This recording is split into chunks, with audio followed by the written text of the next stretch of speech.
Yeah, okay.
But we'll wait A until. couple of speakers who haven't arrived yet. David Tolbert is coming in from New York. He should be here, but he's the last speaker on the panel, so I think we're okay to go ahead and get started. Okay.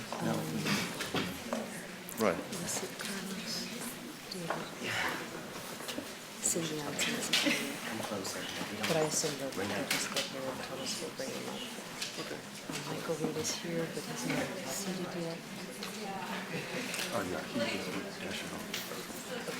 He'll be here. But you can, I think You think he should? Okay. Whatever you say. Yeah. when we see him at the top of the stairs, you can Okay, okay. get started.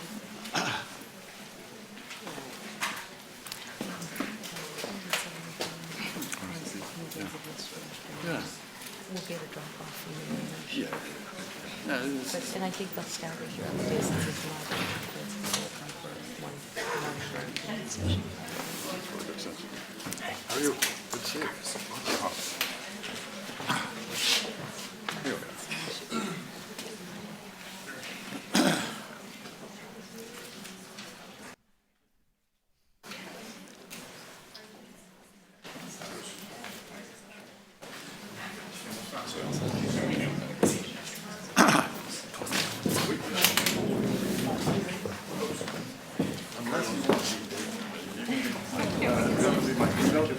Wait over there.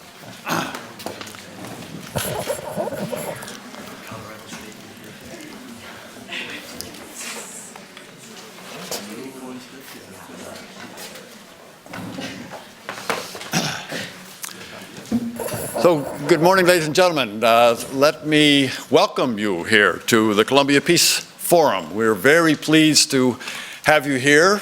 Little rain this morning didn't keep you from coming here, and it's because of the interest of this topic. Couldn't be more timely. My name is Bill Taylor. I'm the Executive Vice President here at the United States Institute of Peace.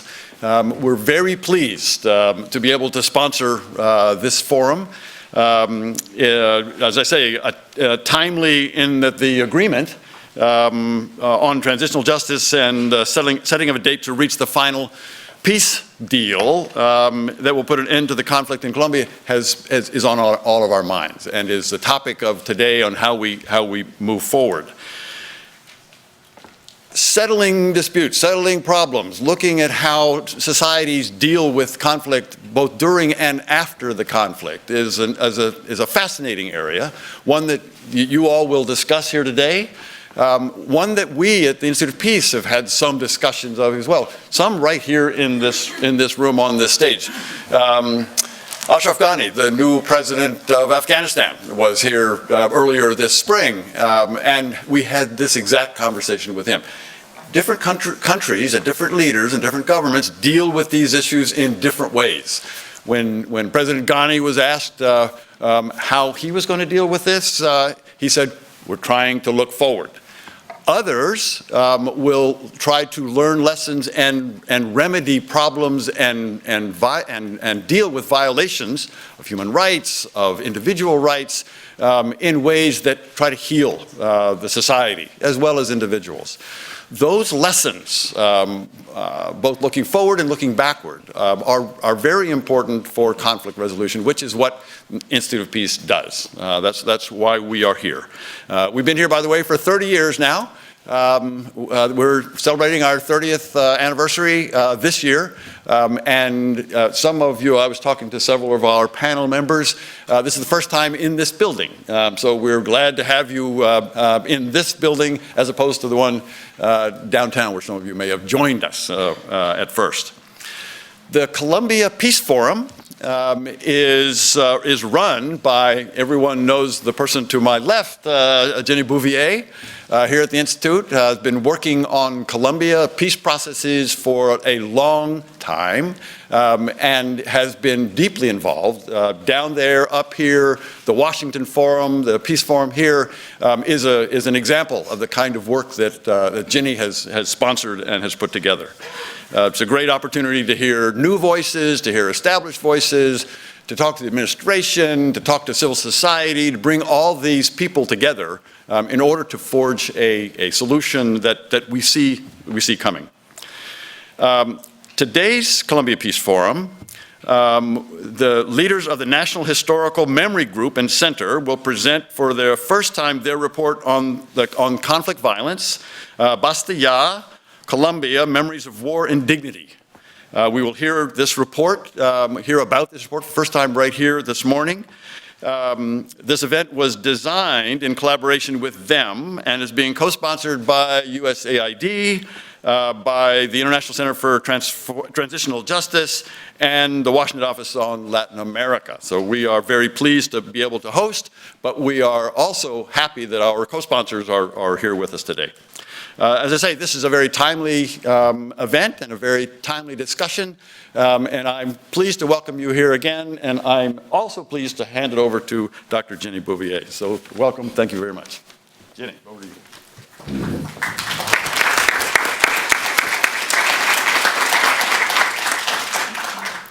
Thank you, Bill.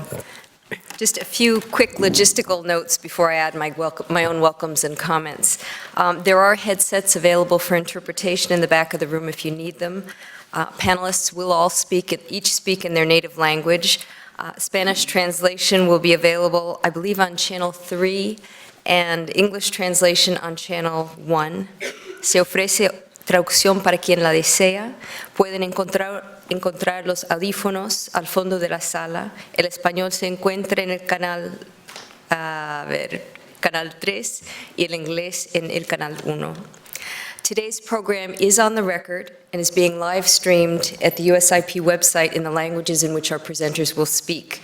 Audio streaming in English and Spanish will be posted later on the USIP website after the event. For those who are tweeting, you can follow us on Twitter using the hashtag Colombia Peace Forum. You should have received also when you came in evaluation cards when you registered. Please do fill these out and return them to Tonis. Tonis, where are you? Up in the corner. Before you leave today. Your feedback is really critical to us as we develop and seek to improve our programming. So any feedback that you have of things that you'd like to see, improvements that might be made is very welcome. Now let me add to Ambassador Taylor's words of welcome, my own special welcome to Marta Nubia and Andres Suarez, our colleagues and friends here from the Historical Memory Center. I was fortunate to be one of 8 internationals to serve on the International Advisory Council of the Historical Memory Group under the leadership of Mo Bleeker of the Swiss Foreign Ministry. It's been a real privilege to work with these public intellectuals and their researchers since they first formed the Historical Memory Group, which is now the National Historical Memory Center. And I should just say, this isn't the first time this report, Basta Ya, is being presented. It's the first time that it's being presented in the United States, and it now has an English version that's available to an English-speaking public. I'd like to thank all of our panelists and commentators for joining today's Colombia Peace Forum on Historical Memory and Transitional Justice. They represent individually and collectively some of the sharpest minds outside of Colombia and a few within, dealing with the issues under discussion today. We will be enriched by their vast knowledge and experience. Similarly, I'd like to welcome members of our on-site audience, which includes members of the diplomatic community, including representatives of the embassies of Colombia, El Salvador, Mexico, Venezuela, Russia, and Italy, as well as the OAS, IOM, and the UN. Many sectors of the U.S. government, including Congress, the Departments of State, Defense, Justice, and Homeland Security, the broader policy communities and the development and human rights communities, and students and faculty who registered from 20 different universities and law schools throughout the United States and far beyond the United States. We also welcome members of the media. Many of you in the audience are experts in your own right on themes of truth and justice in other countries and regions where conflict violence or brutal dictatorship has flourished or is active. Your global experiences of historical memory processes and transitional justice formulas, with their successes and shortcomings, are sure to enrich our discussions, and we've booked into the program ample opportunity for these public discussions. I'd also like to say a word of welcome to our virtual audience to today's Colombia Peace Forum. Finally, as in last but not least, I'd like to recognize and thank our co-sponsors, in particular John Alello and Angela Suarez from USAID, Adam Isaacson from WOLA, David Tolbert from ICTJ, and Maria Antonia Montes, who I pointed out earlier, the program assistant for the Colombia work here at USIP. Tonis and a capable team of supporters throughout USIP have provided indispensable support for today's event. Now, on the agenda, a few words of what to expect. We'll begin with this morning's opening panel on transitional justice and historical memory. This panel seeks to do three things. First, situate today's debates around transitional justice and historical memory against the context of the peace talks in Havana that have been underway for the past 3 years and the recent agreement last week on transitional justice. Secondly, situate these same debates within Colombia's own legal and normative frameworks. And third, provide the broader global framework within which Colombia's experience fits. We'll pause for coffee at 10:30, at which time we'll recess for half an hour, and then return to hear remarks from commentators before opening discussion to the floor. Lunch and coffee will be served at 12:45 in the Great Hall just outside this room, and you're all cordially invited to join us. The program will resume promptly at 2 o'clock back here. Speakers on the second panel will talk about the Historical Memory Group's report, Basta Ya, Colombia, Memories of War and Dignity. This will be the first presentation of the report to a U.S. audience.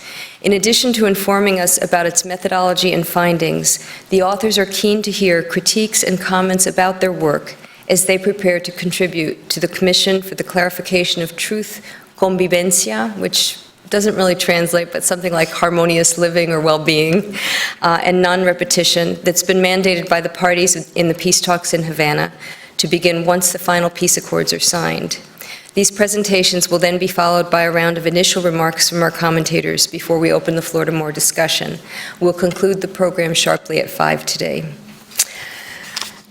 Let me now turn briefly to update you on the status of the Colombian peace process and the intersections with today's conversations. This is a propitious time to be talking about peace in Colombia. Last week, following a warning by Pope Francis that, quote, "we have no right to allow another failure in the path to peace and reconciliation," we saw an agreement on transitional justice emerge in Havana.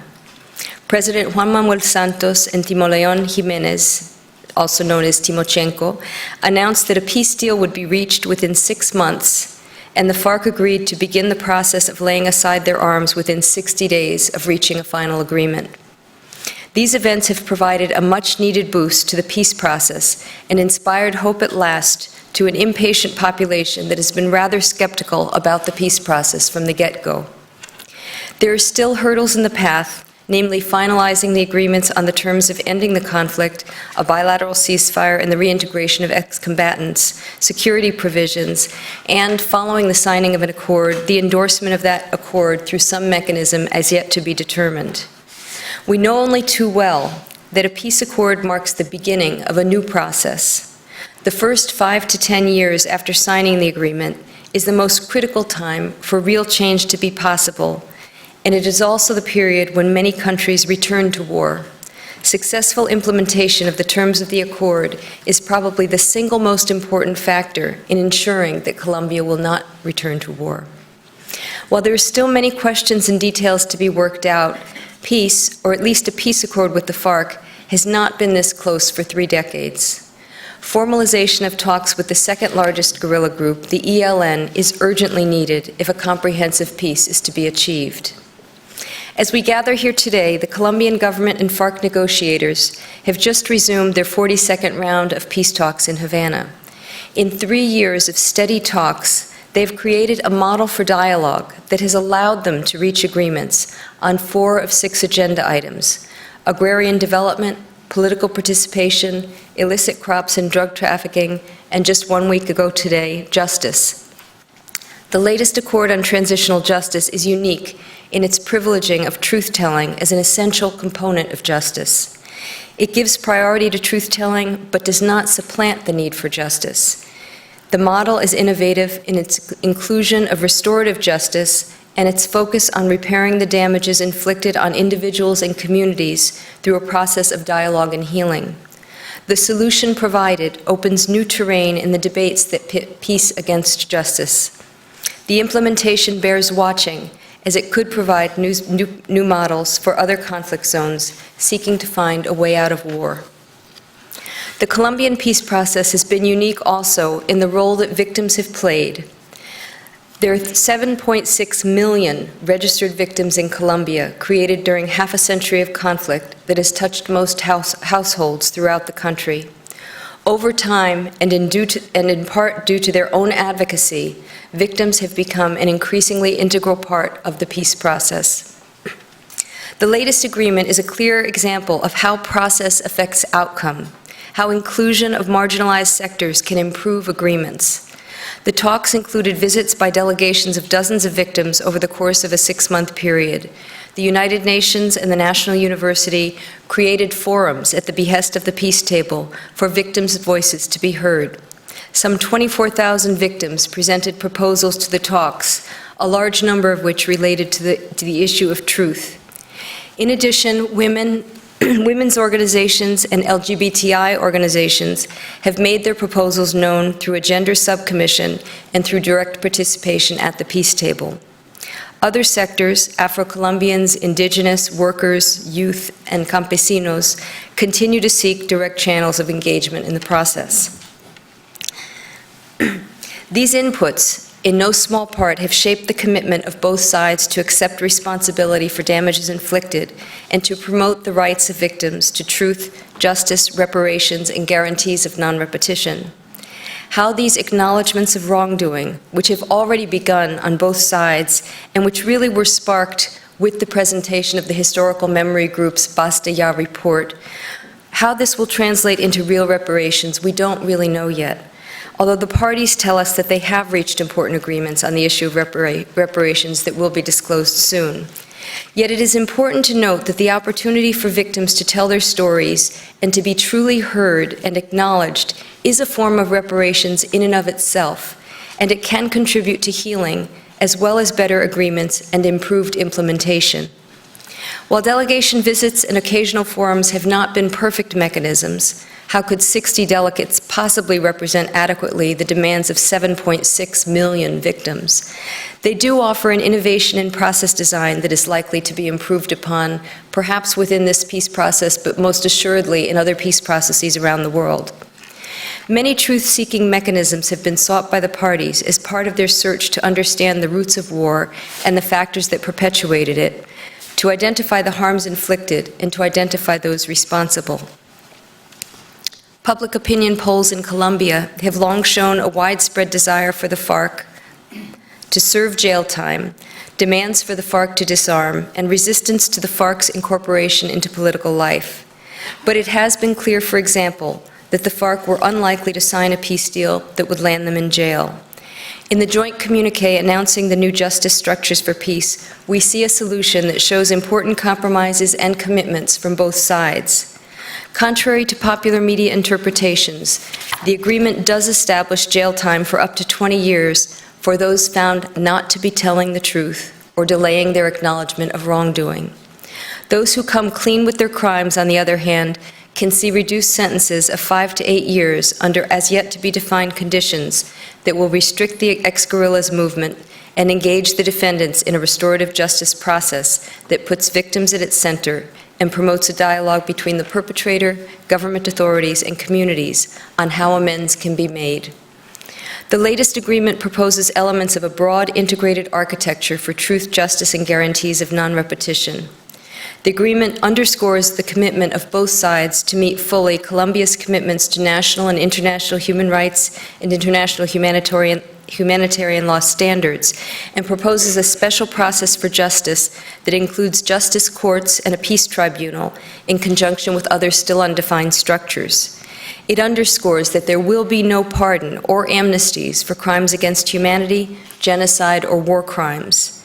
These are specified in the agreement to include the taking of hostages, torture, forced displacement or disappearance, extrajudicial executions, and sexual violence. These will be investigated, prosecuted, and punished. At the same time, there will be generous amnesties for political crimes and related activities. Political crimes in Colombia include sedition or rebellion, and the connected crimes are in the process of being specified, but could easily include drug trafficking and money laundering when they occur in relation to a covered political crime. The process is historic for the role that it has given the victims in the peace process and the concomitant role of truth-telling that this implies. And we can see how this inclusive process is already affecting the outcomes. We know that memory is a contested field, and truth-telling is an act that occurs within a particular historic, social, and highly political context. Today's event will explore this relationship between truth, memory, and justice. We have a range of competent speakers to guide us through this landmined terrain before we turn to the Basta Ya report this afternoon. Let me now turn to introduce, if I can find him.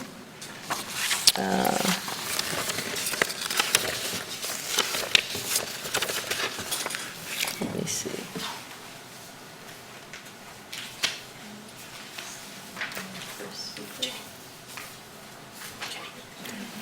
Thank you. My first speaker is Michael Reed Hurtado. Where's Michael? Michael's a professor and researcher at Yale University on issues related to the etiology of atrocities, collective violence, and international crimes, and the response of the law. Between April 2012 and December 2013, Reed served as coordinator of an initiative that promoted accountability for serious human rights crimes in Colombia's United Nations Office of the High Commissioner for Human Rights. He's a columnist for El Colombiano and an analyst for larazonpublica.com. He writes on public safety, justice reform, prisons, armed conflict, and the rights of victims, among others. He's worked in various non-governmental and governmental institutions inside and outside of Colombia during the last 20 years, and we are delighted to have him here with us today. Thank you. I'll turn the podium over to Michael. Thank you. I think I'm going to ask the speakers to speak at the podium for purposes of our webcasting. Wow, okay. I'll hide the computer.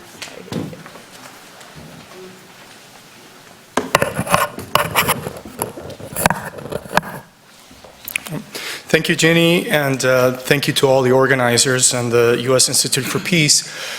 This is without a doubt a very opportune event in discussing all the matters that are developing in the context of the peace process and in Colombia. So time is very short, so I'll get straight to it. I've been asked to sort of put TJ in context in Colombia and provide some elements of the recent past that will without a doubt impact the way transitional justice mechanisms actually get implemented in Colombia. Without a doubt, there's a desire to sort of make a break with the past. However, unfortunately, repetition of the past, and in fact, the past is probably the best predictor of what transitional justice mechanisms are going to look to the future.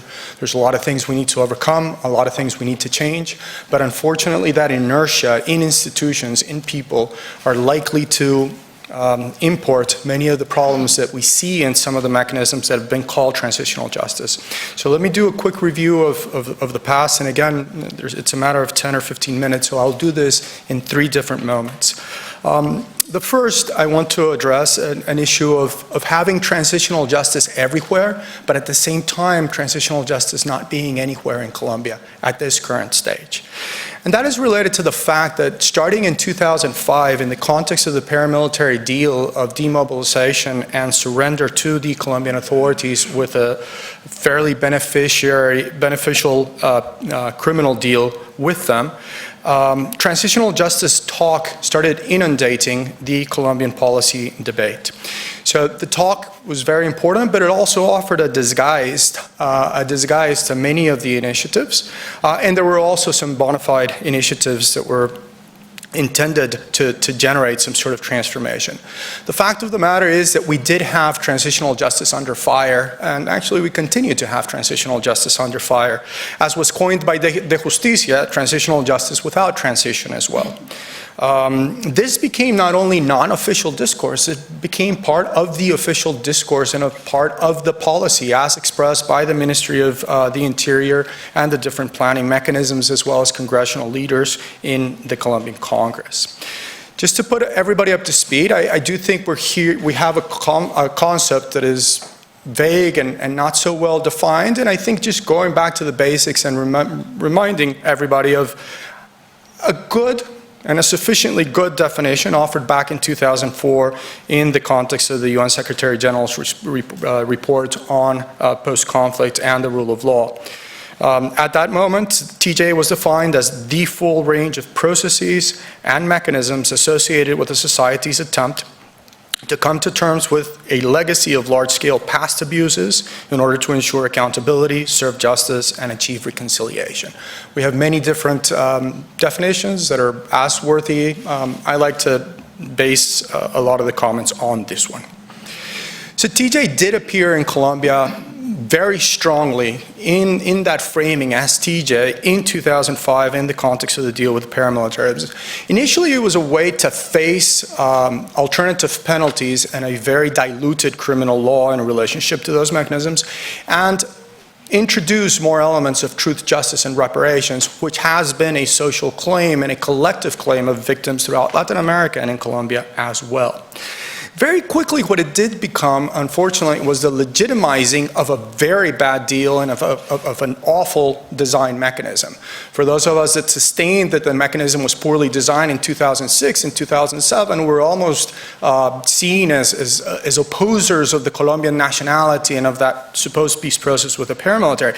Very strangely today, the official voices, including the High Commissioner for Peace himself, the Ministry of Justice, those in charge of transitional justice within the Ministry of Interior, are actually critical of the design of that peace and justice.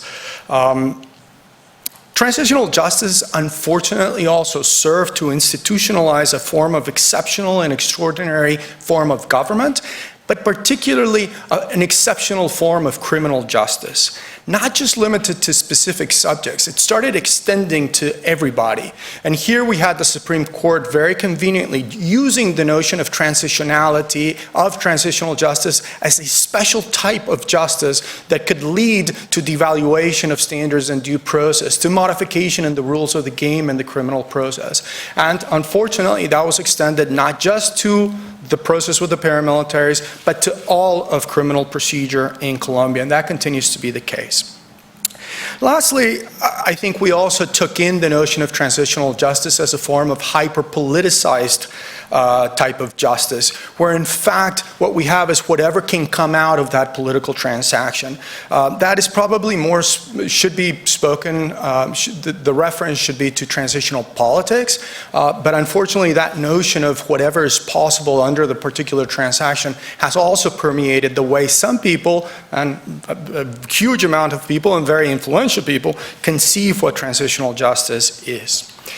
With the proliferation of transitional justice discourse in Colombia, what we see was not only the scope of application in contexts that were not related to the particular transition to a democracy or from a kleptocracy or authoritarianism to democracy, but rather being applied in peace deals, and being applied in peace deals that were absolutely incomplete.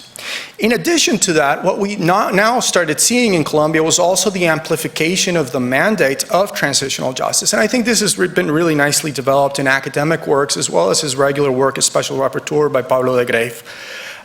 And here we just started putting all kinds of things.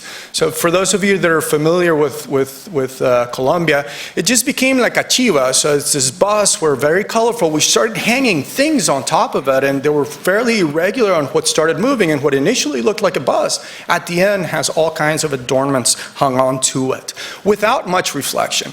And I think it is very important to consider whether we can in fact transpose and mimic what took place in South Africa to the context context of Colombia. Obviously, social, political, cultural situations were very different. The logic of transformation, the power balances in the transactions were absolutely different. And I think that is a direct no. However, without much reflection, we have in fact transposed. Again, with a very recent conversation with Pablo, it came up that we sort of ended up going from Santiago to Kinshasa, hopping over somewhere else, and all of a sudden it ended up in Bogota. And all in one, we're talking about what happened in Kinshasa and Santiago without having much sense that it is probably not the best practice to just transpose and reason by analogy in things that are not alike.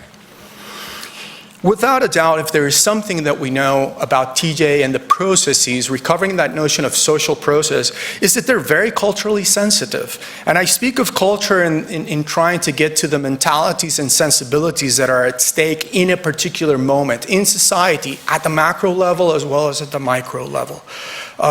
Again, here, this is another argument to not transpose mechanisms that have been effective, for example, in South Africa, necessarily to the context of Colombia. Simply imagine the notion of state that was held in Kinshasa or in Congo widely 10 years ago. And can we compare that to the notion of state and to the actual manifestations of state in Colombia 10 years ago? Again, the answer is a very direct and empirically based no.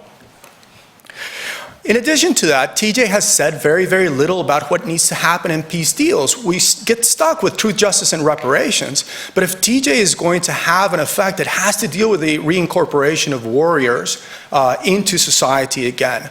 And there again, TJ has some relationship with DDR, but that just continues, it's still to be developed both theoretically as well as empirically. And I think those are challenges to the future and challenges to Colombia.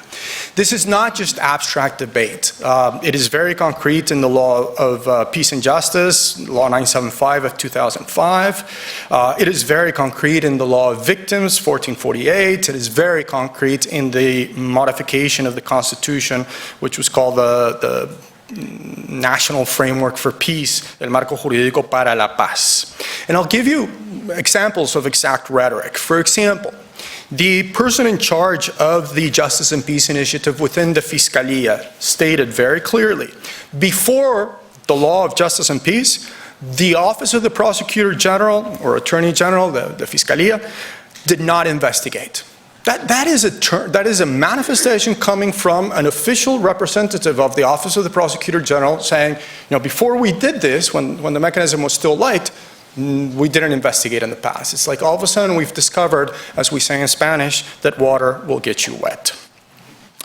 Another statement coming from who headed the National Commission for Reparation and Reconciliation under the law of justice and peace. This is the comparative mechanism. Colombia does more than Congo or Sri Lanka put together. Well, yeah, great. Where does that get us as far as Colombia is concerned? Manifestation of the person in charge of TJ within the Ministry of Justice. We are doing what we can. We're just putting the puzzle together. And this is a show of public responsibility. And I think the last one, and very, very telling, the day that the regs for Law 1448 were being put out, Juan Manuel Santos officially stated, and I quote, "These legal tools will transform a past of pain and suffering into a future of hope and prosperity." This was more or less 2.5 years ago. That future is still to be seen. The criticisms to the way the law of victims is being implemented clearly have not done that type of transformation of hope and prosperity, especially from the victim side. Also remember, that same day in Putumayo at the south of the city, Alexa Gomez Polania, an IDP leader fighting for restitution of land, was assassinated. Now, that continues to permeate the debate today, and that's why revising history is very important, because now we're talking of a different type of TJ, a new deal, something future. However, that inspirational rhetoric that is used by politicians continues to merge aspirations with reality. We have all kinds of extraordinary expectations, but still no mechanisms to meet or fulfill the promises that are being made. The same language was used at the outset of the law of justice and peace. 10 years later and counting, all those have not been met. Transitional justice is a discourse about faith, and it's about making promises of change. When that discourse has been used for a decade, it is very difficult to have people jump on the boat or jump on the new train to say that it's something new. And I think that's going to be a particular challenge in Colombia with these new mechanisms that start. TJ has been limited to this vision of them being gifts or benefits to perpetrators, and that's something that we need to definitely get away from. It has introduced a form of flexibility and exceptionalism that both government and justice officials just love. It makes things easier. Unfortunately, that has a huge toll on the regular notion of rule of law. And as I said before, the discourse is absolutely extended to ministries, social works entities, the prosecutors, judges, and I must be fair, to society as a whole. So as far as challenges are concerned, I think it is really important to recover the strategic purpose of transitional justice. What are those changes that want to be achieved? And answer those strategic questions before we put in place mechanisms. It is basically, and put in a nutshell, the need to overcome the toolkit approach to transitional justice. We also need to recover the link between transitional justice and promoting rule of law. As of right now, transitional justice is a way to devalue the exigencies of the rule of law in Colombia. And lastly, and very importantly, and very difficult because this is culturally stuck in us, we need to transcend the paradigm that criminal law will set us free. Now, let me pass on to the second point, and this will be shorter. There are three objectives that should not be forgotten, especially in the context of Colombia. The first one is to confront denial and promote acknowledgement of atrocity. Literal, interpretive, and implicatory denial are very much alive in all of Colombia. In fact, literal denial has reduced its possibility, principally because of efforts such as the Centro de Memoria Histórica and reports like the Basta Ya and the regional reports. Some of the issues regarding the existence of paramilitaries, which for some of you it will not be a surprise that if you talked about paramilitaries about 20 years ago, you could basically be met with a fairly solid argument of saying, no, you're inventing it, that's not true. Again, literal denial has been reduced a little bit. However, we're still dealing with very serious issues of implicatory and interpretive denial that are very, very tough to deal with. For example, take justice and peace law. Justice and peace law is based on the fact that the paramilitaries that demobilized were a third actor. The implication of that is, in fact, that state responsibility disappears or might be brought in as much as there was a mission on behalf of the state.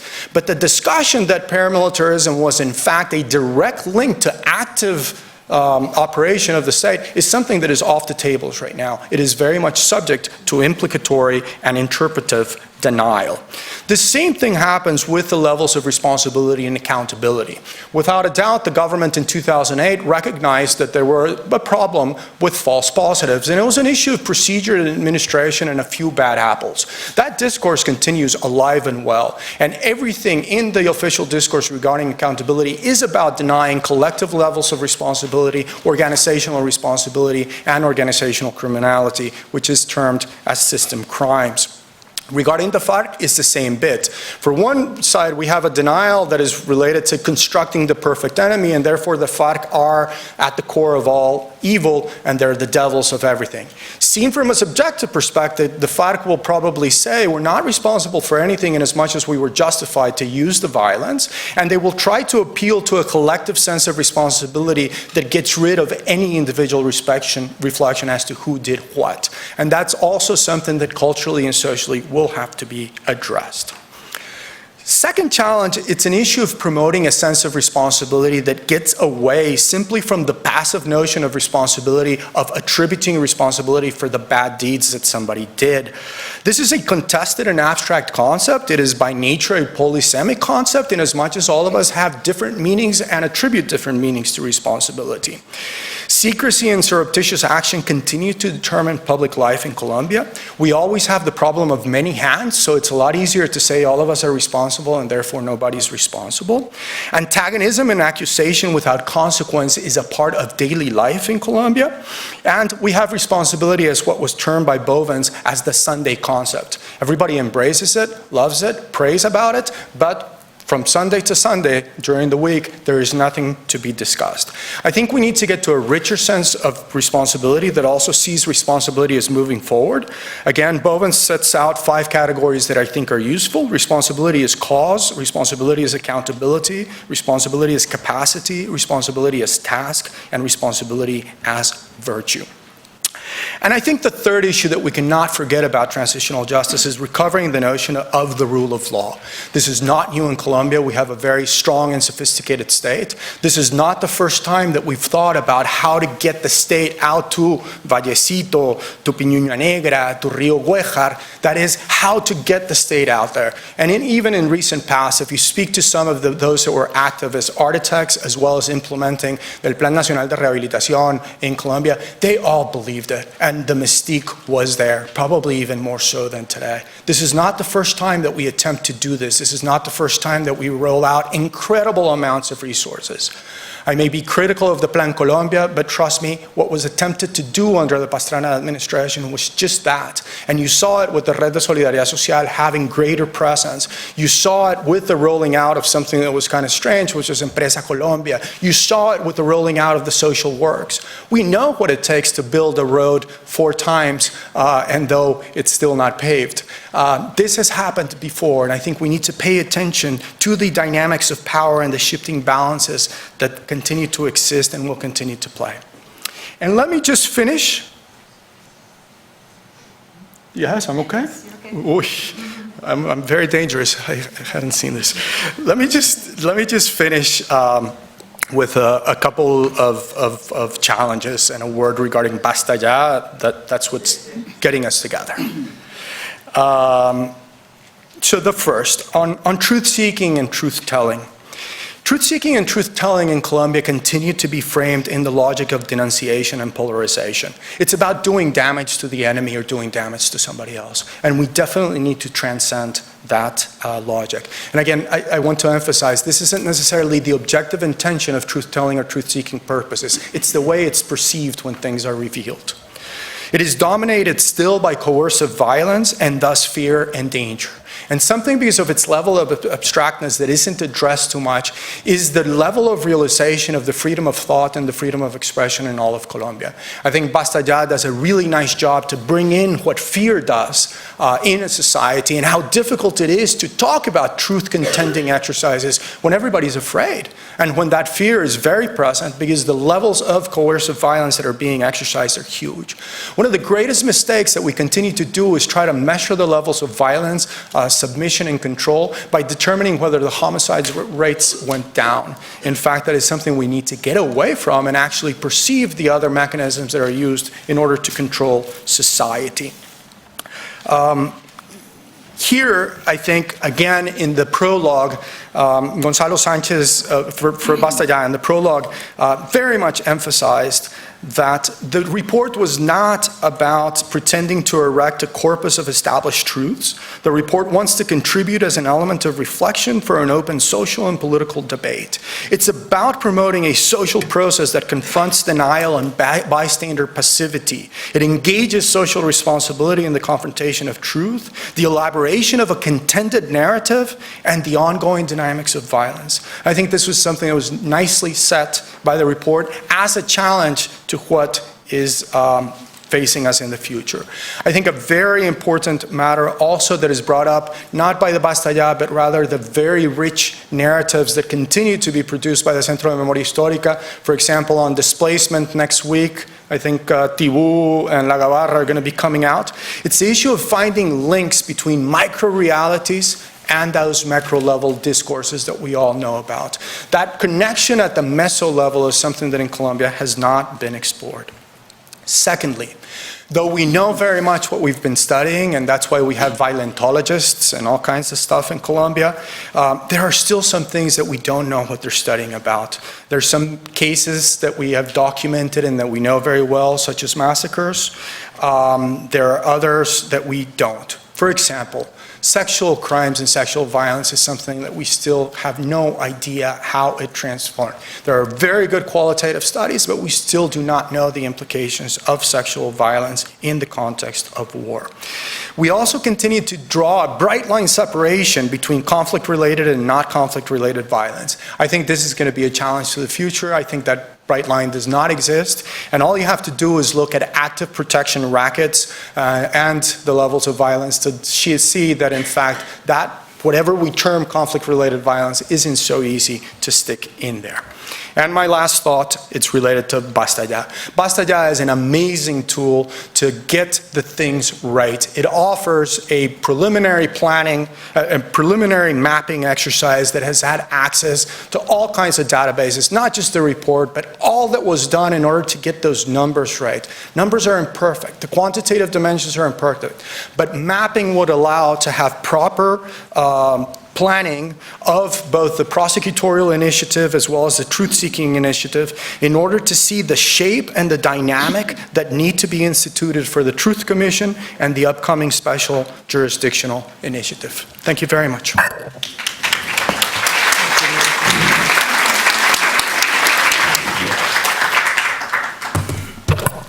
Thank you, Michael. I think there are many areas that we can move forward with, thinking about some of the challenges that Michael's planted in terms of transitional justice and regular justice and criminality.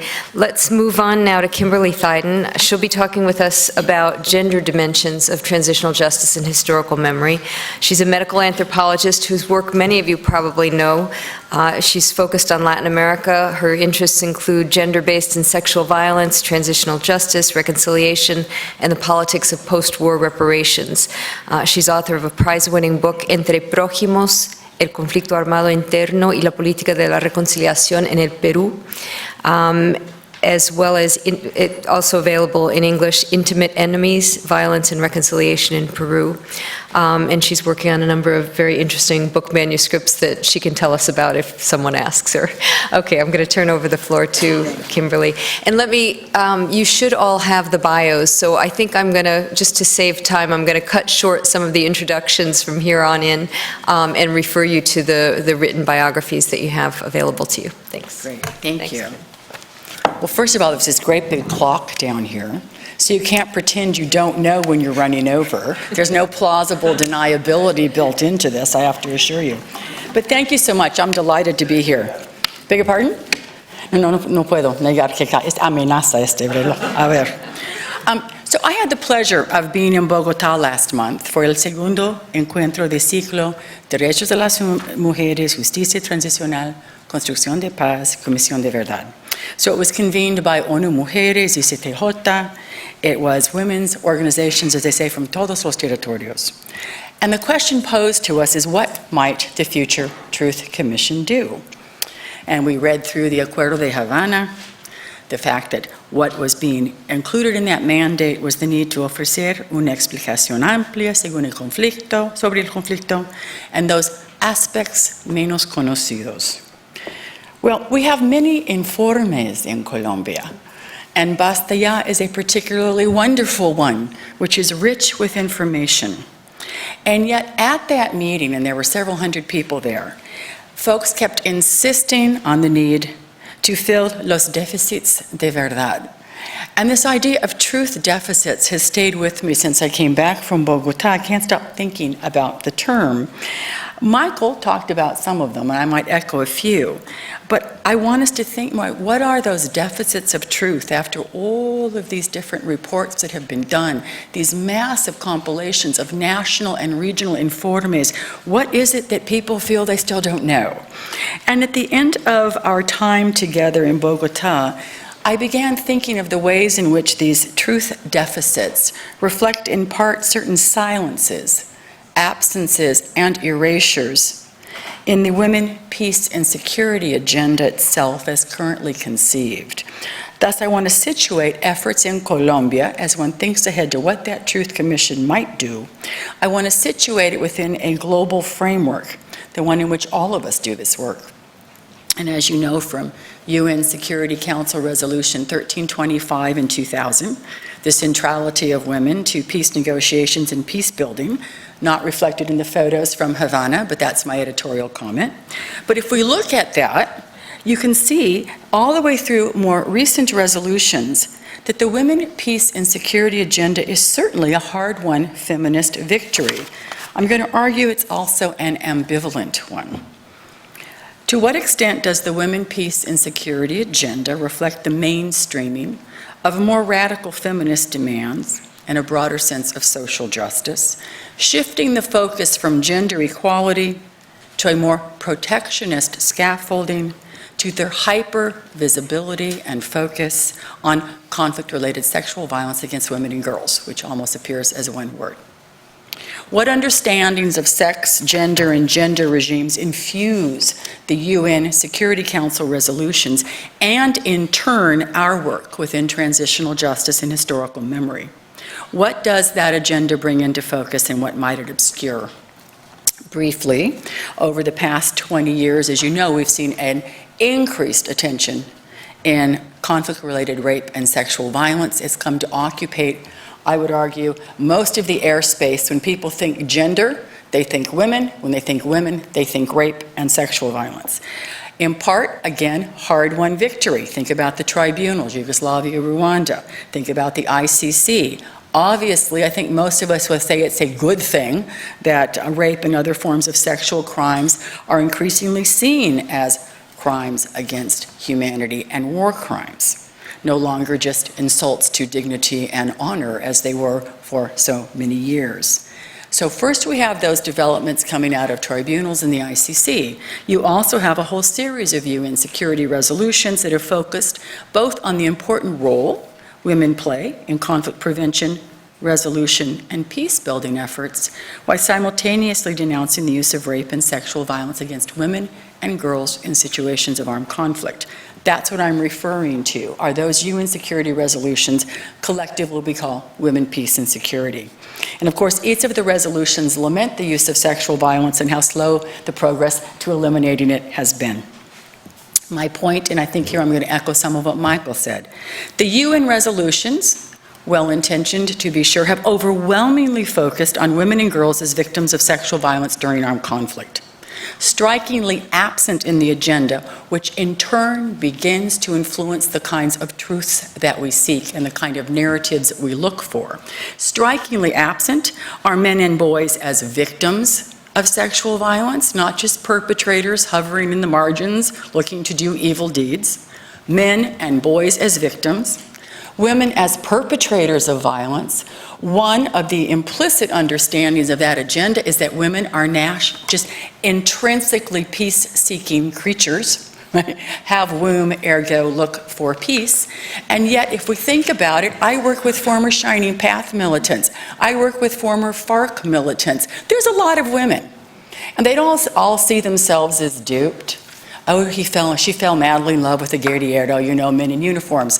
That's very offensive to a lot of the women who thought they had a revolutionary project and fought for it. There's nothing intrinsically violent about women. So when we begin to think about a broader truth-telling effort, we might want to know what all these women thought they were doing in El Monte. We also don't know virtually anything about children born as a result of wartime rape and sexual exploitation. And I would argue that the Women, Peace, and Security agenda falls short on a broader goal of gender equality.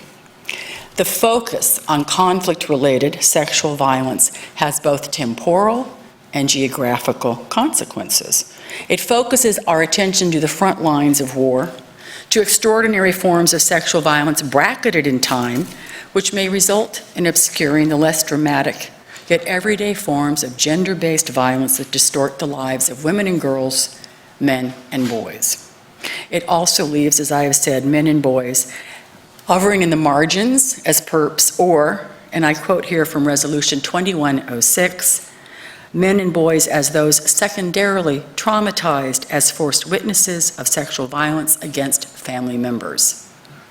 In other words, even when they do appear, they're only as secondary victims. They've been forced to watch horrible things done to the women that they love. So the longer paper from which I draw today is going to draw on work I've done in Peru and Colombia. It draws on the final report of the Peruvian Truth and Reconciliation Commission. I always say I'm a member of the loyal opposition. I worked with the Truth Commission, so there's an autocritica, okay? Right? I also want to look at some of the relevant comparative literature to explore 4 themes. I'll get as far as I can in the time I have today. I want to look at how the TRC in Peru implemented a gender focus. There were 3 of us invited to that encuentro in Bogota. All of us had worked with the Peruvian TRC. It was considered a gender-sensitive commission that got it right. With the passing of time, we're able to reflect a bit on what I think we did and did not do so well. One of the things, and I've written about this elsewhere, there was an absolute obsession with getting first people, women's testimonies at rape. Right? That was the prized and emblematic narrative when women were called forth to speak. And yet women had a whole lot of other things they talked about, which tended to be overlooked and relegated to footnotes in the final report. Among those were the systematic violation of socioeconomic and cultural rights. Women talked over and over again about that. They also talked tremendously about enforced sterilizations. Some 270,000 women were forcibly sterilized in Peru in the second half of the 1990s. It was not included, again, think about the consequences. It was not included in the Truth Commission's mandate. It was not considered conflict-related. It happened in hospitals, so to speak, makeshift wards. And it also wasn't considered to be counterinsurgency. It wasn't considered to be a political crime. It was not included. It has tremendous consequences now as those women seek some kind of reparations. Also overlooked, and I hope I have time to get to it, was how many times women spoke about rape-related pregnancies, but in the voice of the witness rather than the victim. And when I went back, again, becoming so interested in the children, I was struck by how many times women wanted to tell you about all these kids. And if you were to ask me today, after all of our efforts, I really would have to tell you, I don't know what happened to all those babies. I'm trying to figure it out. So that's one of the things I want to look at. I also want us to contemplate the ways that rape between men was a form of establishing relations of power and domination at the nexus of gender, ethnicity, and social class. As you probably know, the literature on male-dominant environments, such as armed groups, indicates that these groups utilize elaborate socialization mechanisms that are relevant to understanding the roles that some men will assume during times of armed conflict. And frequently these rites of passage, the socialization mechanisms, are highly sexualized. So that we begin to think about the other truths we might want to include. One of the things I would want to know is what happened in the barracks. And talking with former soldiers in Peru, one of the things I can tell you is the systematic use of sexual violence against young recruits as part of teaching them that you will go out and you will be a brutal person sin piedad por los demás. So we would want to think about that. And I think when we begin to look at the internal dynamics that forces us to reconsider militarized masculinity, I bet we've all used it, I've used it myself, and yet when we think that that explains everything, it does not. Militarized masculinity is some kind of uniformly shared identity. Its explanatory power falls short. We need to understand much more all the hierarchies and differences between men, even within these all-male organizations. And I think that helps us, right, to look at the other kinds of gender-based violence that men suffer. Last week in one of my classes, I said, what's gender-based violence? And hands went up. It's when women are harmed. And I thought, okay, so somehow men don't have gender, which is one of the critiques we've been launching for a long time, but sometimes falls on deaf ears. I then, again, want to look at what conflict-related sexual violence means we look for and what we do not, even when people are telling us about it. And so I think we want to understand the richness of people's narratives, and I think that could help us hold perpetrators more accountable. And of course, one of the things I'm thinking about is the forced sterilization campaign and how that, all those testimonies fell on deaf ears. And I conclude, hopefully, by considering children born of wartime rape and sexual exploitation. During the last decade alone, it's estimated that tens of thousands of children have been born worldwide as a result of mass rape campaigns or wartime sexual exploitation. What do we know about these children? One component of the Women, Peace, and Security Agenda is Resolution 2122. It insists on the need to protect children from rape and sexual violence, and it also notes, quote, the need for access to the full range of sexual and reproductive health services, including regarding pregnancies resulting from rape without discrimination. There's nothing more said about the outcome of those pregnancies, nor about their meanings for the mothers and their children. And as, with all respect to Basta Ya, because we didn't do a better job in Peru either, you generally get the one paragraph that men can also be victims of sexual violence in a footnote, and you get the thing about there's some kids that are born of rape, and that's the paragraph in the footnote. We did it too. I'm just trying to think, how can we do this better in the future? It has tremendous implications when people try to seek some kind of justice. So, taken together, it's my hope that these reflections contribute to our collective call to think further about research and analysis on gender, memory, justice, and the state. How am I? You want 2 more minutes? 2 more minutes, sure. Yes. Let me just say, I guess we have one more speaker, so we're good. Oh, no, I'm going to quit. No, and I think it's time for me to wrap it up, too. I really want to emphasize something. As we go out with, and this will happen with the Truth Commission, I know, there is going to be an absolute desire to start registering sexual violence against women. I mean, it has tremendous valiance. It matters in the international agenda, as I've said. And yet what we find is at the end of the day, most women don't produce those testimonies. So in Peru, out of 20 years of an armed conflict, 17,000 testimonies, 538 rapes, which you think doesn't sound like a plausible number whatsoever. Look at the statistics in Colombia. Once again, we see that overwhelmingly, when we place the narrative burden for sexual crimes on women, they don't produce those stories, and I think they have a right not to. So part of what I would hope is we think about, well, how are we going to do things differently in Colombia? What if we think about other ways of studying this? Not just studying sexual violence, to be sure, but to come up with more ethical methods of going about doing this kind of research, rather than place the narrative burden on the survivors, who frequently have the most to lose by speaking out. Aren't there other evidentiary measures? I think about the paramilitaries with their convicciones libres, right? You had men standing up talking about, well, I think I killed 1,800, it might have been 2,000.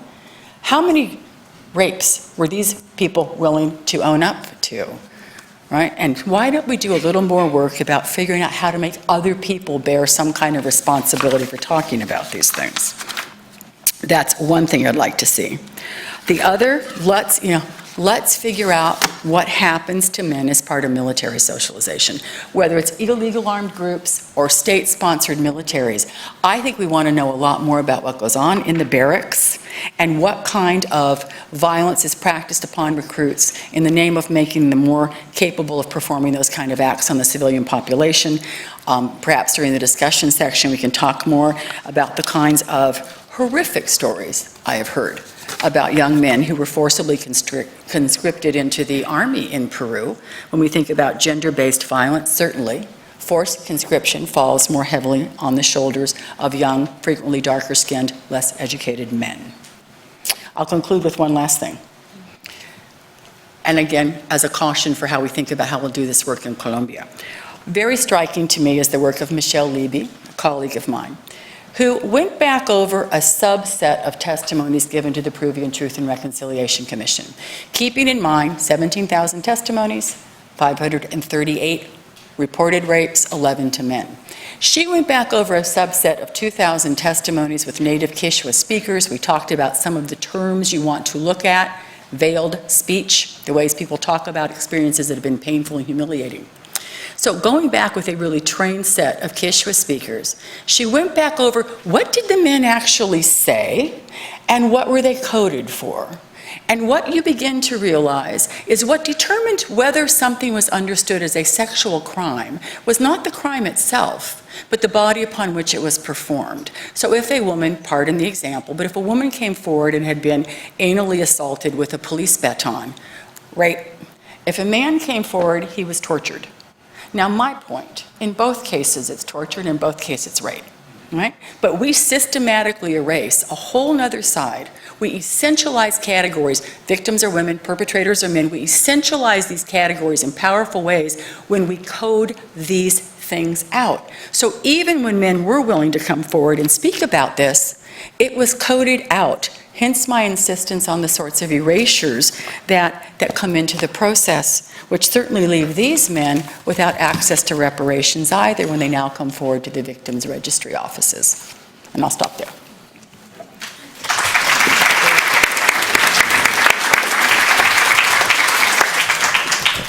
Thank you, Kim. I think these are exactly the kinds of comments and insights that we're hoping to be able to collect for our colleagues from the Historical Memory Center that might give them some ideas as they're moving forward in their Truth Commission process. I'd like to invite to the stand now David Tolbert. He's president, many of you know him, of the International Center for Transitional Justice. He previously served as the registrar for the Special Tribunal for Lebanon, and previously was Assistant Secretary and Special Expert to the UN Secretary General on the United Nations assistance to the Khmer Rouge trial. He has many other experiences that I could go into, but I'll just say that it was a delight. He served here as a senior fellow at the U.S. Institute of Peace, and I got to know him as a colleague and friend, and I'm delighted to welcome him back to USIP. Thank you.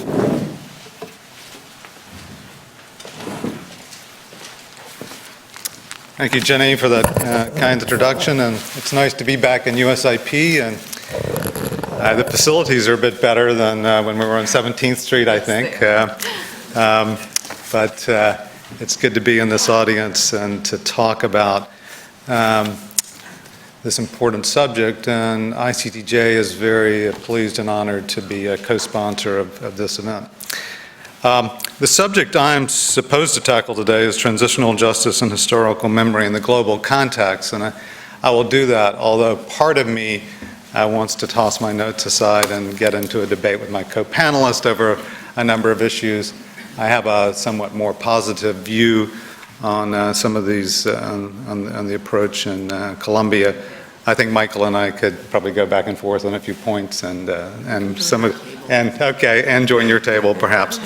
But I will stick to the subject at hand. I do think it's also when we think about the Colombia situation, and as we try to make comparisons with other countries and transitional justice processes around the world. And we are now talking about dozens and dozens and dozens of countries. There have been some 40 truth commissions around the world, just to give you one example. This process, of course, and the recent agreement is coming through a peace process, which somewhat stands the traditional or approach that we see in transitional justice, where we are looking for a deep consultation process. And if I look around in a number of the other countries we're working in, it's very much a bottom-up process where we're talking with victims groups and eventually putting pressure on governments to do the right thing. So a peace process ends up with transitional justice mechanisms or measures or approaches coming out of a peace process poses some particular challenges that maybe we can take up in discussion. You might be interested, particularly with respect to the Truth Commission, the ICTJ and the Kofi Annan Foundation did a major study on this, looking at the experiences of truth commissions created by peace processes. And there were some good examples, but more bad examples, to be honest with you. However, I do think that the process and coming out of the mechanisms and the measures and the approach coming out of the peace process is in many ways very innovative and I think frames transitional justice in ways that I think will be very important for the country to deal with the past, and ultimately that's what we're talking about in an effective way. I think we could, I could comment extensively, obviously, on the agreement that has just been announced. Obviously, the devil's in the details, but I think that it is within the confines of international law and is approaching some really difficult issues in a very creative and constructive way. And I would note that the ICC prosecutor, Fatou Bensouda, perhaps cautiously welcomed that step in her statement as well.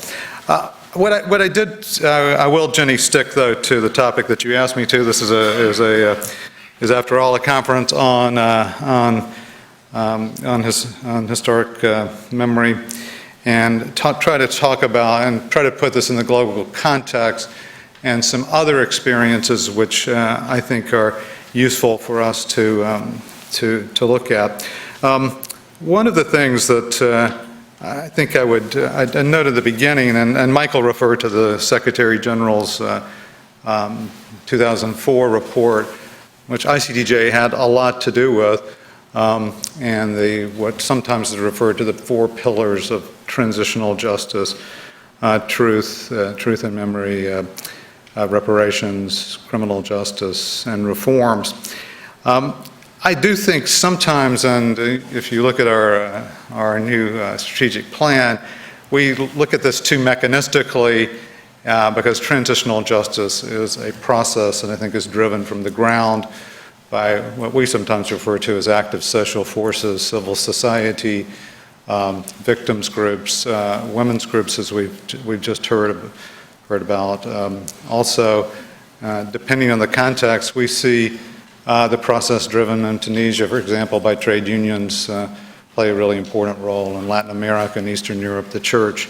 So I like the term active social forces because it's broader than civil society, and it's not a top-down kind of process, and it's not necessarily going to be sequenced in any particular way. And we see some countries adopt 1 or 2 measures, and some adopt all. Colombia, being a very good student, has adopted all at once in various sequences, which makes it a very interesting and complex discussion.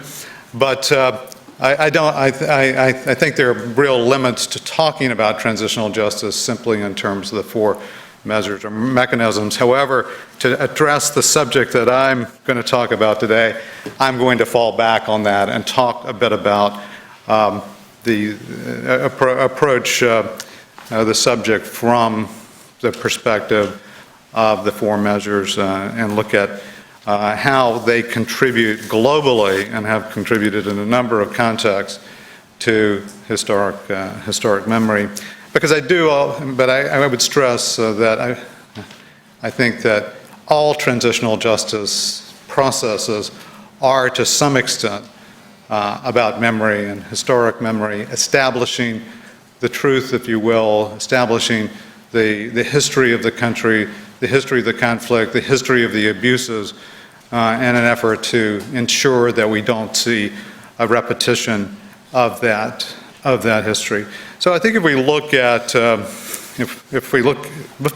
memorialization, which I think is important and sometimes really underreported, and we don't look at this as much as we should. I'm thinking particularly of a couple of experiences that I've had. Jenny mentioned that I spent some time working on the Khmer Rouge trials, which I think were important. But ultimately, I think if we look at it in the context of memory, I don't know how many of you have been to the S-21 camp, but I think in a way, the photographs, of course, of all the 14,000 people who were tortured, executed, killed. I believe there were 13 survivors out of the 14,000 people. Their pictures are on the wall, and each one of those pictures, I think, tells an important story. We don't have all of the details, but that kind of memorial, I think, is very important for historic memory. And there have been some very interesting films. I don't know if you've seen Enemies of the People, which I think is a very interesting film about S-21. And it actually begins to tell the stories of those individuals that are behind some of those pictures.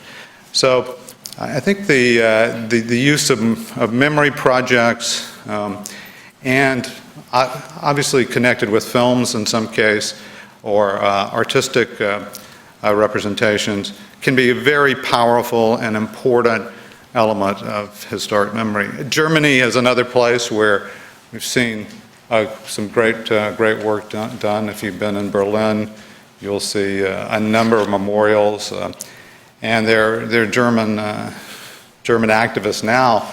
Very interesting article in the New Yorker, who are marking the last place where victims of the Holocaust were snatched or taken off to their deaths off the streets of various cities in Germany, and they're creating a small silver marker in actually the pavement or wherever they were taken from. So I think that memorials and efforts on these efforts are a very important element of transitional justice. It's under-recognized and addressing historic memory in a very tangible way. I would also say, of course, that we must bear in mind that sometimes we see transitional justice measures instrumentalized for nefarious purposes and actually to go against exactly what we're trying to achieve. One of the most recent incidences, and one that I joined a letter on and is quite close to, I spent 9 years working at the Yugoslavia Tribunal and a lot of time in Bosnia, which one of the reasons perhaps I see the Colombia context more positively after spending so much time working in Bosnia. But in the town of Prijedor, which saw some of the worst atrocities in the Bosnian conflict, the mayor put a number of, it's a Serb-dominated town, and the Serb mayor put monuments up to Serb victims, but disallowed, prevented, and actively destroyed monuments to Bosniaks and to Croats.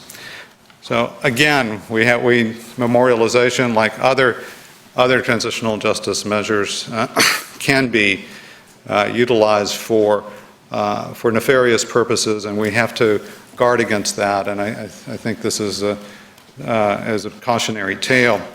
I'm always struck before I leave memorialization and monuments, I'm always struck when I come to Washington, both when I was here at USIP, but every time I come, as I look at the memorials around this city, I see many former slave owners, I see many war criminals who have monuments to them.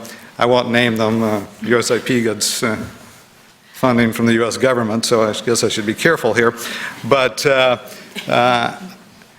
I don't see many monuments. I'm always struck particularly, I know that the Smithsonian Institute has recently opened a wing on African American, devoted to African Americans and slavery. But we had the Holocaust Museum long before we had a museum that addressed slavery. And particularly when we think about the issues that face this country today in terms of race and race relations, I think this failure to acknowledge slavery, the symbols of the Confederate flag, the U.S. is hardly alone in that. One needs only go to Northern Ireland to see some of the issues around these symbols. So I would stress that I think that memorialization and memorials can be a very important element regarding historical memory. Obviously, along with archiving, collection of materials, a number of organizations have done very good work. Truth commissions obviously are quite key to questions of historic memory. Obviously in Colombia, we will be having a truth commission, and I think that's an important element of the process. Truth commissions have, as I say, we've had over 40 truth commissions. Their reports frequently tell a much deeper story than trials do. They can get at some of the root causes and discuss what really happened. And I think actually can form a basis for dialogue in society about the abuses and the crimes of the past, and also create a pathway for the future. One of the more important elements, I think, that we don't think about enough in terms of transitional justice is education, and how the narratives that are passed down from generation to generation get incorporated in the curriculum. Ultimately, I think that transitional justice processes really should have the aim of changing the curriculum so that a much more accurate and truthful story of what happened. I think, for example, in Germany this has happened. I remember growing up in the South in the US, and I can remember what my history book said, which reflected nothing related to what really happened vis-a-vis slavery or vis-a-vis race relations. So truth commissions, I think, for example, in Guatemala, where I can remember at USIP we had a long discussion on the Commission of Historical Clarification, which I think was groundbreaking and seismic. And I think if you look at what's going on in Guatemala today, with the president's resignation last week, there's a fairly clear path between the Commission's work, CSIG, a number of other very important efforts. But the work of the Commission, I think, in addition to its recommendations, really established memory or established the history of the country in an important way. So I think this is in terms of transitional justice processes, truth commissions can play and should play a really important role in historic memory, and I think we see this in many, many contexts. Trials I haven't talked about. I spent much of my career, as I'm noted, working on trials in terms of criminal prosecutions for massive crimes, crimes against humanity, genocide, war crimes, torture. And frequently we tend to think of trials as being much more limited in terms of their scope for historic memory, in the sense that they're limited to the testimony in the courtroom. And I think that's right. I think Richard Wilson up at the University of Connecticut has actually done a very interesting book and study on memory and trials that I would recommend to you. But I do, on the other hand, I think there's some very important instances where trials have established facts that then become irrefutable. We can think of the Nuremberg trials.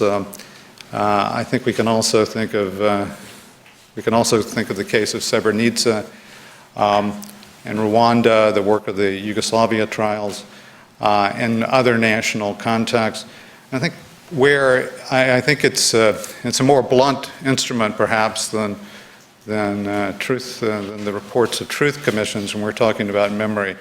But it does, I think, serve as a bulwark against revisionism. I think particularly of the trials in the 60s in Frankfurt regarding Auschwitz, which I think changed the entire approach to history and to memory in Germany. So I think trials can play an important role, although obviously the method of obtaining the evidence and the law's circumscription of what's reported is much more limited, and I think truth commissions have a broader approach. But I don't think we should put that to one side. So in the area of reforms, I think we see less relationship with historic memory, but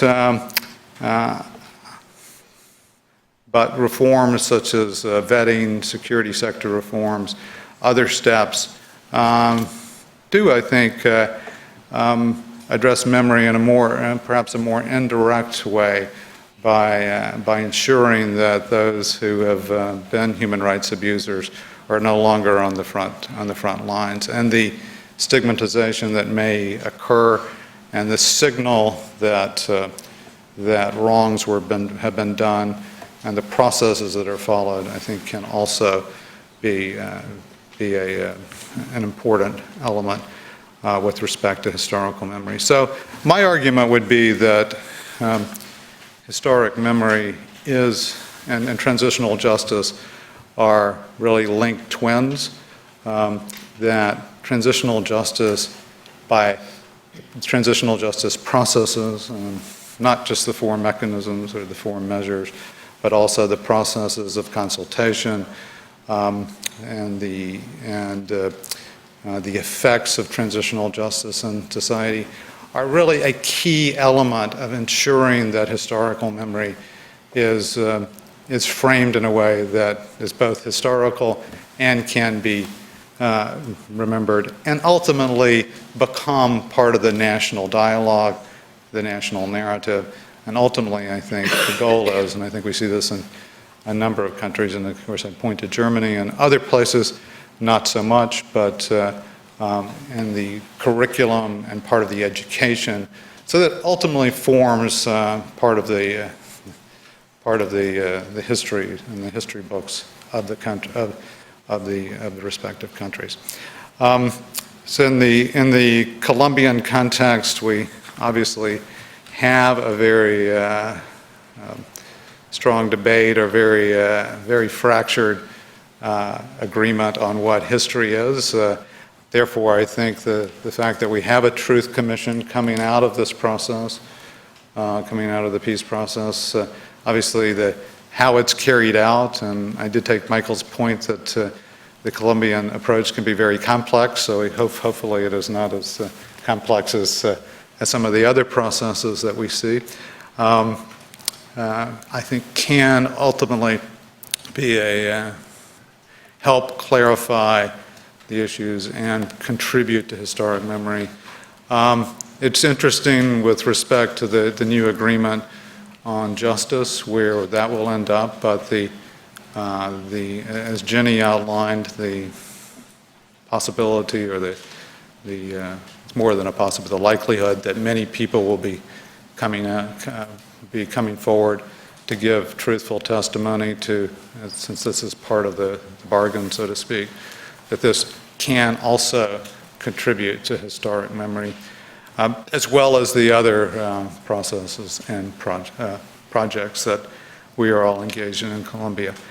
Jenny, I think I'm 2 minutes over, so thank you for your indulgence. I have a lot more to say, but maybe we'll get to talk about these issues later. Thank you very much.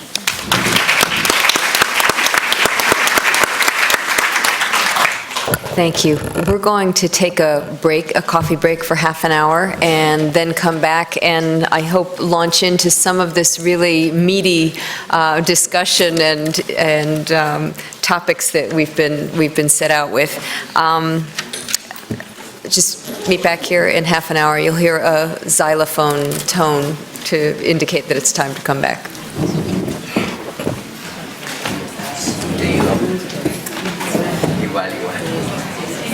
Jenny, I'm sorry I was late, and when I walked in, hi, I forgot.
Hello. We're returning for comments on the first set of panelists, and I'd just like to flag a couple of areas that we've heard this morning in terms of how language defines the scope of what we look at. I thought there were some really interesting comments along these lines, particularly from Kim in talking about the Peruvian Truth Commission's mandate and how they defined what they would be looking at. Michael had some comments about transitional justice that made me think about questions about the difference between ordinary justice and transitional justice, particularly since David underscored that in many of these cases there's no transition to anything. So if there's no transition to anything, then what in fact, how would we differentiate ordinary justice between transitional justice, and why wouldn't ordinary justice serve just as well? David also brought up, I think, a really interesting point about the mechanistic approaches to truth, justice, reparations, and non-repetition really being insufficient, and the need to engage what he called active social forces, and I love that term. And I think here too we have not only a truth deficit, but a language deficit. How do we talk about people who have been abused? Victims seems to be really unsatisfying in many ways. I think the discourses about gender that leave women and children as victims, but not as participants, active participants in a broader political process is really, the reality becomes shaped by the language we use. And finally, just a general question that I think came out of many of the presentations about whose memories are privileged and whose are not. The difficulty when you have a historical memory commission looking at victims or talking to victims, how do you define which victims you'll listen to? It's impossible to go into a village and hear every single story. So what does that mean for the victims who don't get to tell their stories and the damage that might be done in the not telling? So I think a lot of really interesting information, analysis, and ideas, I think, have come out of the first panel. I'm looking forward to hearing what our commentators have to say about them. We'll start with Cynthia Arnson, to my right, who is the director of the Latin America program at the Woodrow Wilson International Center for Scholars. She's a known quantity around town. She's been working on Latin American issues and U.S. policy, issues of democratization, democratic governance, conflict resolution, citizen security, organized crime. If you want to know something about what's happening in Latin America and policy dimensions to that experience and that reality, Cindy is the go-to person in Washington. So I'll turn it over to you. Ginny, thanks for that warm introduction, and thank you for the role that you have always played at USIP in keeping Colombia and the questions of the peace process front and center for all of us. I had a talk that I was prepared to or some remarks that I was prepared to give, but I think after listening to the first panel, I'm doing away with them, and I'm going to start sort of in a different vein. And I come at this issue not from uniquely the perspective of truth-telling or the perspective of transitional justice, but rather from a perspective of comparative peace processes and how internal armed conflicts, particularly in Latin America, have been and can be brought to an end through political negotiations. So I'll be mentioning certain things that are unique to Colombia, but also that are more generically applied to peace processes. The first observation is that peace is always declared over the ashes of many victims. So what to do with perpetrators, both for the issues of justice, for the issues of truth-telling, and for the issue of non-repetition, which has intrinsically an element of institutional reform embodied in it, is an issue in settling all internal armed conflicts. There is a political and moral, as well as a legal obligation to investigate, prosecute, and punish, and one can accept that at the same time that you can observe as a practical matter that there is a dilemma involved that's central to all peace processes, which is that parties to the conflict, particularly insurgent movements or non-state actors, will not lay down their weapons if what is offered on the other side is a jail term. So the balancing act in any peace process, and it's not, I don't see this as a trade-off between peace and justice, anything but the question really, the task for negotiators is to balance out this carrot in which insurgents are offered the opportunity to participate politically in the life of the country versus, on the other hand, what you could consider the stick, but is really the scale of justice. And how do you create an incentive structure that balances the overall sort of moral, ethical, legal obligations against the need to demobilize combatants? There are many aspects of the Colombian peace process that are unique, and I think Colombia has always been this enormous laboratory of creativity and innovative thinking. And those of us who have followed Colombia for a long time are just never cease to be amazed by the kinds of ideas and ferment that comes out of Colombian society. One unique aspect was, as many have mentioned, but I think it's important to make it explicit, that the process of truth-telling and the education and work around reconciliation has begun long before the conflict ended and before even there was a real peace process underway that had any kind of possibility of leading to a final settlement.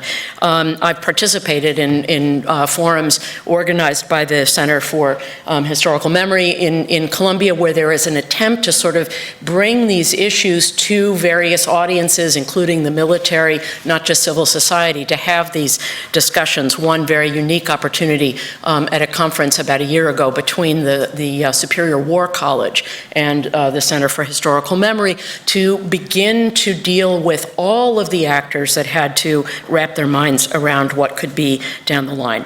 Another unique aspect is the Victims and Land Restitution Law that was passed in 2011. The work behind that actually went on for almost 4 years beforehand. And this is, I think, again, we should not lose sight of the fact that this is the first time, with or without a peace process, that victims of armed conflict are seen as an object of state action in the midst of conflict, that the law would be applied whether or not that there was a peace accord. And it recognized not only victims of the non-state actors, the guerrillas and the paramilitaries, but also people who were victims of the state. And I think I'm correct in saying that there are something like 7 million people that have come forward to 7.6 have come forward to register under that process. It's completely unique and obviously will need to be deepened if, and I assume when, a final accord is signed. So let's see, there's also, I think, a novel part of the negotiations themselves. There have been instances, certainly in Latin America, where civil society has played a role in providing proposals to the parties that are negotiating. Guatemala is the most, I think, striking example, where there was a civil society assembly that prepared background documents on all of the issues that were on the negotiating agenda. But Colombia is the first time that victims of the armed conflict of various actors have been invited to the peace talks to talk to the parties about what it is that they want and need and foresee as restitution for what happened to them. And there is no one answer to any of this, but I think that one cannot underestimate the significance of this process in changing the thinking of the FARC that made the Accord on Transitional Justice that was announced on September 23rd a possibility. The FARC was forced to accept that it is not just a victim, which is the way it saw itself, a victim of state violence, a victim of when it tried to form a political party during the conflict, the UP, the Patriotic Union, which was decimated in a campaign of dirty war and assassination. The FARC saw itself as victims, did not see itself as perpetrators, and was forced to listen to people who were describing the suffering that they had gone through themselves or their families at the hands of the FARC. So I think that that change in thinking, if you remember too, that initially the FARC had been opposed to the whole notion of bringing in victims because they were seen as that was seen as something that would legitimate the discourse of people who are against the peace process. So that was an enormous process of evolution in their thinking, which went on during the negotiations. I think that the Accord has many promising mechanisms, novel ones, but also quite impressive, including this special tribunal that will be set up that will have input from the Fiscalia, from the Attorney General's office, to investigate, prosecute, punish, and offer alternative sentences. Those that confess will be subject to reduced sentences. Again, the sort of formula that was used in the Justice and Peace Law for paramilitaries was repeated here, and it would include a privation of liberty, not in a prison, but in an area that would be restrictive. These alternative penalties would be available to not just guerrillas, but also to members of the state. Because one of the sticking points with the armed forces was that you have people, including senior officials, who are in jail for the false positives, for having committed terrible abuses of human rights. And why was the FARC supposed to get more generous treatment than the people who had already faced the hand of Colombian justice? So the fact that those cases will be reopened is, to some, including my dear friends and colleagues at Human Rights Watch, where I used to work, is considered a travesty of justice. And I actually think it's something that one of the only things that will bring the armed forces along to support this process. And if you think back to all of the transitions, not just from internal armed conflict to peace, but also from authoritarianism to democracy, you have to deal with the power of the enemies of what you're trying to do to sabotage what it is you're trying to do. And the kind of agreement, the kind of transition always reflects that sort of balance of forces. I also think that there is a novel, well, not so novel, but the incorporation of a sense of amnesty, not for people who have committed war crimes, but for rank and file members of the guerrilla movement whose principal crime is to have taken up arms against the state. So that is something that will allow for a process, and hopefully an orderly process, of demobilization and reintegration.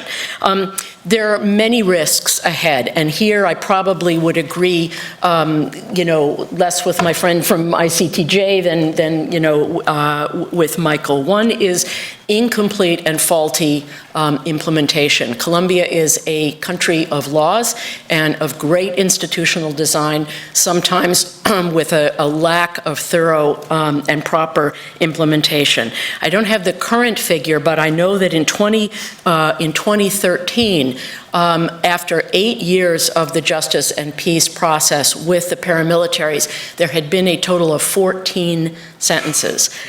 So there is a... 33 today. There are 33 today, okay? So that, but you know, when you think about the tens of thousands that demobilized as members of the AUC versus the number of sentences, it is quite astounding.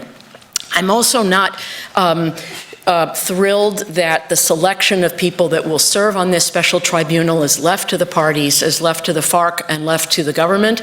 There is a question as to whether or not those particular figures will be seen by Colombian society in general as those with the competence and the moral authority to judge these crimes. Colombia also has seen over a period of decades the way that forms of violence are recycled into other forms of violence. The demobilization of the AUC, the formation and incorporation of the bandas criminales, the so-called BACRIM, and some of the, actually I don't think that this is because of the lack of justice in the demobilization process. I think it has to do principally with two other things. One, the lack of real opportunity for people who leave a life, sometimes the only life they know, in an armed movement, and you know, cannot find meaningful a meaningful existence in civilian life, but also because of the enormously perverse opportunity structure of organized crime. The FARC is deeply involved in drug trafficking, that's no secret, as was the AUC. There's lots of money to be made, and it's just not plausible to think that people will simply, you know, lay down weapons and enter civilian life. Another, and every time I see Jeannie's hand moving, I'm afraid that I'm gonna I don't have the advantage of height, so unlike Kimberly, I actually can't see the clock, which is good. Two final points. One is that President Santos has promised repeatedly that there would be a public referendum on the peace process. I don't see this as a foregone conclusion, even if there is a final accord that is reached. First of all, Colombian vote turnout in elections in general, even presidential elections, is not robust. There have been examples of referenda that have failed because there is not the required constitutional number of voters, and there will be enormous incentives mostly by the opponents of the accord to turn out their voters, as opposed to those who are willing to accept but are not enthusiastic about the conditions that are laid out in the accord.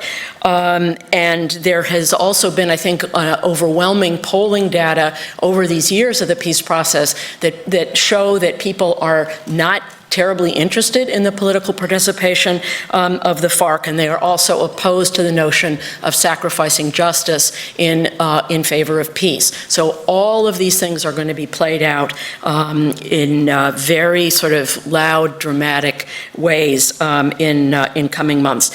And then just a final note, which I think is an important observation that tempers both the optimism and the you know, kind of amazement that people felt when the Transitional Accord was announced, is that peace accords are never panaceas. As much as an agenda tries to be comprehensive and deal with root causes of conflict, in the Salvadorian case, the structure and of internal security and the role of the armed forces.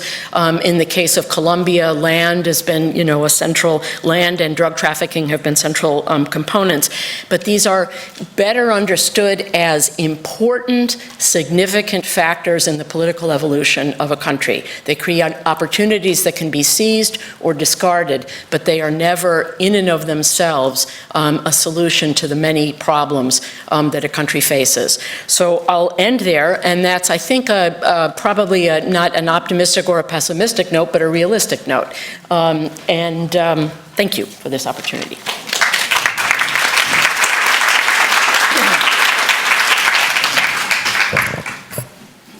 Thank you, Cindy. Next, we'll have Carlos Quesada give comments. Carlos is the Executive Director of the International Institute on Race, Equality, and Human Rights. Formerly, he was the Global Rights Director of Human Rights, Director of Ethnic and Racial Equality Program, and advisor on the rights of LGBT people. And I should note, we haven't mentioned it here, but another innovation in the Colombian process is that the LGBT community has also had its hearing in Havana at the peace talks and has been participating in consultations with a gender subcommission that was established specifically for the purpose of reviewing all of the agreements that were reached in terms of the gender dimensions. Carlos is trained as a journalist and a lawyer. He's worked on racial discrimination in Colombia, Peru, Cuba, and Brazil for more than 2 decades. He has worked with a lot of international institutions looking for ways to ensure that discriminatory practices are not allowed and are built into the different structures that exist for monitoring those areas. And I will turn it over to Carlos.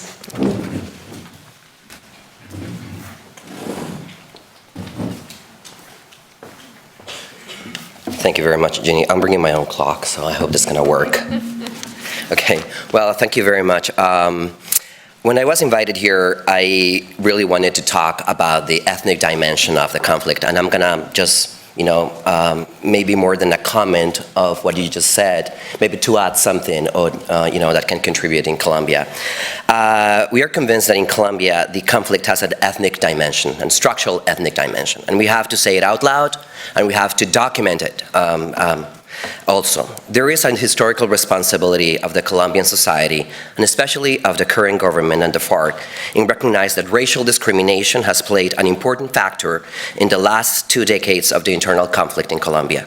Facing that truth may be the hardest task for a Colombian society when attempting to come face to face with itself once the conflict ends. We started to document racial discrimination in Colombia back in the early 2000s, when few organizations were interested in paying attention to the ethnic dimension of the conflict. We, when I was at Global Rights, decided that we needed to prove the existence of racial discrimination. And for those of us working to combat racial discrimination, even in this country, we face two issues. One is the denial of the existence of racial discrimination, and then to prove that there is racial discrimination. So what we did in Colombia, based on the Brazilian model and the US model, was to try to document from an Afro-Colombian perspective the racial discrimination. And in fact, I'm very happy to mention that one of the first organizations that helped us was USIP. The USIP helped us actually to document one of the first reports back in 2003. So thank you very much for that. Anyway, so we started to work with organizations like the National Association of Afro-Colombians Displaced, AfroDes, Afro-America 21st, Colombian chapter, or the Black Communities Process. Our partners started to produce reports that started to show how Afro-Colombians were discriminated in general and how the internal civil war had affected their communities.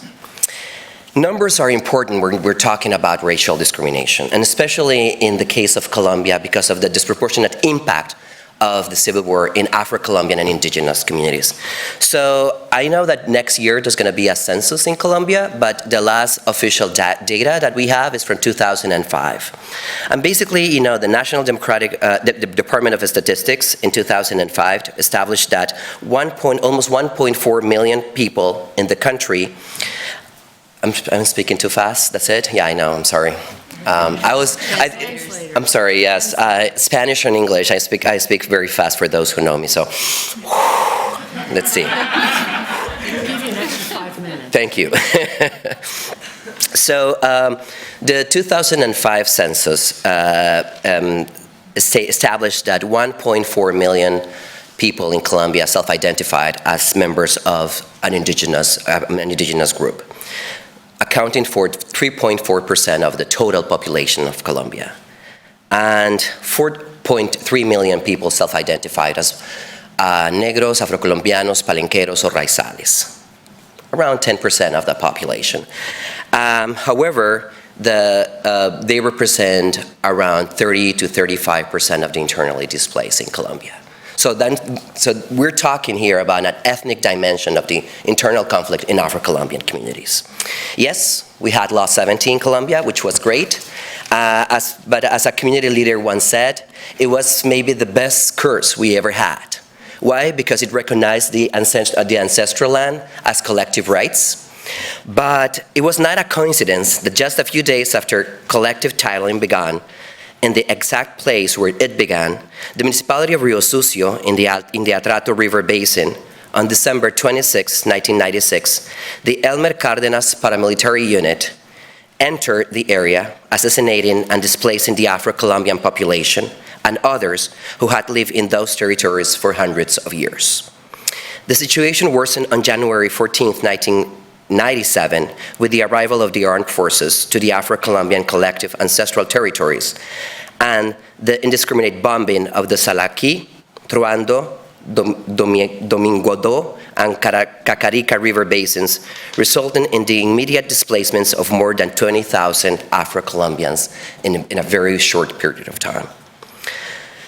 Thus began the armed conflict offensive to dismantle Afro-Colombians' rights to their ancestral territories as recognized by Law 70. This strategy was principally supported by the indiscriminate use of force, brought to bear thanks to the lack of state protection that has kept the marginalized Afro-Colombian communities in a condition of extreme vulnerability. The enactment of laws that violate the rights of the Afro-Colombian communities, and as always, the discourse of development or on development aimed at supporting the very mega projects which put at risk the survival of Black as cultural group in the Pacific as one of the ecosystems with the greatest degree of biodiversity in the planet. I'm just give you exact days and exact time because for those of us working on internal displacement in Colombia, especially talking about Centro de la Memoria Histórica in Colombia, those days actually were very important in terms of like the mass displacements later on of Afro-Colombian communities. This complex range of factors has profoundly ruptured in the communities and organizational processes in Colombia, as well as has resulted in a strong disconnect with their cultural methods related to land or the ancestral production and the ecosystem. I would like actually to also mention two things. There was the Decree 005 of 2009 in Colombia that, that recognized, so to speak, that the impact of internal displacements for Afro-Colombian communities and how the government should react to those internal displacement there. The collective Afro-Colombian territories have not, I'm sorry. Slow. Okay, the collective Afro-Colombian territories have not only been at the center of a massive expulsion of displaced persons, but had also received at least 500,000 displaced persons. So the Afro-Colombian territories have been not only a place to displace, but also a place where people have to be displaced again to a different Colombian territory, Afro-Colombian territory.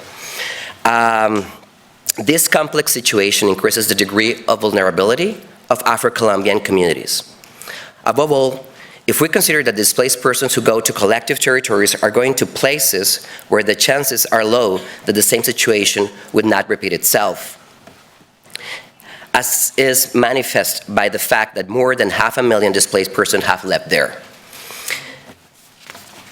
The impact of forced displacement on ancestral Afro-Colombian territories becomes even more concerning if, along with the collective territories, we add the municipalities with a major Afro-Colombian population. And why is this? Because, like in Colombia, we have a real problem in terms of registering internally displaced Afro-Colombians. A lot of Afro-Colombians who have been displaced and they ended up in Afro-Colombian territory, they don't register, or they haven't been registered as internally displaced. So some groups, some Afro-Colombian groups have actually said that probably the internal displacement within the Afro-Colombian community is probably more than 35%, 35%. This excessive strategy of expulsion would not appear to make any sense if we consider that the Afro-Colombian population has been historically marginalized from political participation in the country, ruling out possible political goals with them. They have been excluded from the distribution of socioeconomic benefits, and it is the poorest of the poor, We must therefore ask how to explain this desterritorialización. I cannot even say that in Spanish. And excessive violence against the Afro-Colombian communities. The Afro-Colombian communities and their organizations have analyzed this question and feel it has at least two possible answers. First, and most obvious, it is behind that the strategy of Afro-Colombian displacement is none other than a plan to seize their rich lands, since most of them live in the Pacific Basin, and since the Pacific is one of the richest regions in the country, as well as the world in terms of biodiversity, oil, mines, timber, etc. Nonetheless, they consider that this has been one of the main reasons why they have been internally displaced. We actually, since I just have like 5 minutes left, and I'm gonna do what Cynthia actually did, I'm gonna just make some general comments now on two important things. One is the fact that Afro-Colombians want to be part of the peace process. And recently, there was, the Afro-Colombian Peace Council was created. And the whole idea is that they wanted to be heard as victims in the peace process.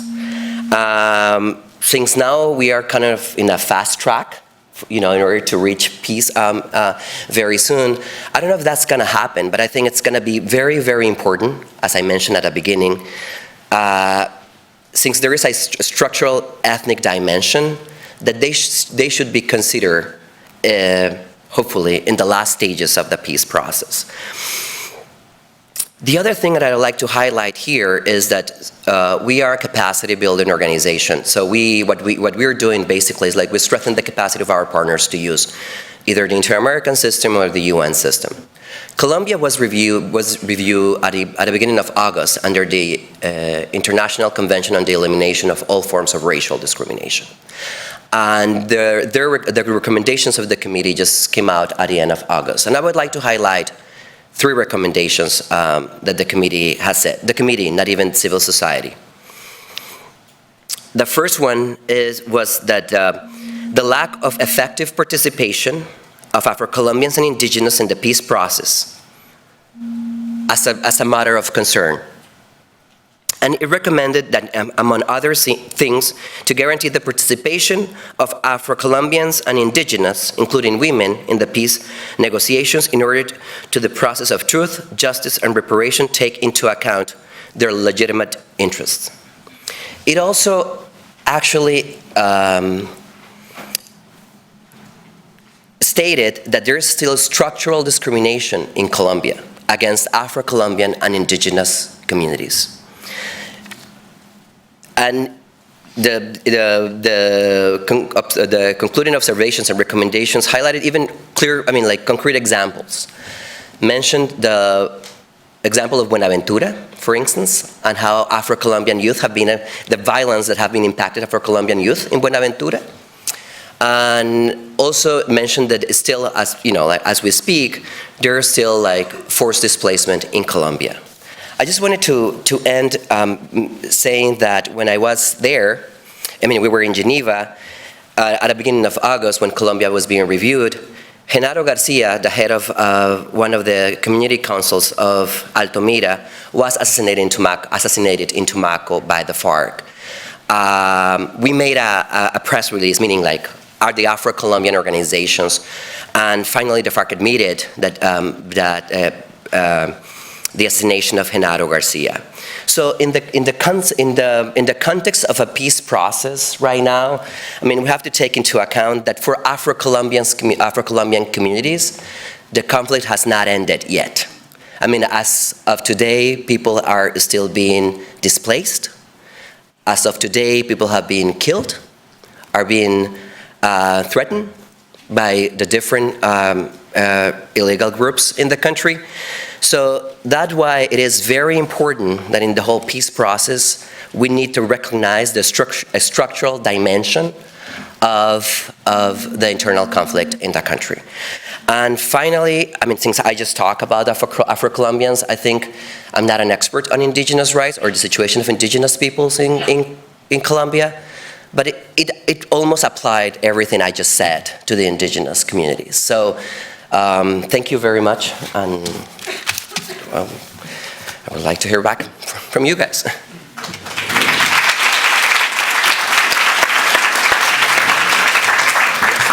Thank you, Carlos. We'll turn now to Lisa LaPlante, who joined the New England Law faculty in 2013 and 14. She teaches business and human rights, public international law, torts, and transitional justice.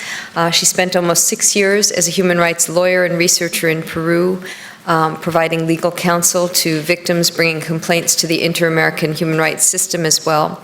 She was also a researcher with the Peruvian Truth and Reconciliation Commission as a grantee of the Notre Dame University Transitional Justice Program. We're delighted to have her here with us, and I'll turn the floor over to her.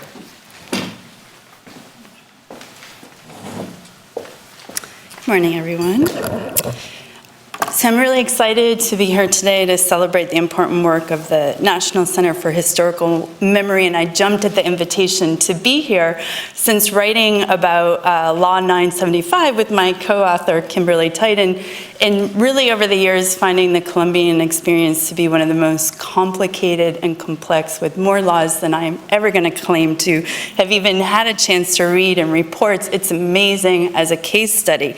But I'm not going to pretend that I have as much knowledge on it as my co-panelists, and instead I'm going to share some of the knowledge that I've gained about studying Peru and more recently Guatemala, in part thanks to a grant from USIP in 2005, which really jump-started a lot of what I have to say today. So I did prepare some remarks, and fortunately they are responsive to what was said in the morning because there was so much said, but I think I'll be able to touch upon a particular aspect, which is I'm not so sure that I'm challenging David's account of these pillars and how they create historical memory as much as presenting the idea that it's not just historical memory, but it's the collective memory that may result from that historical memory that we really need to pay attention to, especially because it's often that collective memory that sets the context for the types of outcomes that we seek in transitional justice projects. So I'm really going to talk about my experience. In terms of research, I started off with this agenda to look at the implementation of reparations after the Peruvian Truth and Reconciliation Commission concluded its work in 2002. I thought it was going to be pretty technical watching how it happened, and I kept running into the idea of memory. It was really everywhere. It was in the political discourse, it was in the media accounts, the political agendas, and especially with the victims, their platforms and their protests. But I found that it wasn't just the factual memory that was at stake, it was the interpretation of this factual memory that really stood out to me.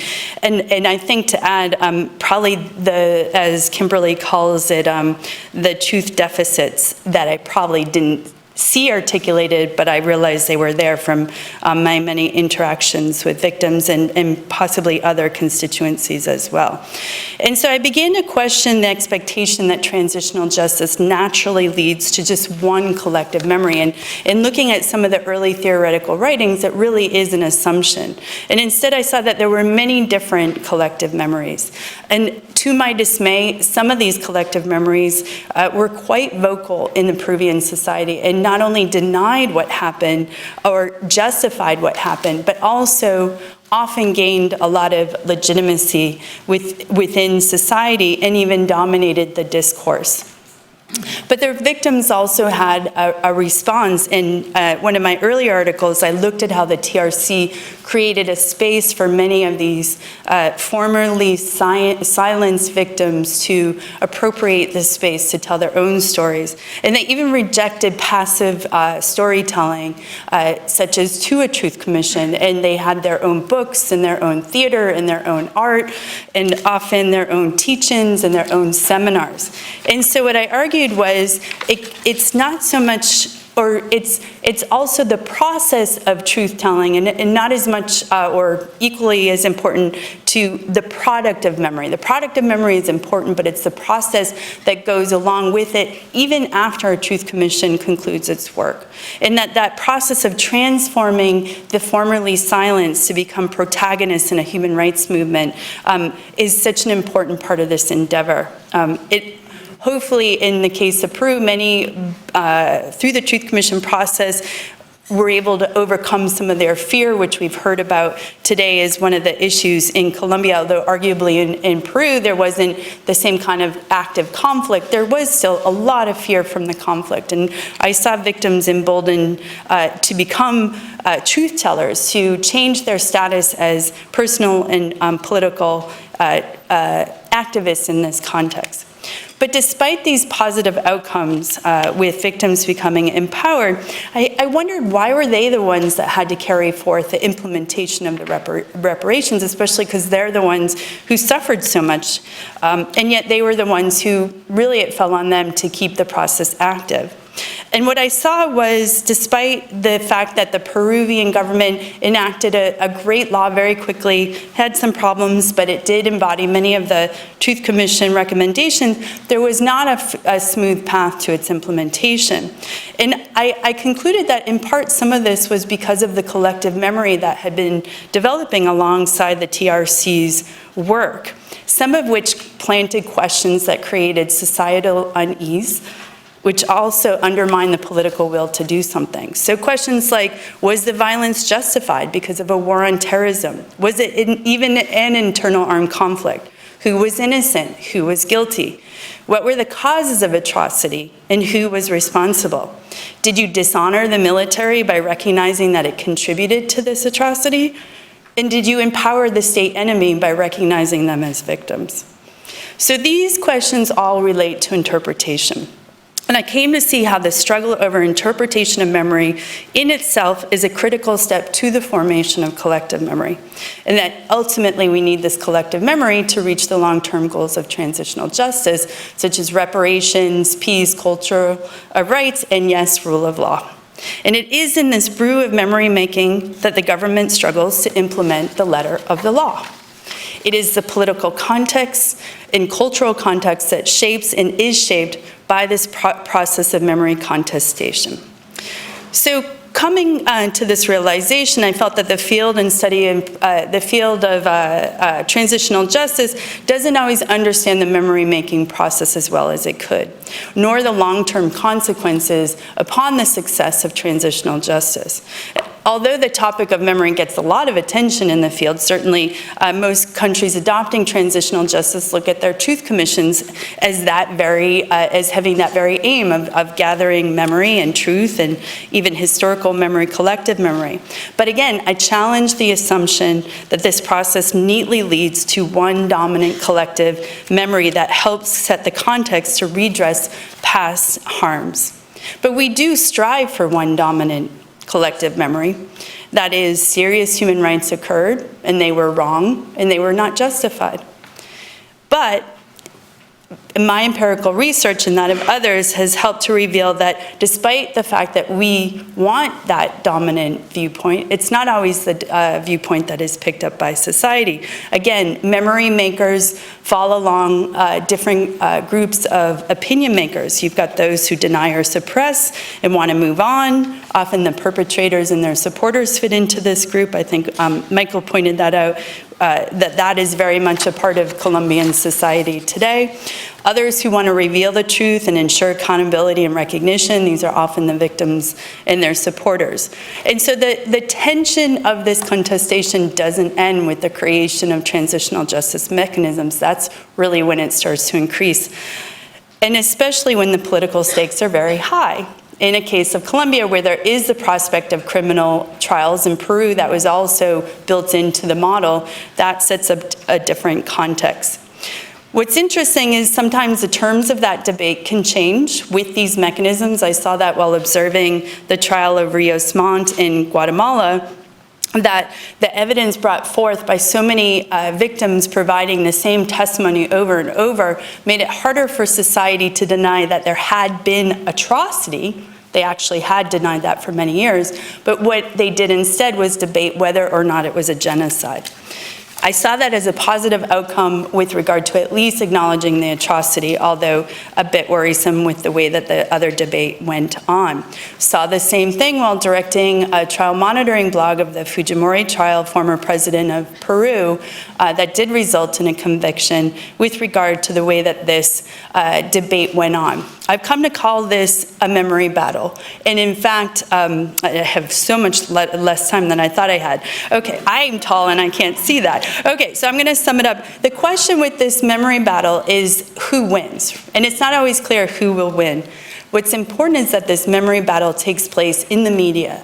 Social media, TV, radio, printed media, and that this is a social filter, this is the filter for these memory battles, and that the media is often overlooked in transitional justice projects. They're a subject and they are an object of this process, and yet they're never neutral arbitrators of this memory battle, and actually can be quite divisive. And so really quick in the remaining time that I have, this sets up a paradox for transitional justice. On one hand, we want to promote different opinions. That's democracy, an open debate. But the problem is what if some of those opinions are denying the atrocity or getting in the way of the implementation of this process? This can undermine the other goals of transitional justice, rule of law, a culture of rights, and that is where I get to the point of what we're aiming for is a conscience, such as that thought of by Emil Durkheim, that it's not just the collective memory, it's the conscience of the past. And we talked about education in schools, generations passing on understandings of the past. But ultimately, if we don't figure out how the law is used to shape that conscience, and we don't figure out who is shaping that conscience, who in this memory battle, we may not get that far with the transitional justice mechanisms that we've set up. So ultimately, I come out saying that it is the process of internalizing the message that is produced by these transitional justice mechanisms, and to some extent, it's an imposition of one dominant collective memory. I've gotten into trouble with this, especially with those who say free speech should be absolute. And I say, no, it's balanced with certain other human rights considerations, and we have seen these in countries such as Germany, that have tried to balance those two competing aims. So other things I could have said, but I'm sure I'm out of time by now, so I welcome any questions with regard to my comments. Thank you very much.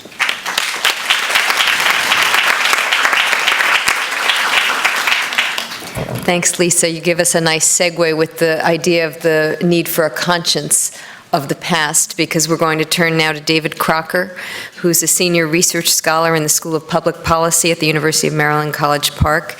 He specializes in international development ethics, sociopolitical philosophy, transitional justice, democracy, and democratization. He's offered graduate courses in ethics, development, foreign aid, democracy, and human rights, and established and helps direct the school's specialization in international development.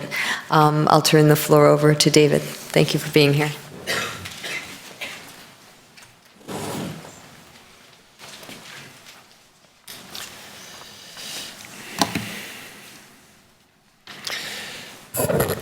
Thank you very much. It's a pleasure to be here and participate in this important event.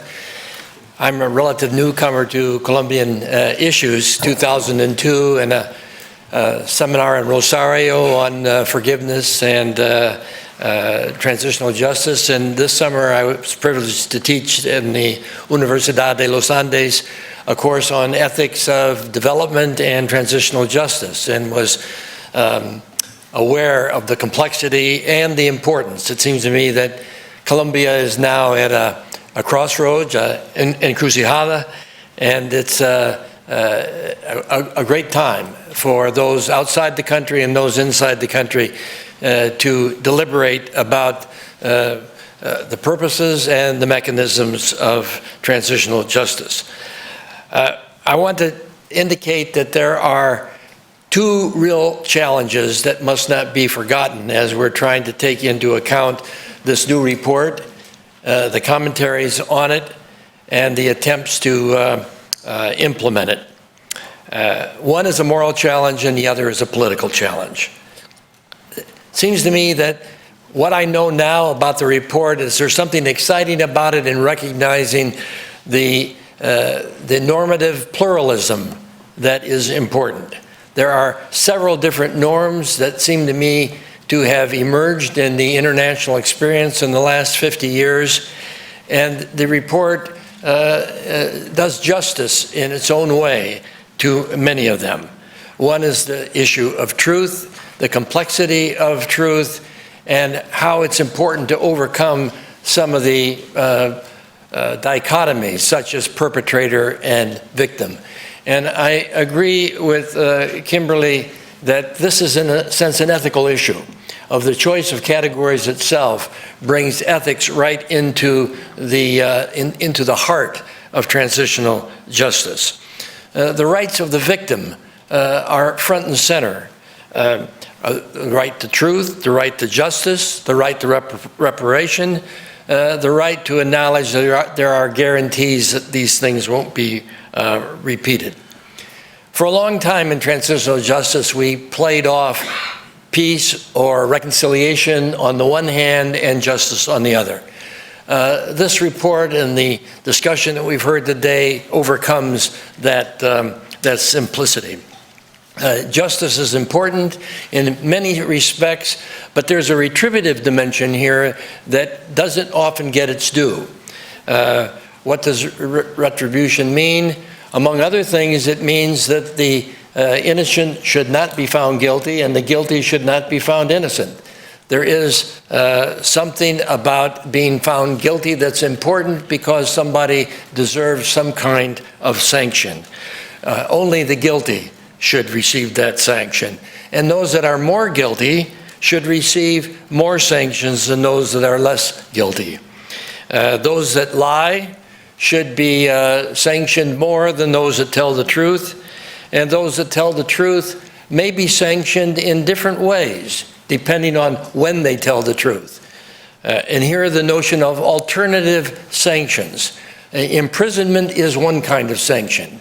But there's other kinds of sanction which limit people's freedom in various kinds of ways. And one of the challenges, I think, of the report is to be more specific about what those alternative kinds of limitations on freedom might be. I agree with Michael, the importance here as a part of the notion of justice of rule of law, of treating equals equally and unequals unequally. And this implies that all sides of abusers on all sides would be sanctioned, not just the guerrillas, not just the government, but the paramilitaries as well. And yet recognizing the complexity and ambiguity of these investigations, decisions, and sanctions or punishment. And the larger question of who is going to be judging these, who should be judging. The new jurisdictional responsibilities, how do they relate to the ongoing ones within the country?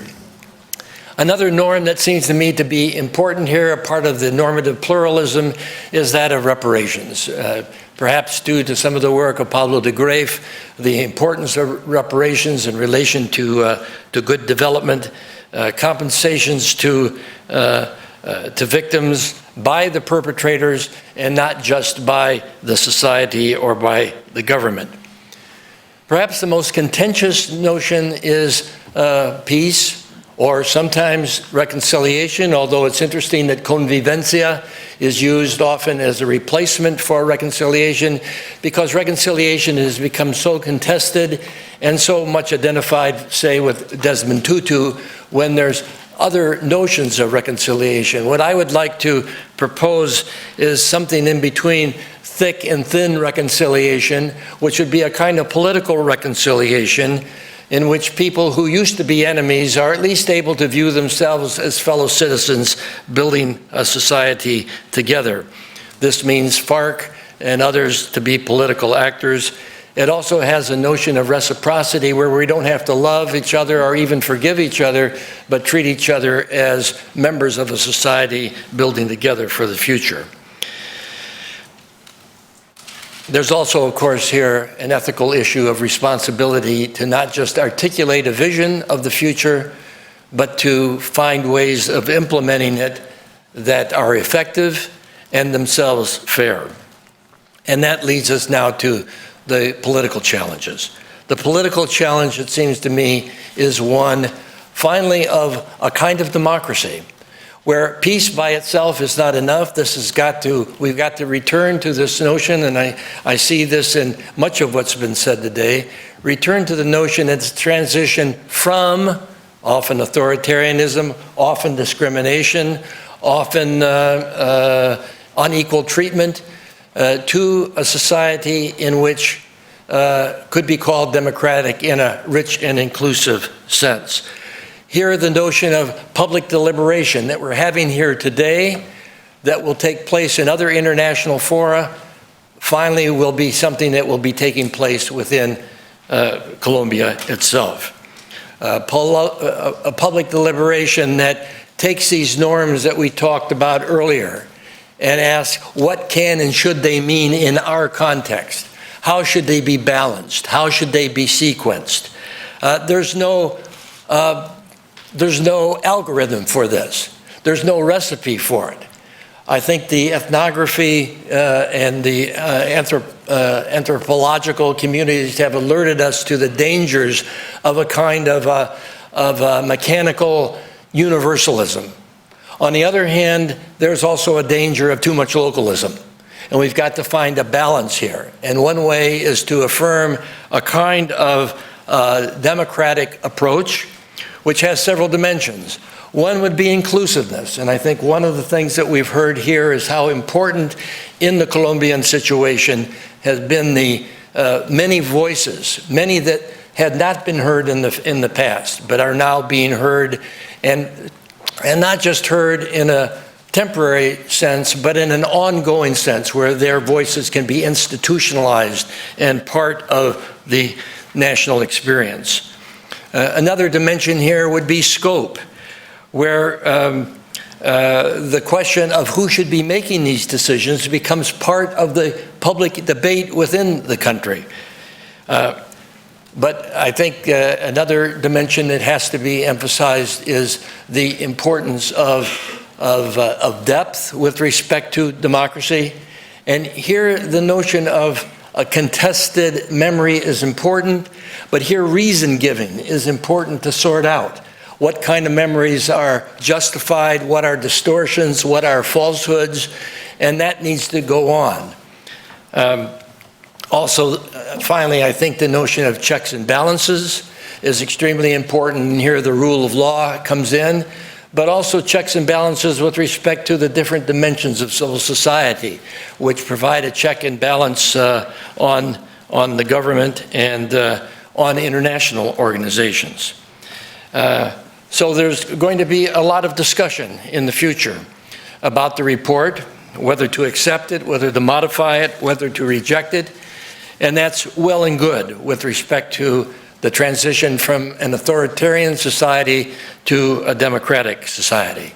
What role a referendum should play, a parliament should play, the courts should play, and civil society, especially the mass media, should play, that itself is a democratic theme to be debated. There's a lot of obstacles in the way of realizing these kinds of norms in and through the give and take of public deliberation. Some of my own work recently on Peru has been excited about what Peru has accomplished, and yet also recognizing the deep obstacles in the way of anything called convivencia, let alone reconciliation. The deep polarization, which can't be ignored, of hostility and animosity that goes deep into the fabric of the society. I drove over the weekend from Maryland to Virginia.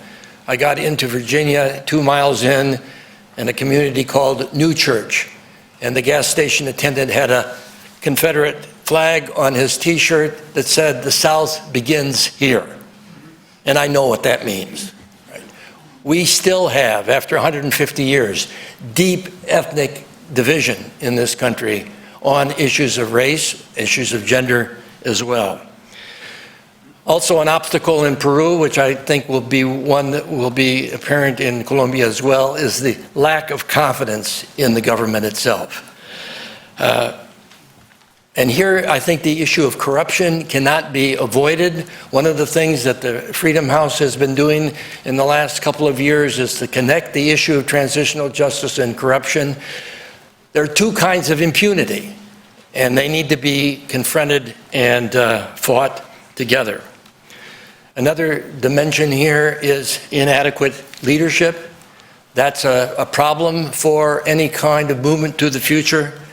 And here, I think we can say, and some of those colleagues on the stand here would agree with me, that Peru has been blessed with Salomon Lerner on the one hand and Javier Reguiñez on the other hand in different ways, promoting dealing with the past in an open and courageous way, but also trying to identify goals for the future. One of the important things that Javier Reguiñez has contributed is the notion of Acuerdo Nacional, a long-term fora in which people from various kinds of ideological stripes can meet together, to some extent in closed doors, so that their views will not be overly dramatized in the press in an early way. This could be an important role to play, recognizing that without adequate institutions, reconciliation or convivencia or peace is at best short-term and not durable. And finally, I'd like to say that all of us who are working on these issues need to remember to keep our eye on the goal, on several goals, on a plurality of goals, and the moral commitments to truth, to reparations, to justice, to the rule of law. These are commitments that we have. They mean different things in different contexts, and yet there's a kind of commonality of meaning that should be galvanizing us, whether we're in an international fora or in a national fora trying to deal with a past that leads to a just and better future. Thank you.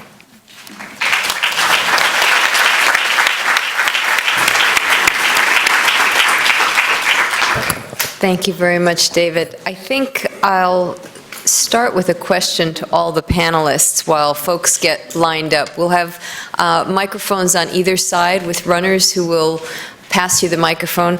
I would just start with a very basic question, and maybe not everybody will want to answer it, but I think it's important to remind ourselves that these debates are taking place while active conflict continues in Colombia. And Carlos referred to what that means for the Afro-Colombian communities in particular, but I think it's a broader issue in that usually you have a truth commission that is established after you have a peace accord. In the Colombian case, all of these historical memory processes have been happening while conflict has been going on. And even this latest transitional justice agreement is being put to the test while the conflict occurs. So I would just throw that out to our group of panelists and commentators to see if any of you have any comments about that. And then we'll go to the floor and start with maybe over there. As people come to the mic, I would ask them to identify themselves. I don't know, before we go to the questions though, Jim, does anybody on the panel want to speak to the question of the transitional justice historical memory debates taking place within a context of armed conflict?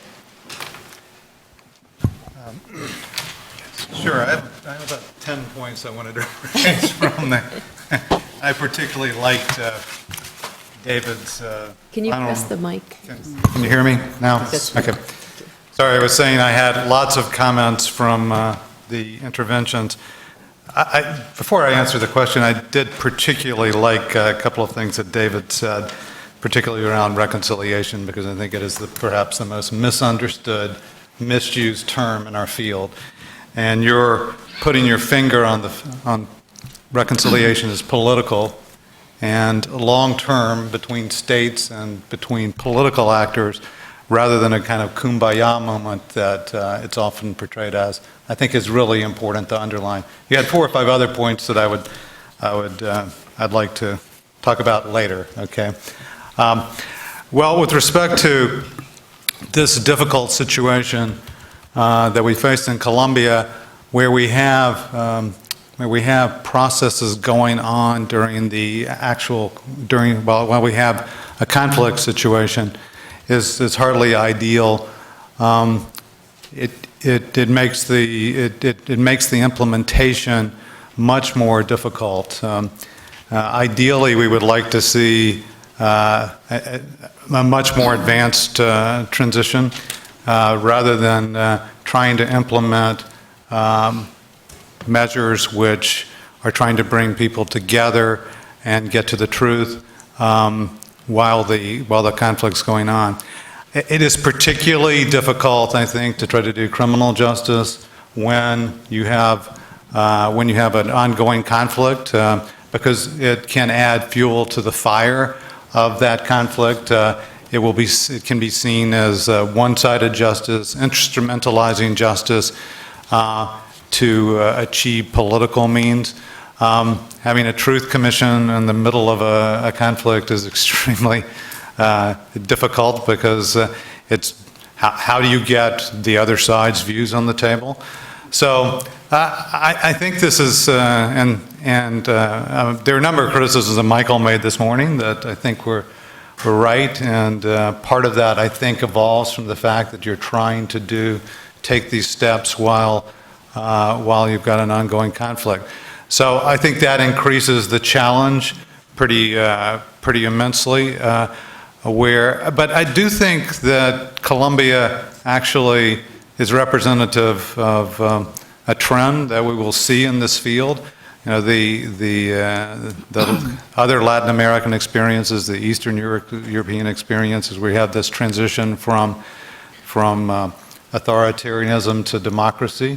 Much less so in terms of the countries we're dealing with. Tunisia is the only one that perhaps meets that kind of criteria. We're being called on in the midst of conflict, much more serious actually than Colombia, where the open conflict, international actors, the UN are asking for advice on how do you do transitional justice in the midst of an open conflict, or where there's only agreement around one idea, perhaps a commission, and that this is supposed to be able to resolve a deep conflict that's in the midst, it's on fire.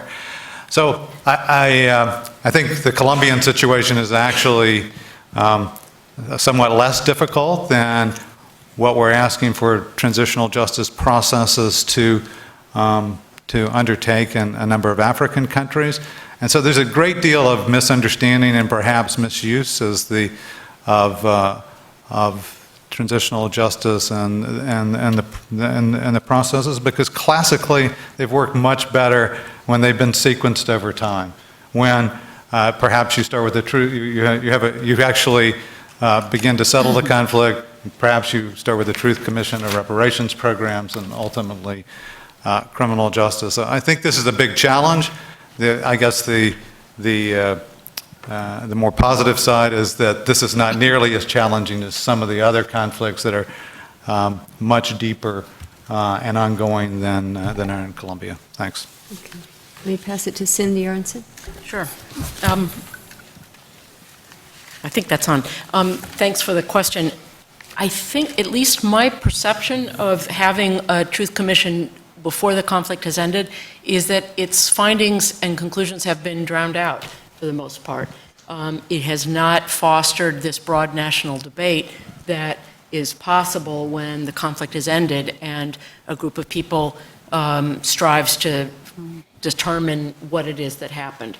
And I don't think that this is a question of seeing it as biased or one-sided or whatever, but simply that the experience of most people, at least intellectually, if not in practice in the places where they live, is that the conflict is ongoing. So there is a certain perplexity about why this is going on. And as a result, the media and all of those transmission mechanisms that serve to amplify the findings have not been called into play. I have another concern, actually, about not the CNNR, but the new Truth Commission that's being formed, as to whether or not it will be able to come up with a consensus view of what took place, or whether it will be a sort of cobbling together of various realities, which is a reflection, I think, of the way the war and the conflict is viewed, in Colombian society, depending on where you live and who you ask. And that's not just urban and rural, but it's sort of, what size city and where in the city and what socioeconomic status, whatever. So I see a potential, given the way members of the Truth Commission have been named, that it will serve simply to reflect the fragmentation and polarization of discourse that exists in the country. Let me just clarify quickly, too. I think we're talking about a number of different things here, and we're mixing them up as though they belong together, but in a sense they don't. I think the Basta Ya report is a general documentation report that was part of a national commission process to get at the truth of what happened in the Colombian conflict, what the origins were, what the impacts were. That's a report that came out 2 years ago in Colombia, and within the context of the conflict. And there are also discussions today about a truth commission that would be established once the conflict ends. But the discussions about this truth commission are already permeating the public realm. There have been several efforts to establish truth-telling reports. Another one that was commissioned by the negotiators at the peace table was the Historical Commission on the Conflict and its Victims.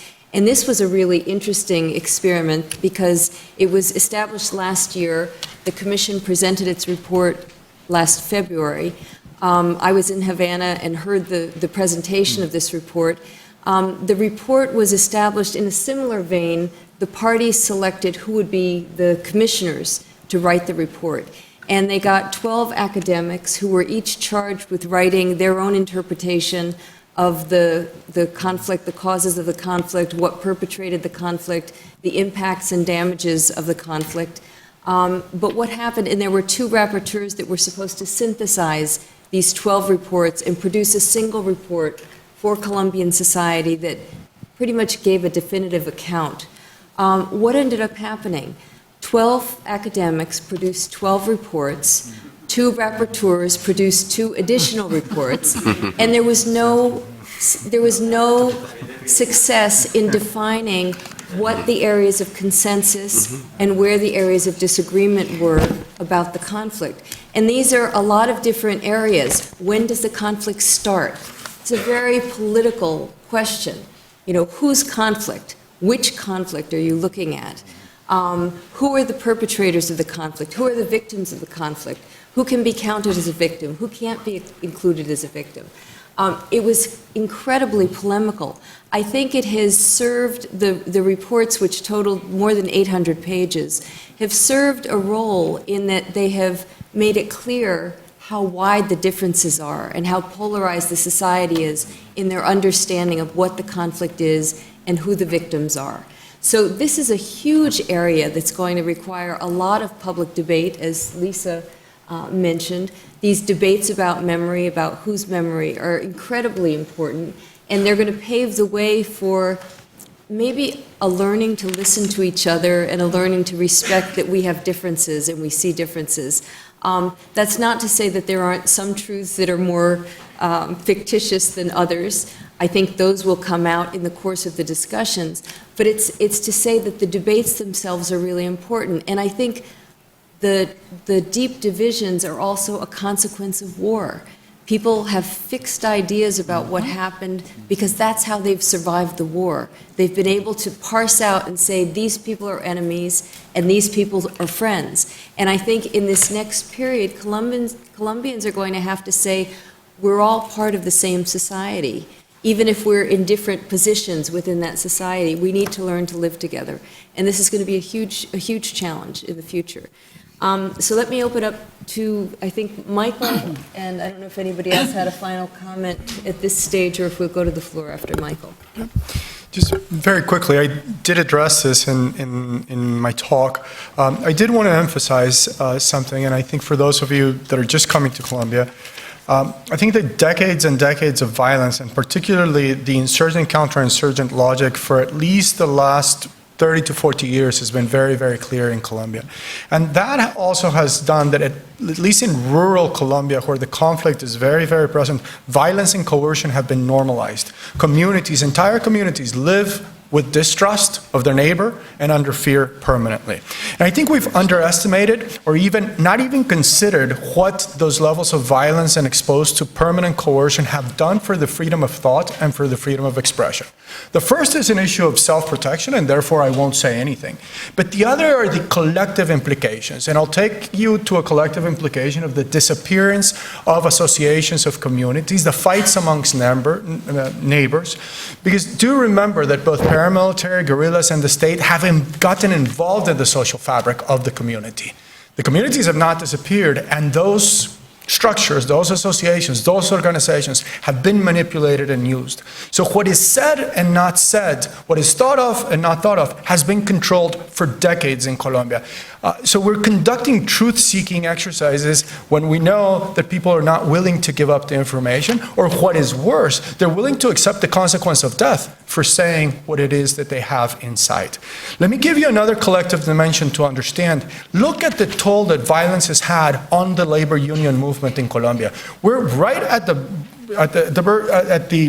side of the disappearance of labor unions in their contentious collective manifestations throughout all of Latin America. I think that's very important.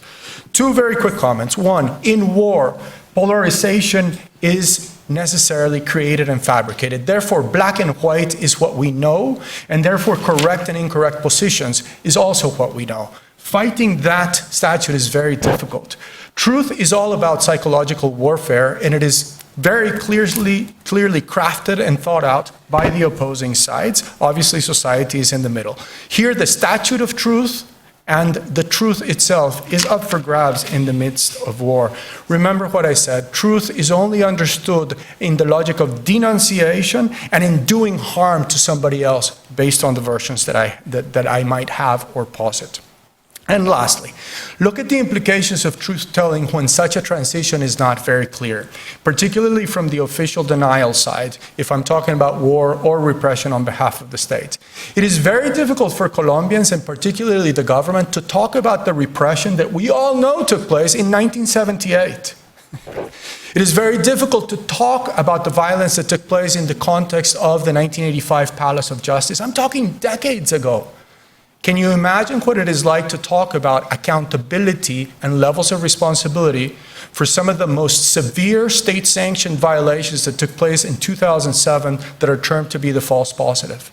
Where at the height of those violations, those people that were civilians that were in a position of responsibility are currently the President and the High Commissioner for Peace as Vice Minister and Minister of Defense.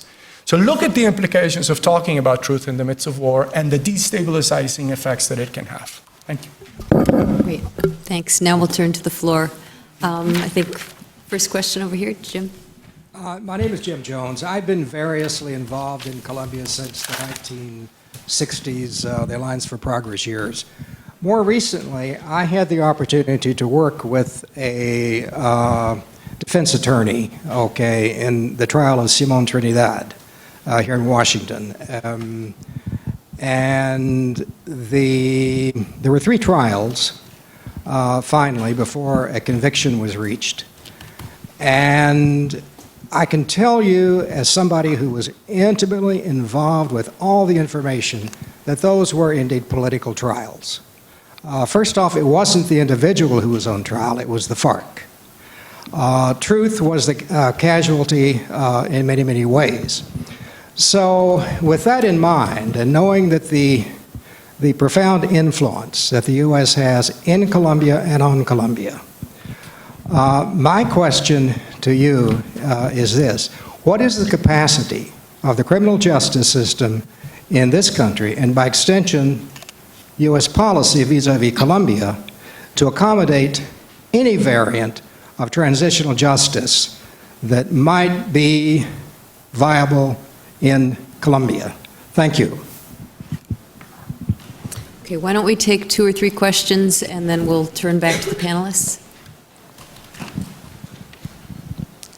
Buenas tardes, mi nombre es Rafael Barrios, soy del colectivo de abogados José Alberto Restrepo de Colombia y quiero hacer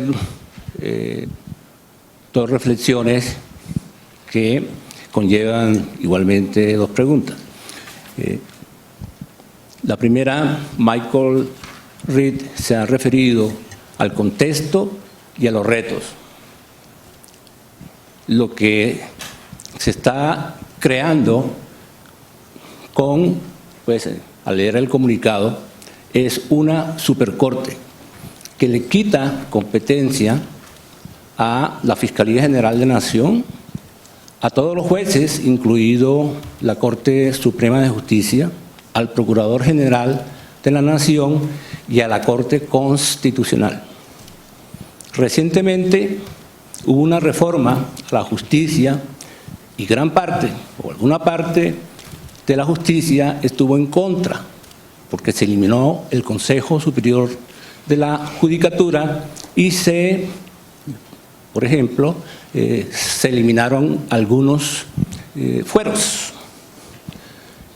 Esta reforma, o sea, para concretar, el tribunal tiene que pasar por una reforma constitucional, por reformas legales, y luego revisada por la Corte Constitucional. Entonces, allí hay un riesgo latente.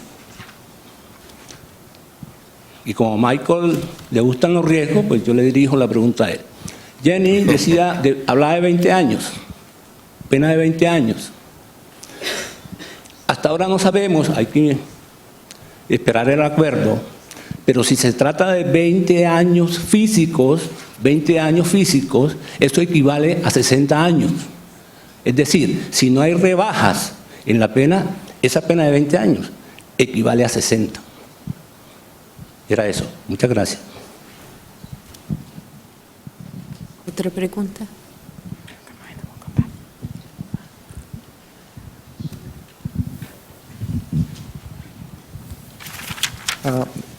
Thank you. I'm Santiago Diaz with Georgetown Law.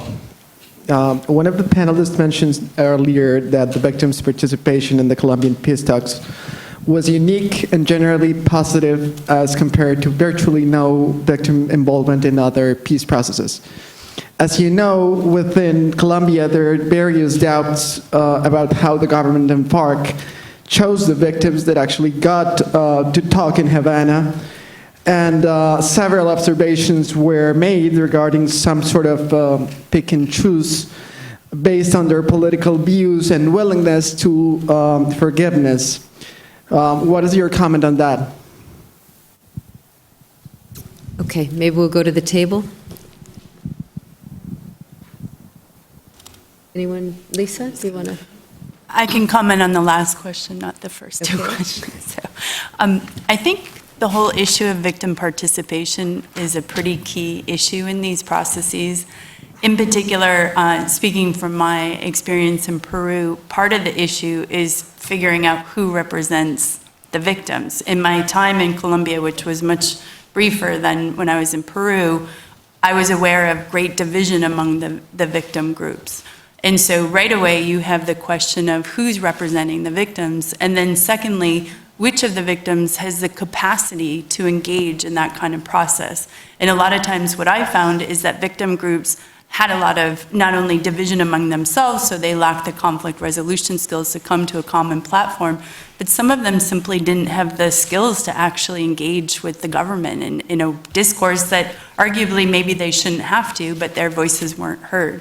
So in terms of who they chose, I don't know because I'm not that closely linked to it, but I would suppose that in part they were looking for someone who could maybe handle that experience, but also to maybe be more generous with the government than it deserves. Maybe it's hard to figure out who represents the victims. And so how do you actually figure out who that person is, I think is a difficult question in all these situations. I'd like to just follow up on that last question as well, and maybe we can get a few of us kind of debating the issue. I think, as I alluded to in my talk, when you have 7.6 million victims, trying to get any representative anything to the table to give their inputs is very difficult. I think in some ways the sole act of participation, of engaging, the fact that the parties are asking for engagement is a kind of reparation without even thinking about the representativeness, if you could possibly have that. I think it's interesting that the parties actually didn't try to make the selection themselves. They outlined certain selection criteria.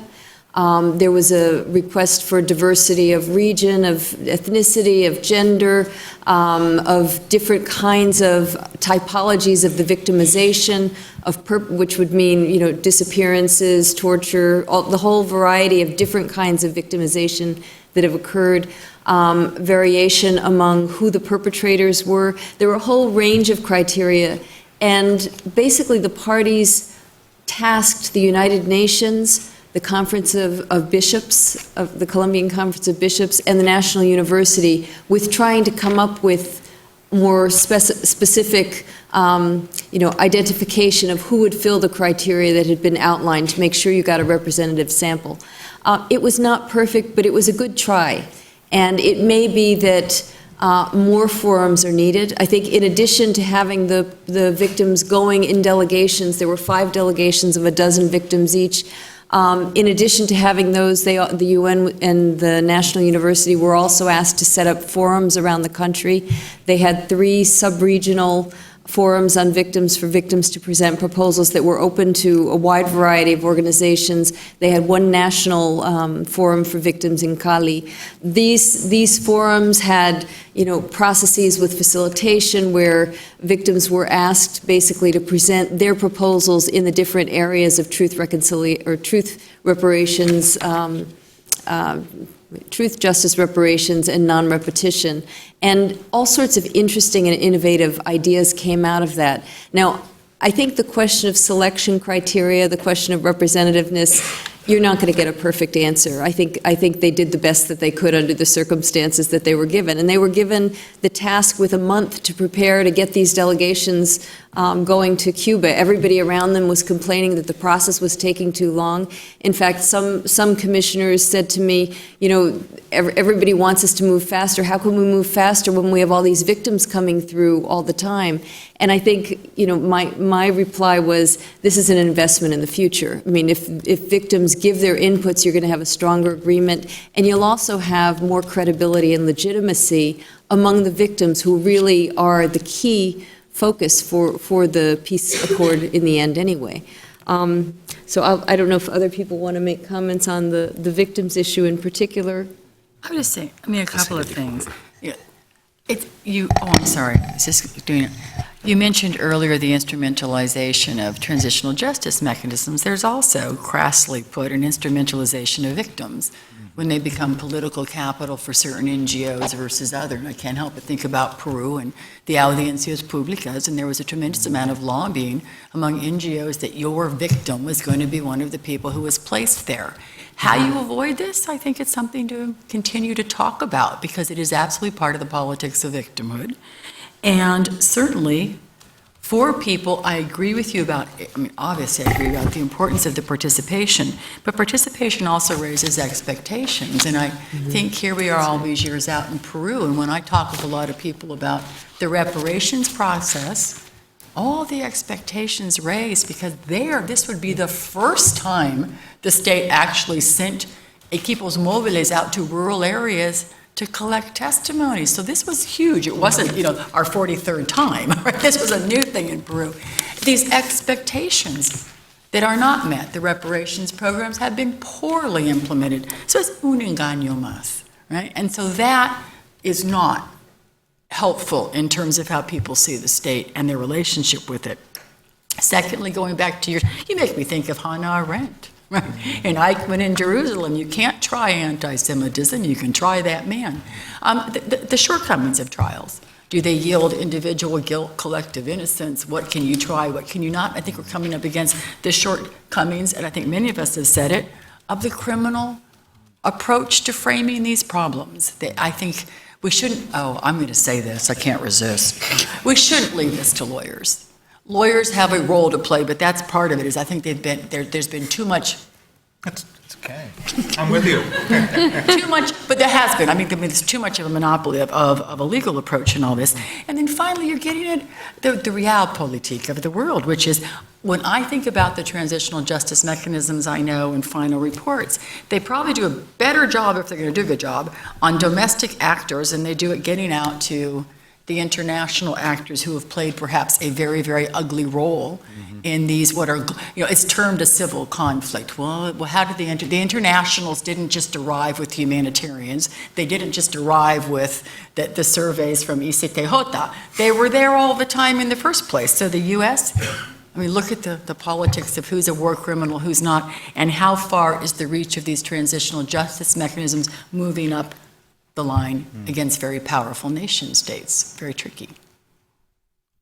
Any other comments in response to the other two questions? Yes. You go first. Please. Then you first, and I'll go second. All right. Well, since I was directly alluded to by Rafael, I'll try to take on his question. I suppose what is most important to me is the fact that before discussing the mechanics of the justice agreement, we failed to conduct the strategic discussion as to what it is that we want from criminal law. I think it is really important to recover the questions that to be socially and politically discussed in Colombia about what needs to be accomplished, what it is that we want to accomplish through criminal law, understanding the limits of criminal law and not holding it as a panacea. I think very unfortunately the discussion on all sides has been limited to whether we satisfy what the Rome Statute or what the American Convention says. And I think it's fantastic. For those of you who know me, I very much defend the standards of international criminal law as well as human rights law, and I'm pretty much known as a hardliner as far as justice is concerned. But it is really sad that a national discussion, a social discussion, is answered in terms of the norms at the international level and whether the ICC is satisfied. I think it's more an issue of whether the campesinos are satisfied, whether sectors of society are satisfied, whether private and public and collective interest groups in Colombia are satisfied. That discussion, I think, would be a lot greater to have. Secondly, I am not going to do what happened after the 23rd of September, and that is to start speculating on what the very short two-page communiqué says or does not say. I think it's been quite unfortunate, all the rain and all kinds of interpretation and additions and footnotes and everything that we've had to the communiqué. I think we have a formal mechanism of communication that has outlined or sketched, at the very least, the material jurisdiction of this tribunal, the personal jurisdiction of this tribunal. We have some understanding that the law to be applied will be national with a reference for purposes of gravity to international codification of these crimes. It is probably understood that procedurally we will have three different types of procedures depending on how the people decide to go the mechanism, and substantively, as I said, some sort of mixture of the law. The biggest discussion has been around your second question, Rafael, and that is paragraph number 7. I'm going to leave paragraph number 7 alone because if anybody remembers how the communiqué logic in relationship to the peace and justice equation on how math in prison sentences gets added up, you will remember that, I forget the exact dates, but you'll remember that on the 16th of May, a communiqué was put forth where even a mathematical example added up to a greater penalty, and immediately the next day the president of the Constitutional Court announced that his math was wrong and that actually it was less and that the top and the max of the sentences were 8. Right now all we have is the paragraphs, the 10 paragraphs that all of you know. That is what we have. That is the official communiqué that we have up to now, and I think we should leave it at that. I would piggyback on the comments that were made because I think it is really important that in Colombia we start understanding that law offers answers, but the law at this stage needs to be very much put in play into strategic goals that are sought under the respect of the rule of law, and that implies the Constitution and the treaties, but that as lawyers we really are not that important, and that unfortunately many of us go to school to try to figure out how we can say something without saying it, and that we're full of that continually. And if you just look at all the jurisprudence that refers to transitional justice, it is very messy, it is very sloppy, and I don't care if it has been the Supreme Court of Colombia that has said it or the Constitutional Court that have said it, they have gotten the law wrong.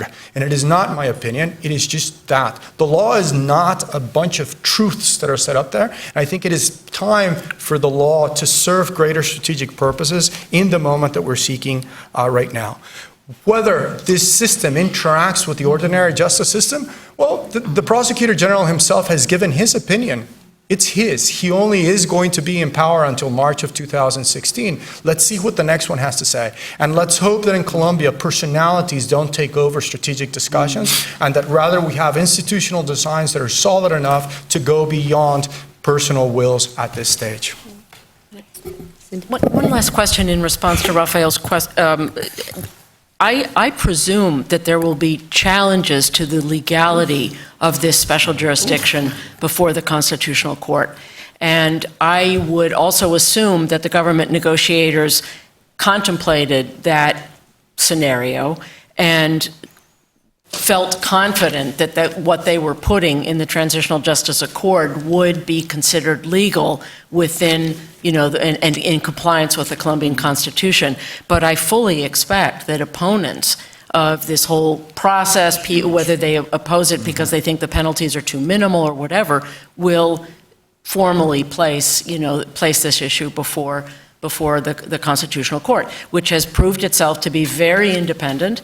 And even though the fiscal is in favor of this and has justified it and said that the Fiscalía is working hand in glove with the process with the special jurisdiction, who knows what the Constitutional Court will say? And I just want to add, without a conclusive opinion, I think we're overlooking the role of the International Criminal Court in all of this, and that Colombia has been under the microscope with regard to whether it would comply with the obligations, and that's very different than probably any other Latin American country with regard to their transitional justice process. Let's take a few more questions. Add one thing, but go ahead. Hi. Oh, David, I'm sorry. David, go ahead. I'll add the question. It will be. Go ahead, David. Okay, and now I'm a little cautious about taking the floor when lawyers say something without saying anything. Michael's probably right about that, but I do think it might be useful to just understand a little bit, to frame the criminal justice aspect a little bit more, and put it in some history. Basically, if we look at the agreement as well, at the end of the day, what has evolved in international criminal law is that those who will be accountable will be those who are most responsible for the most serious crimes. It's clear in a context like Colombia, like it was in Bosnia, where when I served as Deputy Chief Prosecutor of the Yugoslavia Tribunal, that the courts in these extraordinary times, and this goes a little bit back to Jenny's question about international justice or criminal justice and transitional justice, that the capacity and the political will are both very much in question in countries that have gone through massive conflicts or going through transition. And if I look at our experience in Bosnia, we had 10,000 perpetrators, and the Yugoslavia Tribunal, which is seen as a highly successful tribunal, at least till a couple of years ago, prosecuted 121 individuals. Maybe a couple of hundred were prosecuted in the national courts. So what was developed is this idea of who's most responsible, and therefore you're looking at leadership. You're looking at the political leadership and the military leadership, and at the end of the day, those who are the foot soldiers are probably not going to face the bar of justice. And if they do, something's probably off, because if you're holding the foot soldiers liable but not the commanders, then you're not you're really not in line with the principles of transitional justice. So I think what we're really trying to wrestle with is to have accountability, some amount of criminal accountability for those who are really planned, who ordered these crimes to be committed. And if we look at the agreement, I mean, and the devil's in the details, so I don't want to opine too much, but the agreement does provide for an amnesty, but it provides for an amnesty that's allowed by international law. Protocol 2 of the Geneva Conventions allows for, or in fact calls for liberal amnesties, not for the most serious crimes, obviously, not for war crimes, not for crimes against humanity, not for genocide is not really a question in Colombia, but not for these crimes, but those of the foot soldiers. And so this seems to be a pretty good starting point. The question really then is, and we'll have to see what the ICC says, and Fatou Bensouda did make a pretty mild statement, and I think rightly so, because we need to see what happens and how this plays out. But the question then is, how is this really going forward? Now, there are a couple of interesting things. It looks like international judges will participate in the kind of minority kind of way. That, I think, has happened in a number of countries, in Bosnia and Sierra Leone and so forth, more to give credibility to the process. You don't really need the expertise, to be honest. You've got very good judges in Colombia. But the real question is, I don't find the real question to be about the putative lengths of sentences. It's really about the issue of how those sentences will be served. Now, what's a bit unclear is how the sentences will be served. I mean, I would make the argument, and some would make the argument, that actually the most important aspect of the criminal justice process is the condemnation of the actions. That is, the crimes that were committed, that if you have a public trial, this is the most important aspect of the criminal justice process. Because the leaders who planned and committed these crimes are condemned in public, and those are identified and called out. Now, the secondary question is then, to me, how that sentence is played out. We don't know what the ultimate view of the ICC prosecutor is, but it does look like to me, and certainly ICTJ has taken this position, that alternative sentences is a way to address this issue, as long as we have a process where the illegal activity and the terrible things that happen are vetted in a proper criminal justice process. The primary purposes of the process is not the actual punishment imposed, it is the public nature of the process. So that's really what we're focused on. And I think alternative sentences, again, it's not clear what those alternative sentences are. It looks like not prison, but some kind of confinement, so the devil is in the details. But that seems to me to be consistent with the overall purposes of criminal justice, the condemnation, the identification of the crimes, and some punishment. So I think that's where the focus should be, rather than on punishment. We've written a lot of papers on this. You can go read it on the ICTJ website, and Michael and I probably could have a good debate about this, and others as well. But I thought it might be useful to outline how the process works and how this has evolved. And making those decisions when I was a prosecutor at the Yugoslavia Tribunal is, to be honest with you, as much art as science. Thank you. Other questions from the floor? Yeah, hi, my name is Moira Burse with Peace Brigades International. A number of the panelists mentioned the fact that a lot of these questions are being debated and some things may well be implemented while there still is conflict and violence in Colombia. And part of this, one of the sources of that, of course, is from these, sort of paramilitary successor groups that are still very active in the country. And One of the forms of violence that we paid most attention to at Peace Brigades is around the threats and attacks and killings of human rights defenders and victims advocates that continue. In fact, just on Monday, a pamphlet was distributed amongst a number of organizations in Bogota, including Rafael's organization, that threatened human rights defenders and victims advocates with death, signed by one of these paramilitary successor groups. And so I wanted to hear from some of the panelists, particularly those who have experience in other countries with these kinds of processes, but others as well, if you have thoughts, what kind of mechanisms and policies and practices can be helpful for protecting the victims themselves, for protecting witnesses and their advocates and supporters in these processes, and avoiding retaliation. Thanks.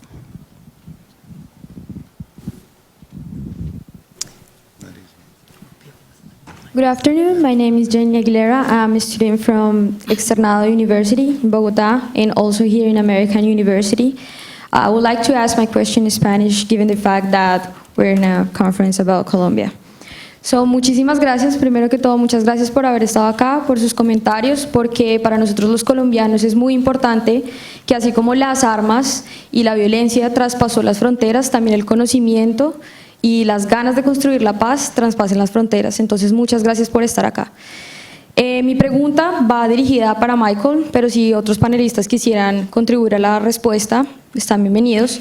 Me parece que uno de los desafíos más grandes que está enfrentando ahorita Colombia es el hecho de que la seguridad ciudadana y la seguridad como tal en las calles de Colombia está dependiendo y siempre ha dependido de la rama del Ministerio de Defensa.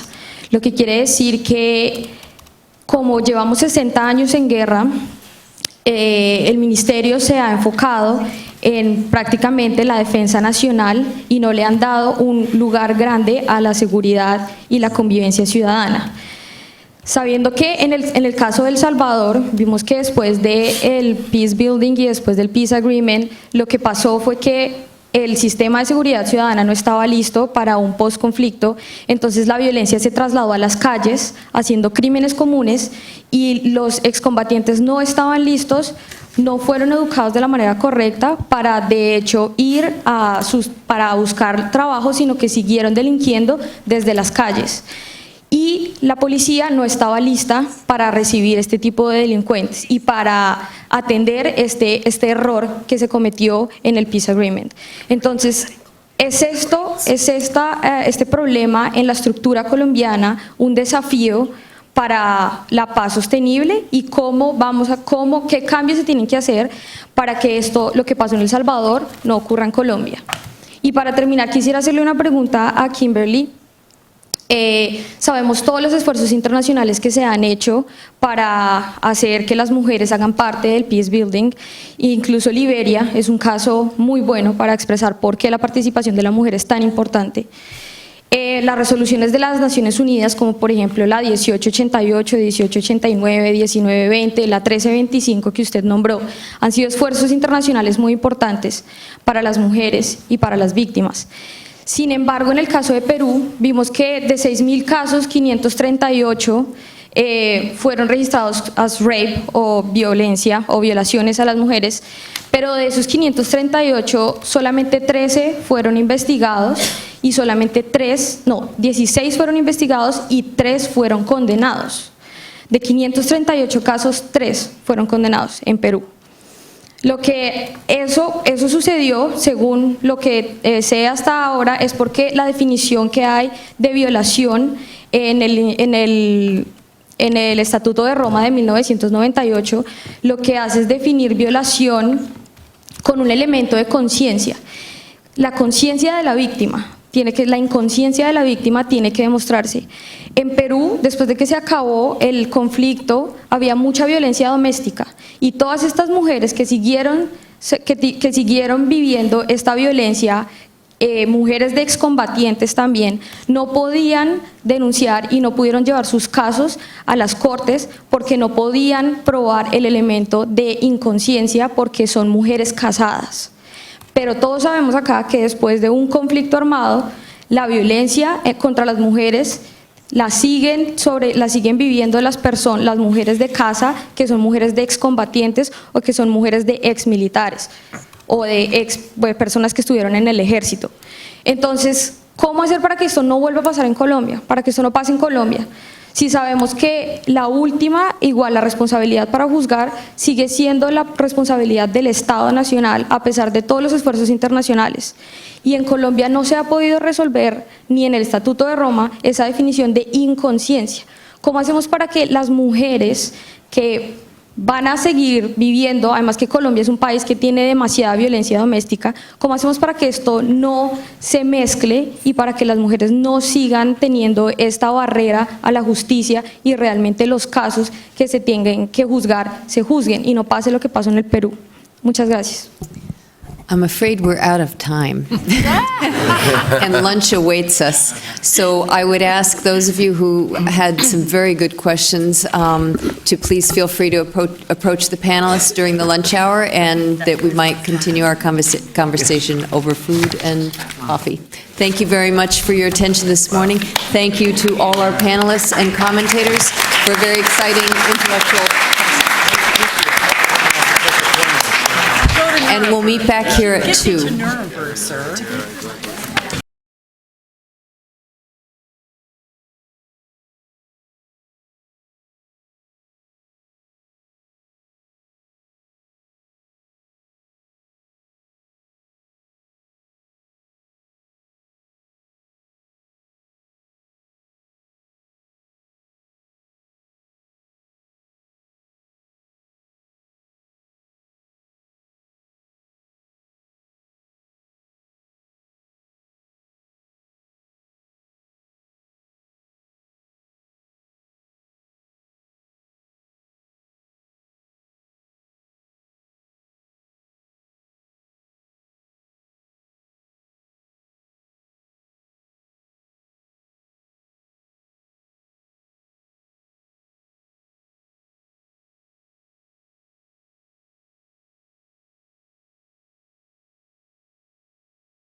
Una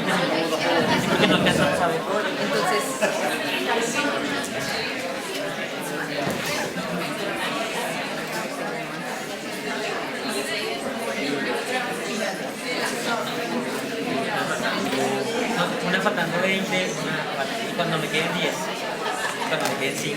Entonces, 20 minutos. ¿Qué te tengo que mostrar? 20, después 10.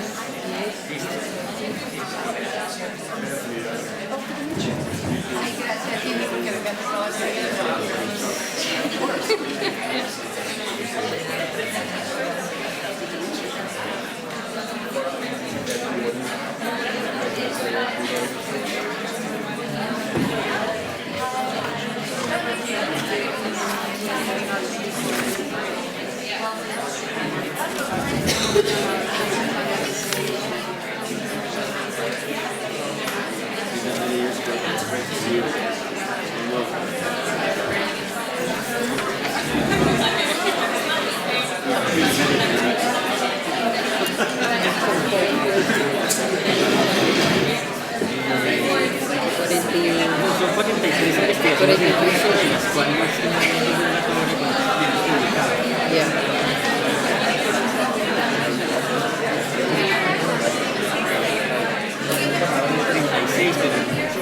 Sale. 40, di 40. Ya. 40, di 40.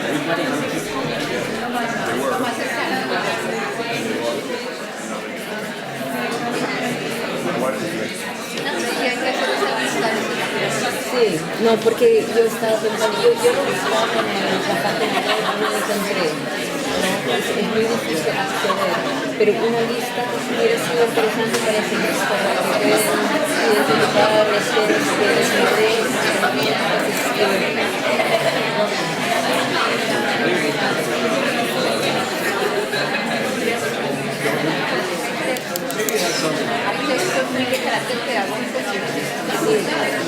no, eso iba a mencionar también.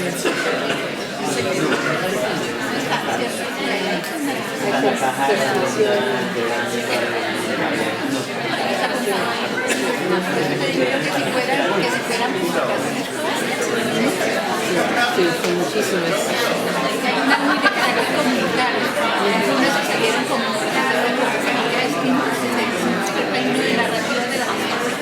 Es muy lindo que a partir de unos líderes reales se hicieron unas historias que se diagnosticaron, que a la vez son familiares,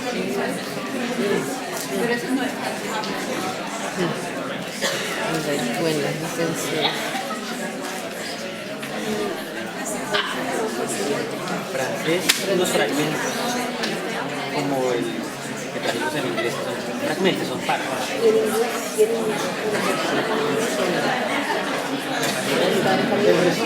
¿Qué trajimos hoy?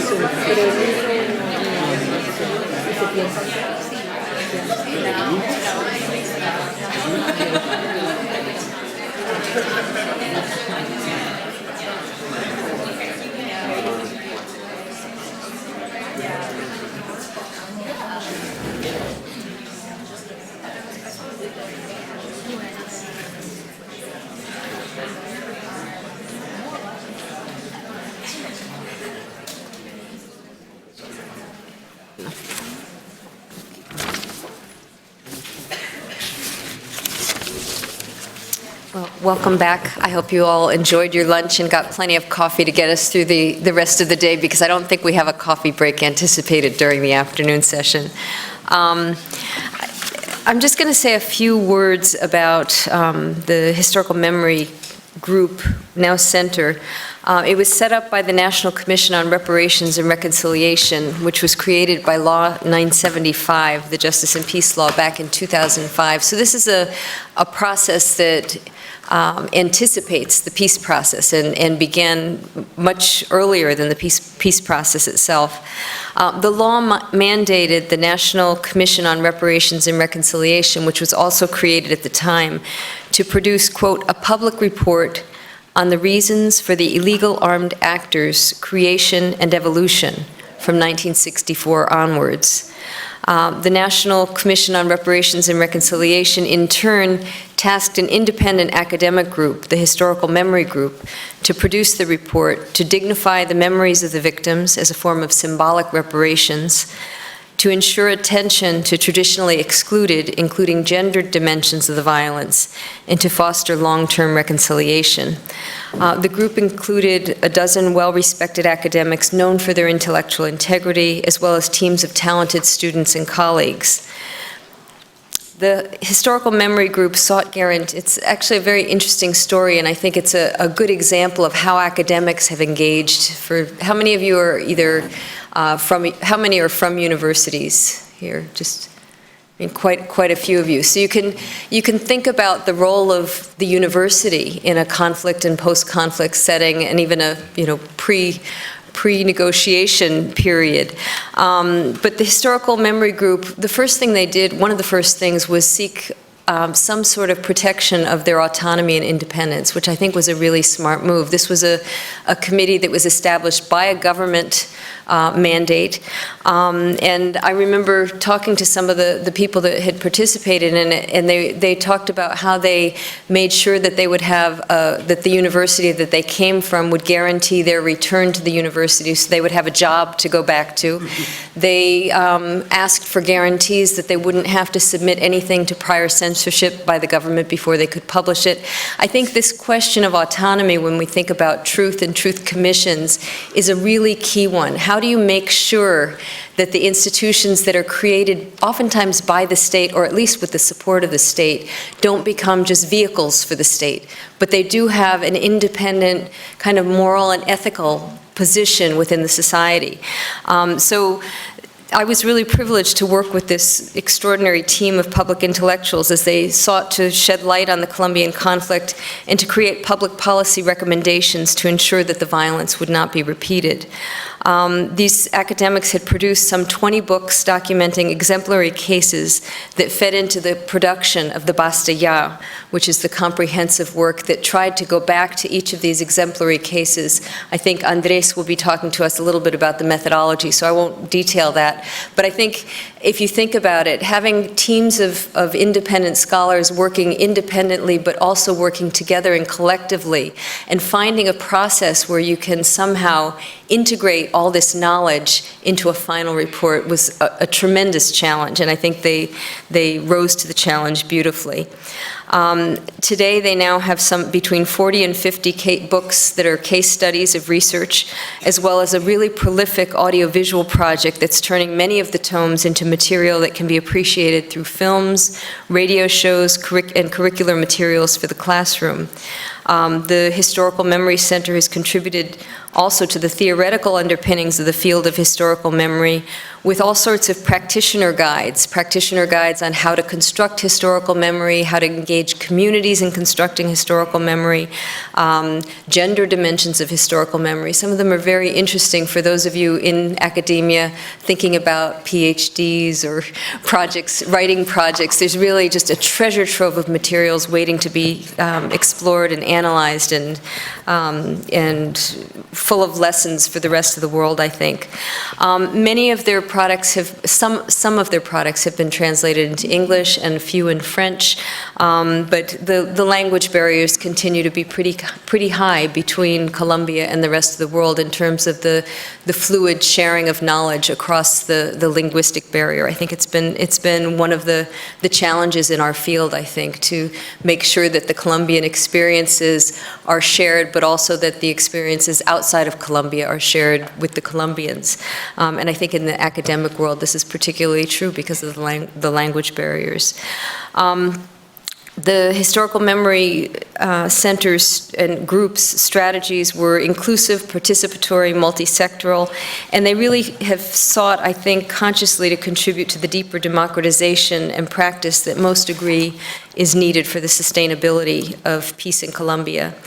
I'd just say a last word that conflict violence by its nature is often hidden, and it frequently stigmatizes the victims. The Historical Memory Group and then Center really took a very strong political position that their project would be focusing on the rights of victims. And I think this was quite a controversial position. There's no evidence that this is the way that it has to be. I think it's debatable. It's one of those debates that I think the public needs to engage in. You know, it goes back to the question of whose memories and who are you working for if you're doing a historical memory project. But I think that recovery for victims and for societies at large do call for the development of truth-telling mechanisms that can restore dignity to the victims and that protect and promote their rights to truth, justice, reparations, and guarantees of non-repetition. And with that as an introduction, I'll now introduce Andrés Suárez, who is the lead investigator at the National Center for Historical Memory in Bogotá, Colombia. He holds a degree in sociology and a master's in political studies from the National University of Colombia. Previously, Suárez was a consultant for the National Institute of Legal Medicine and Forensic Sciences. He's consulted for the Ombudsman and the National Program for the House of Justice. He's a researcher at the Institute of Political Studies and International Relations and was one of the chief investigators for the Historical Memory Group. So I'll turn it over to Andrés. Thank you for being here.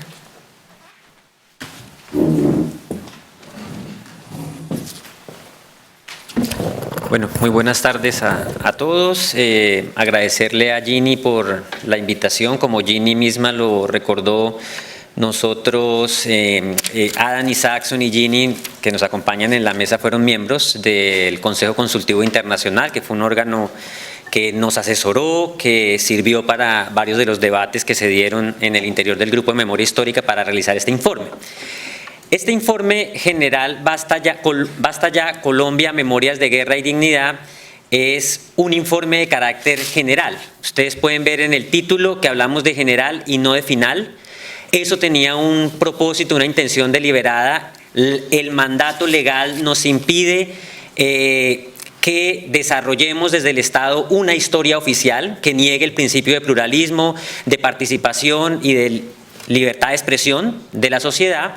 Y el propósito del informe no era cerrar un debate, sino abrirlo y generar un debate público. Ese era el propósito fundamental del informe, posicionar a la memoria histórica como un objeto de debate público. La segunda característica es que este informe se llama Basta Ya y no nunca más. Y se llama Basta Ya porque ocurre en medio del conflicto. Y el título nos lo dieron las víctimas. Las víctimas nos dijeron, la memoria es para nosotros un mecanismo para intentar detener la guerra. No lo utilizamos como un mecanismo pensado en resolver un pasado ya resuelto, ya terminado. Este es un pasado que sigue siendo presente y lo que queremos es pararlo. En primer lugar, pararlo. Entonces no podemos hablar de no repeticiones de un pasado que no se ha cerrado, ¿no? Un tercer punto muy importante en la consideración de todo el trabajo de memoria que hemos hecho es que nosotros iniciamos nuestro trabajo en el marco de la Ley 975 de 2005, que fue el marco jurídico para la desmovilización de los grupos paramilitares, y el escenario en el que nos encontramos le daba un papel privilegiado a los perpetradores y a los actores armados y a sus narrativas.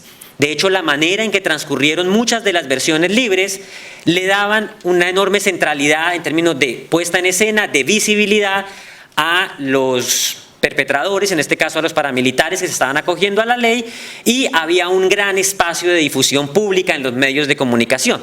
Por razones de seguridad, las víctimas mismas permanecían en salas ocultas, no necesariamente había interlocución con los perpetradores cuando se denunciaban, y un gran reclamo que se le hace a la ley era si la ley garantizaba o no los derechos de las víctimas. De ahí que el grupo, como explicó Ginny, haya asumido la tarea de optar por una apuesta política y ética de hacer un trabajo con opción preferencial por las voces de las víctimas.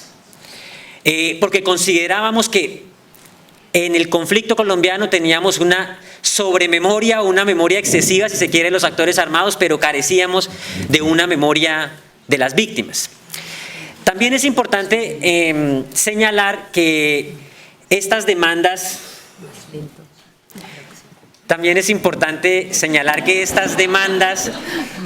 surgen en un contexto en el cual los actores armados tienen un un desarrollo de su lenguaje para referirse a lo que pasa, que tiende a ser lesivo para las víctimas, para la dignidad de las víctimas.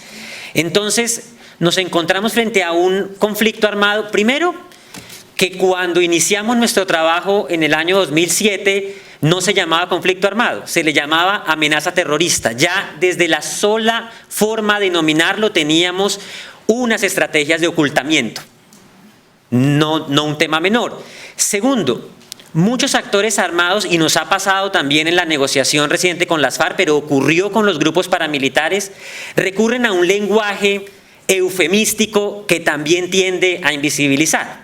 Entonces, o se refieren a las víctimas o se refieren a las atrocidades como si fueran acciones bélicas, ¿no? Entonces hablan de operaciones militares, de objetivos militares, de combatiente dado de baja o dar de baja a alguien como si se tratara de acciones propiamente militares.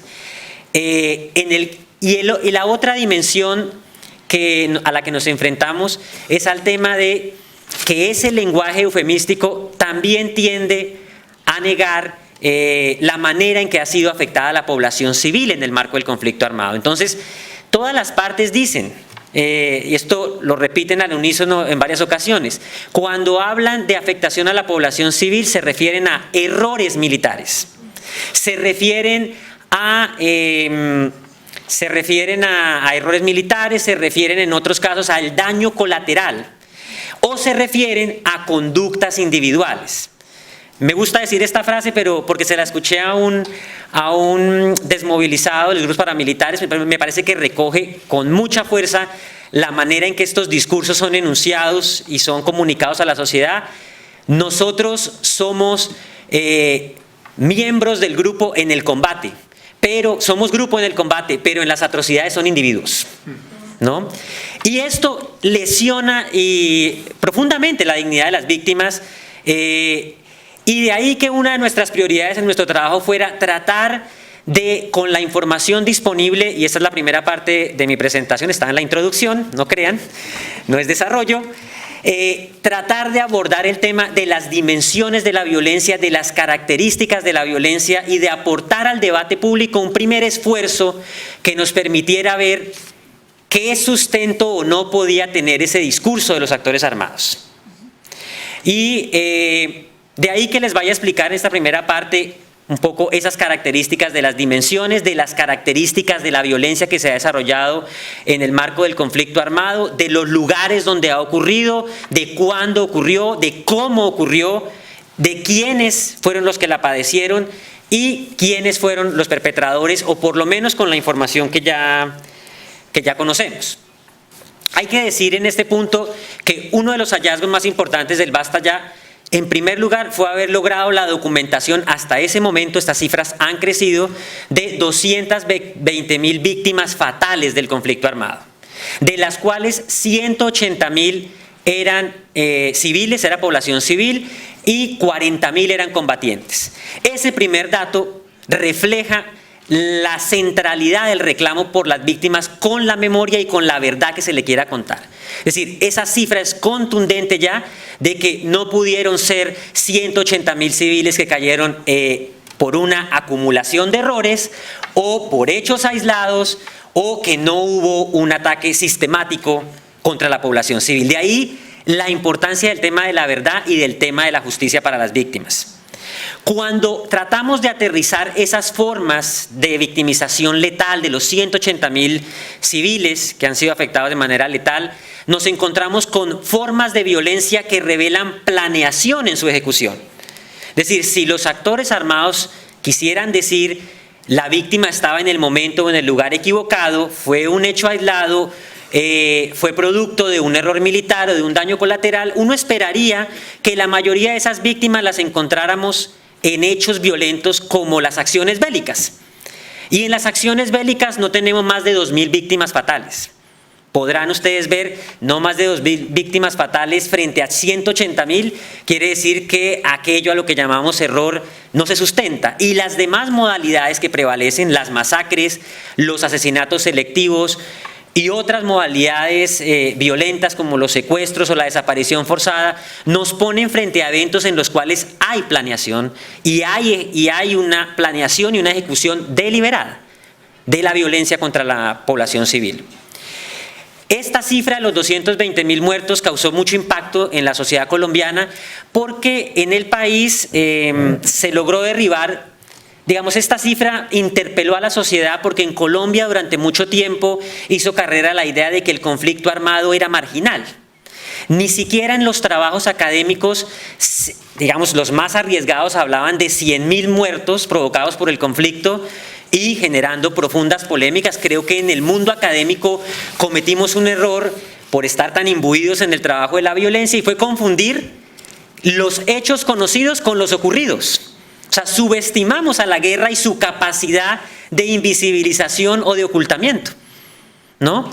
Y se generalizó la idea en la sociedad de que como era un conflicto marginal, podríamos vivir con él como si fuese una molestia, con la que podríamos vivir. De ahí que hayan importantes sectores de la sociedad que se oponen aún hoy a la idea de un proceso de paz.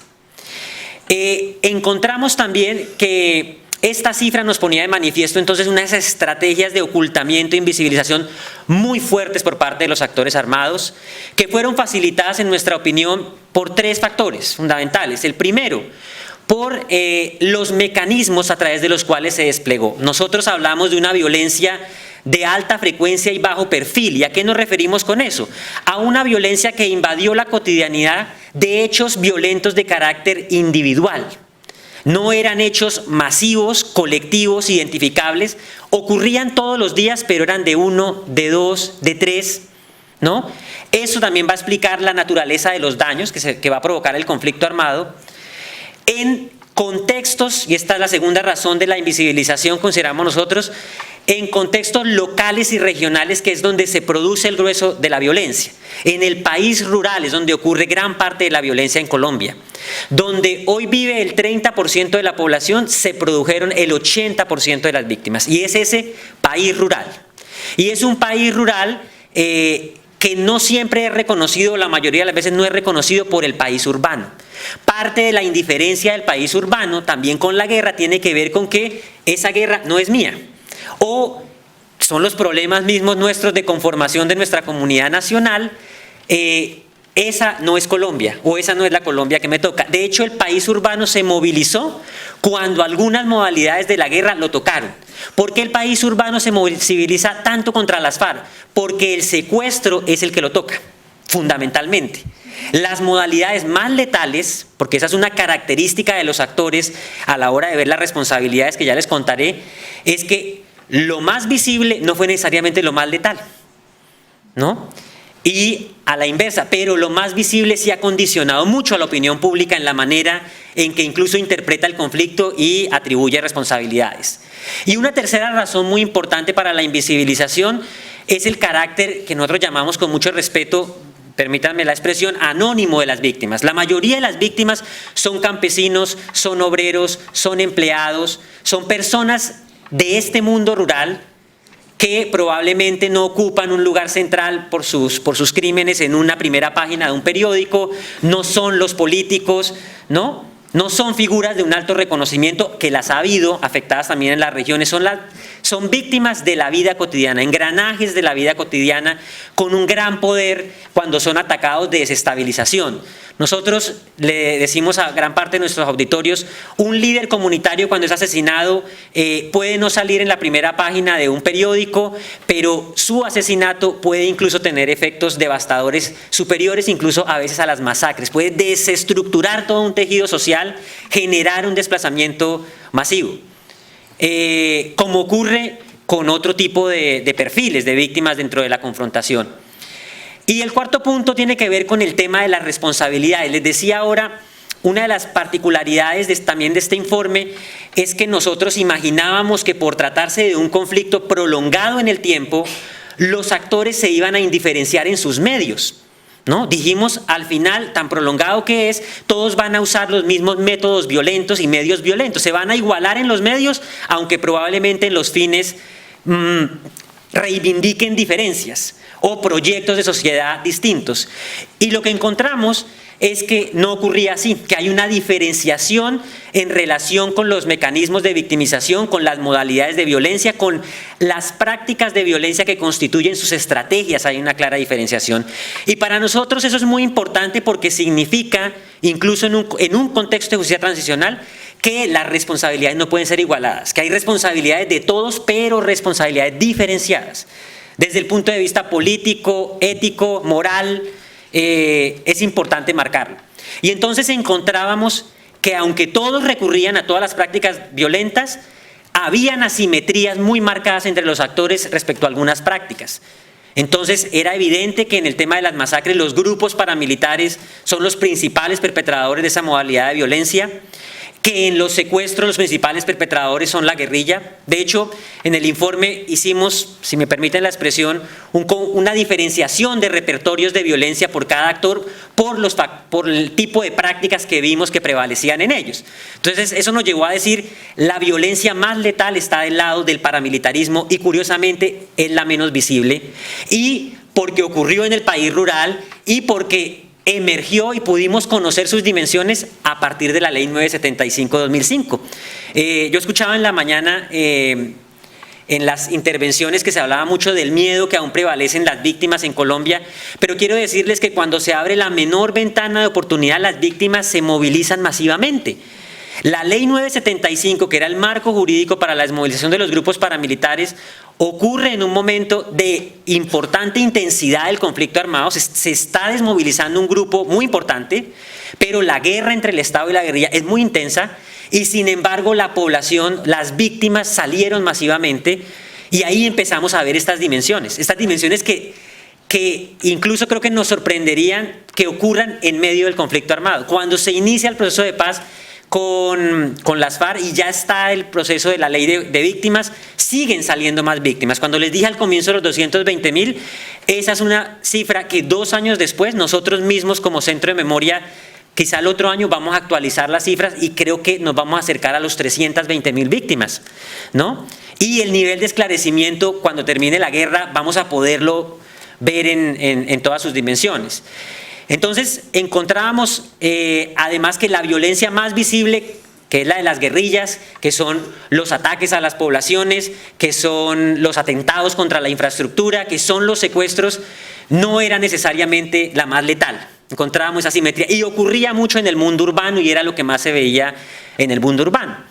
Encontramos en la violencia de los agentes del Estado quizá una particularidad frente a las dos violencias de paramilitares y guerrillas, que es una violencia donde uno ve niveles de sofisticación muy fuertes respecto a su invisibilización. Es decir, encontramos desapariciones forzadas, asesinatos selectivos, torturas y el ejemplo de las ejecuciones extrajudiciales conocidas en Colombia como los falsos positivos es un ejemplo de la sofisticación que puede alcanzar una estrategia de ocultamiento, porque no se trataba solo de ejecutar a civiles a quienes se hacía pasar por combatientes, sino que se les sacaba de su entorno de residencia a esa persona, por lo general personas, muchas de ellas de los márgenes de la sociedad, personas con algún tipo de discapacidad mental o personas etiquetadas como pertenecientes a márgenes de la sociedad, digamos, socialmente subvalorados por quien nadie iba a reclamar. No eran sacadas necesariamente de manera violenta de sus entornos, había ofertas de trabajo para llevarlas a otro lugar y en otro lugar se reportaba que habían sido dadas de baja en combates y enterradas en lugares muy distantes. Ahí jugaron un papel muy importante los medios de comunicación, que uno puede decir tienen responsabilidades en la cobertura del conflicto en momentos muy álgidos para invisibilizar, pero en otros ayudaron a develar las estrategias. Sin los medios de comunicación, las madres de Soacha, que son el símbolo de los falsos positivos, y Soacha es un territorio periférico de Bogotá, marginal, sin los medios de comunicación no se hubiese puesto esa historia en el ámbito público. Bueno, me quedan 10 minutos, es una historia larga y voy a dedicar estos últimos 10 minutos a hacer una presentación muy breve de algunos elementos que caracterizan el conflicto armado en Colombia. porque no es fácil muchas veces establecer generalizaciones, y voy a dedicar una parte final a hacer un balance muy corto de quizá una de las dimensiones que tenga que ver con las contradicciones que tiene nuestro propio conflicto armado. Este es un conflicto muy prolongado y es un conflicto que, a pesar de su prolongación, tiene tres características. Una, es un conflicto que ocurre en un contexto cambiante. Él mismo es cambiante, pero su contexto también es cambiante. ¿Qué quiere decir eso? Que las causas originales de ese conflicto, muchas pueden perdurar, pero sus manifestaciones o sus expresiones son distintas en el tiempo y se articulan de manera distinta en el tiempo. Hay factores que aparecen en el desarrollo de la confrontación y no son cambios menores. Colombia pasó en el desarrollo del conflicto de ser un país rural a ser un país fundamentalmente urbano, de ser un país que en el ámbito político vivió en el origen del conflicto o en las primeras manifestaciones del conflicto contemporáneo, un periodo de restricción en la participación política muy importante como el del Frente Nacional, a vivir luego un periodo de apertura política muy amplio, de democratización muy amplio. La Constitución de 1991 es una gran paradoja para una sociedad en medio de la guerra, una de las constituciones muy liberal, muy garantista, con un reconocimiento muy amplio de derechos. Es una paradoja que surja justo en el desarrollo o en la mitad de un conflicto armado, con cambios muy importantes desde el punto de vista político. En Colombia, hasta los años 40 y 50, el centro de la economía o la base económica del país estaba alrededor del café, y el café era la economía prevaleciente en el centro del país. Los polos de desarrollo han cambiado en Colombia en el desarrollo del conflicto y se han ido a la periferia. Colombia dejó de ser un país cuyo principal ingreso provenía del café para depender, sobre todo a finales de los 80, del petróleo, de la minería e incluso de la coca. Esos polos de desarrollo nuevos se dieron en la periferia y contribuyeron de manera importante a la prolongación del conflicto, le dieron una dinámica distinta al conflicto y explica en parte por qué también el conflicto ha sido tan intenso en la periferia. Es un conflicto que también ha sido profundamente fragmentado y tiene dos expresiones de fragmentación. La primera, las partes en conflicto ellas mismas tienen profundas divisiones y las han tenido históricamente. En Colombia no podemos hablar de la guerrilla, hablamos de las guerrillas. No podemos hablar del grupo paramilitar, sino de los grupos paramilitares. Y aún en el Estado hay profundas fragmentaciones y tensiones internas que alimentan la confrontación. De hecho, en las partes en conflicto muchas veces suele prevalecer más el conflicto que la cooperación entre ellos. En el bando de las guerrillas, por ejemplo, muchas veces las guerrillas han surgido algunas han surgido por reclamos a otras guerrillas. Me explico, una guerrilla como el M-19 surge, además de las razones políticas por las que surge, que es el fraude electoral de 1970, reclamándole a las guerrillas del EPL, del ELN y de las FARC que ustedes son rurales y la guerra hay que darla en el mundo urbano. El EPL surge de una división dentro del Partido Comunista que dice: la guerrilla de las FARC, al depender del Partido Comunista, ustedes son los menos revolucionarios de todos. Ustedes se sorprenderían, pero las FARC de los 60 y 70 eran vistas en el campo revolucionario como los menos revolucionarios. De hecho, la perspectiva hasta los 80 era que si había una guerrilla fácil de integrar al sistema político por sus continuidades, eran las FARC. Radicales eran el EPL, el ELN, y el EPL se desmovilizó en el año 91. En los grupos paramilitares, en las guerrillas, el único intento de coordinación entre ellas fue la coordinadora guerrillera Simón Bolívar. Se dio entre 1987 y 1992, 5 años de un conflicto de por lo menos 6 décadas. Y tiene una particularidad este periodo de los 5 años. A los 3 años ya habían perdido 2/3 partes de la coordinadora, porque el M-19 se ha desmovilizado, el Quintín Lamy se ha desmovilizado, el PRT se ha desmovilizado y se ha desmovilizado el sector mayoritario del EPL. Los grupos paramilitares, por su propia naturaleza, los grupos paramilitares tuvieron unos anclajes regionales muy fuertes. Los grupos paramilitares tienen una relación muy fuerte con élites regionales y con intereses regionales.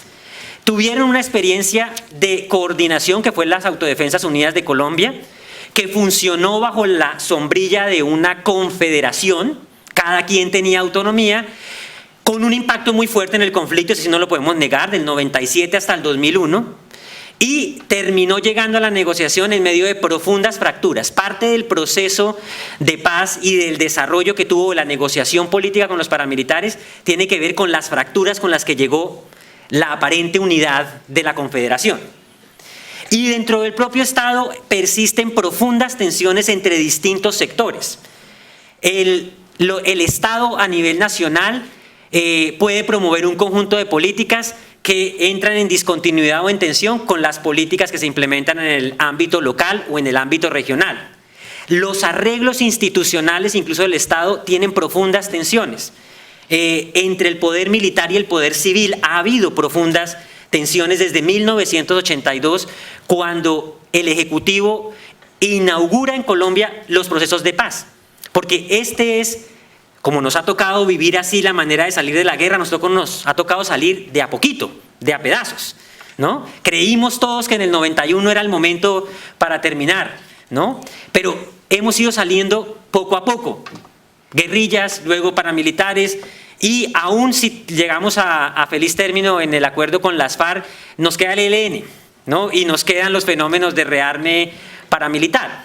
Pero en el Estado ha habido profundas tensiones entre los sectores que lideran la política de paz y la idea de una solución política negociada y otros sectores, incluido el poder militar, que pugnan por la idea de la solución militar. Y esas tensiones han acompañado todo el proceso. Doy solo un ejemplo. De 1982 hasta el gobierno del presidente Álvaro Uribe, en todos los gobiernos siempre hubo un episodio en el que el presidente retiraba del servicio militar de su cargo al comandante de las fuerzas militares o al ministro de Defensa, excepto en el gobierno de César Gaviria. En todos hubo episodios de deliberación pública, abierta, de oposición al proceso de paz por parte del poder militar dentro del Estado. ¿Producto de qué? De un arreglo institucional que no se ha podido resolver.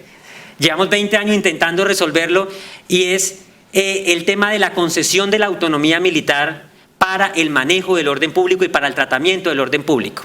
Y un tema, digamos, de fondo también es la falta de liderazgo civil para construir las políticas de seguridad del Estado. Y una tercera característica del conflicto es la ambigüedad. La ambigüedad tiene que ver con el hecho de que vemos un conflicto armado en donde vemos expresiones de represión, pero también vemos expresiones de reforma. Los peores momentos del conflicto lo hemos vivido desde el 82 hasta hoy, y siempre han sido bajo una combinación de fenómenos contradictorios, ambiguos, que no necesariamente hacen parte de una estrategia, muchas veces revelan, son tensiones entre reformas y represión, entre democracia y guerra, entre políticas de paz y políticas de guerra.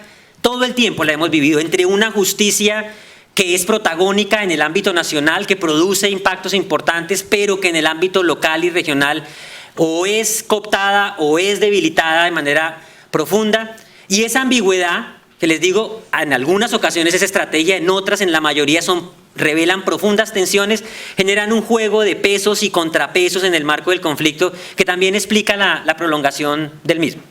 Y quiero terminar con un tema que me parece que es muy importante para ver por qué, a pesar de llevar 30 años en procesos de paz, logramos tener cómo estas ambigüedades nos han llevado o han alimentado esta guerra, para que esta guerra haya alcanzado los niveles de escalamiento y de persistencia que hoy tiene.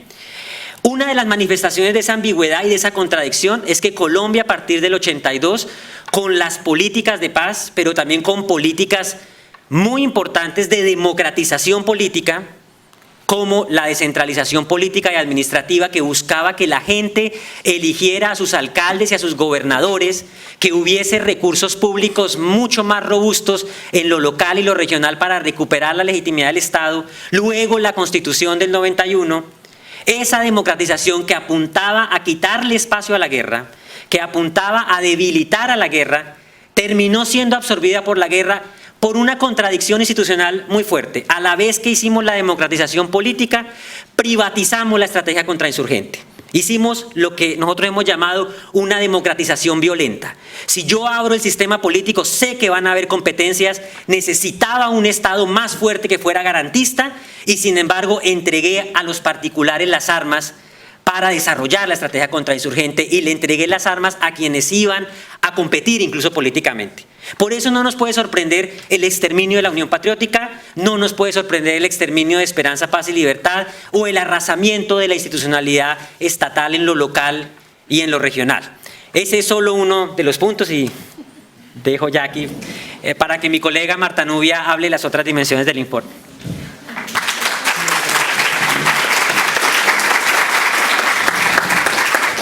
I want to thank Andrés. I think that's one of the most sophisticated analyses of a very complicated conflict that I've heard in a long time.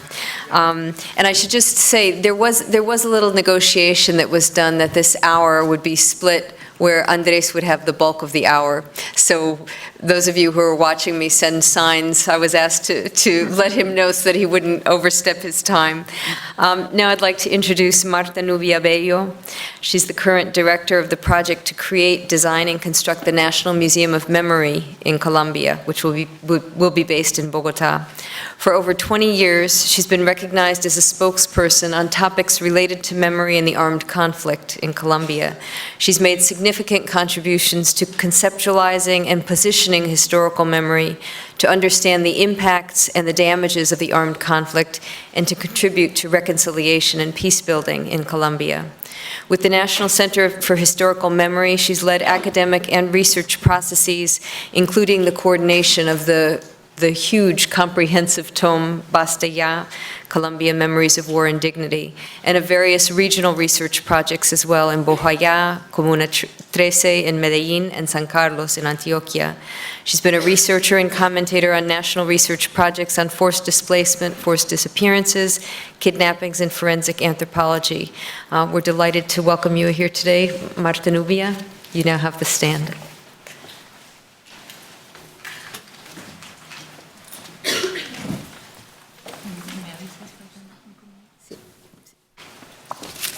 Muy buenas tardes a todas y todos. Gracias a Ginny, gracias a Adam por su siempre bien puesto interés en Colombia, por animar estos escenarios de reflexión. Gracias también a todos ustedes por acompañarnos y ayudarnos a pensar la situación en Colombia. Yo quiero referirme a otras dimensiones del informe general, complementar en algo lo que ya ha expuesto mi compañero Andrés. Quisiera mencionar que el informe tiene 5 capítulos y que casi la mayoría de las críticas que emergen del informe llegan de la lectura de los 2 primeros capítulos, a veces hasta el 3, y que la gran mayoría de los lectores no llegan al 4º y al 5º. Y esto es muy sugerente porque los primeros capítulos hablan de las dimensiones de la guerra, del porqué de la guerra, de la lógica de los actores armados, de las responsabilidades, y son los temas de mayor controversia y mayor debate. El 4º capítulo habla de los daños y de los impactos de la guerra, y es un capítulo muy construido desde los testimonios de la gente, desde sus reclamos, desde, diría yo, su sufrimiento. Y el 5º capítulo es un capítulo que habla de las resistencias y también de lo que llamamos las experiencias de paz, la dignidad de las víctimas. Y llama la atención que a veces ni al mundo académico le interesa saber de estas 2 dimensiones que son tan importantes y que nosotros las quisimos poner en un informe general, aunque el mandato no nos decía eso. El mandato nos planteaba, hablen de las causas que dieron origen a los grupos armados ilegales. ¿Por qué colocar unos capítulos de daños e impactos? ¿Por qué hablar de resistencias y de dignidad? Justamente porque cuando nosotros recorríamos el país y hablamos con las cientos de víctimas con las que pudimos hablar, muchas de ellas no se referían solamente a los hechos, al qué pasó, sino que la mayoría insistía en cómo se transformó su vida. Hablaba su memoria, no solamente era una memoria de hechos victimizantes, sino era la memoria del despojo, era la memoria de la pérdida, era la memoria del sufrimiento. Y pedían que eso también quedara registrado, que eso también se conociera, eso que tiene que ver con el dolor, con la devastación. Pero también buena parte de sus exigencias era, no queremos ser mostradas únicamente como seres sufrientes, como seres despojados, como seres victimizados, sino también como sujetos y actores, sujetas actores, políticos, como seres resistentes, y que incluso en el informe hacíamos un esfuerzo muy especial por transformar el lenguaje y mostrar cómo muchas prácticas, particularmente de mujeres, nos permitía hablar de otras heroínas, de acciones heroicas, realmente heroicas, y que también esto merecía ser contado como el correlato de la guerra, y que también esto merece ser parte, despacio, que esto también merece ser parte de la memoria colectiva. Entonces, estos dos capítulos, particularmente en el de los daños, hablamos de algo que fue muy notorio, el daño moral. Y el daño moral, no solamente es, hicimos una tipología que de pronto a ustedes como académicos les puede interesar, una tipología de daños, pero salía con mucha fuerza el daño moral producto de las experiencias de humillación. Y se hablaba también de una manera muy fuerte de la afectación del buen nombre y de la afectación de esa condición que nos hace humanos, de la dignidad. ¿Y por qué es tan importante reflejar esos daños? Porque esos daños trazan acciones muy importantes en una agenda de reparación. Y porque justamente parte de la reivindicación de las víctimas era, ojalá que en un informe se nombre las cosas por su nombre. Se llame algo que los actores armados quisieron llamar combate, se le nombre como masacre, como lo que fue. Se nombre a una víctima como víctima y a un perpetrador como perpetrador. Es decir, hablar de los daños era de alguna manera devolver o reconocer la fuerza simbólica que tiene poner las cosas en su lugar y llamar las cosas como deben ser. Y en la agenda de reparación, mucho de lo que las víctimas hoy reclaman es justamente eso, que se nombren las cosas como ocurrieron, que se reconozca, y que a medida que se reconozca, se restituya el buen nombre de las personas, y es un buen nombre que no solamente es individual, sino es un buen nombre en muchos casos colectivo de una comunidad. En el informe que coordinó mi colega Andrés, uno de los reclamos más fuertes era romper con ese estigma del Salado como pueblo guerrillero. En el caso de las comunidades de Bahía Portete, se nos insistía de una manera muy importante que quede claro ante el mundo, que quede muy claro ante el país que aquí no hubo un enfrentamiento entre tribus, no era un enfrentamiento entre clanes, sino que hubo una masacre paramilitar. El tema de la resistencia es para nosotros también muy importante, no solamente para mostrar cómo o qué hizo la gente para sobrevivir a la guerra, sino también para mostrar cómo en medio de la guerra se hicieron y florecieron experiencias de paz. Y a muchos académicos les sorprende que en medio de un mapa de la guerra se pueda hacer una cartografía de la paz, y que se mantenga en medio de la guerra también una cartografía de la paz. Y ese discurso de la resistencia no era solamente para mostrar acciones heroicas, ese discurso de la resistencia pretendía también mostrar qué fue lo que la violencia quiso destruir. Como dijo Andrés, esto no fue casual, esto no fueron errores, hubo cosas que se quisieron destruir, proyectos políticos, apuestas de vida, inclusive opciones sexuales, opciones religiosas que se quisieron destruir por considerarse o subversivas o transgresoras o porque se interponían en determinados intereses. Esto lo quiero destacar porque tal vez en una comisión de la verdad, quienes integren esta comisión se ven abocados a qué hacer, como nos lo dijeron las víctimas, qué van a hacer con nuestra palabra, qué van a hacer con nuestro testimonio. No se trata solamente de contar el relato del qué pasó y quiénes fueron los responsables, sino cómo figura allí todo esta base testimonial que es tan importante para generar tal vez el hastío que tiene que generar la sociedad frente a la guerra, la posibilidad del basta ya. Y ahora quisiera referirme a algo que me pidieron, y es hablar de las críticas al basta ya. Para nosotros es muy importante reconocer esas críticas. Algunas de esas críticas las hemos querido asumir en nuestro propio trabajo, incorporar, hacerlas parte de nuestra agenda de investigación, pero muchas de esas críticas que tienen que ver con vacíos, que tienen que ver con debilidades, ojalá las pueda asumir de una manera mucho más activa una comisión de la verdad. Y en primer lugar quisiera referirme a las debilidades o sesgos que se le plantean al informe Basta Ya. Una de las críticas más fuertes tiene que ver con la fecha de origen, el hecho de que nuestros datos tomen como fecha de arranque 1958. Aunque insistimos Lo que quisimos dejar claro, no se trata de que la guerra empiece o la violencia empiece en 1958, pero los datos sí los tomamos desde 1958 por muchas razones que tal vez ahora podríamos explicar si las preguntas no los permiten, y insistir en que la fecha de origen sigue siendo un punto muy polémico por las consecuencias de inclusión y exclusión que puede tomar una u otra fecha de origen. Un segundo punto que se nos ha criticado es el tema de las responsabilidades, y con mucha razón. O sea, creo que estas críticas todas están muy bien planteadas. Y es ¿por qué no ir más allá de la responsabilidad de los actores armados?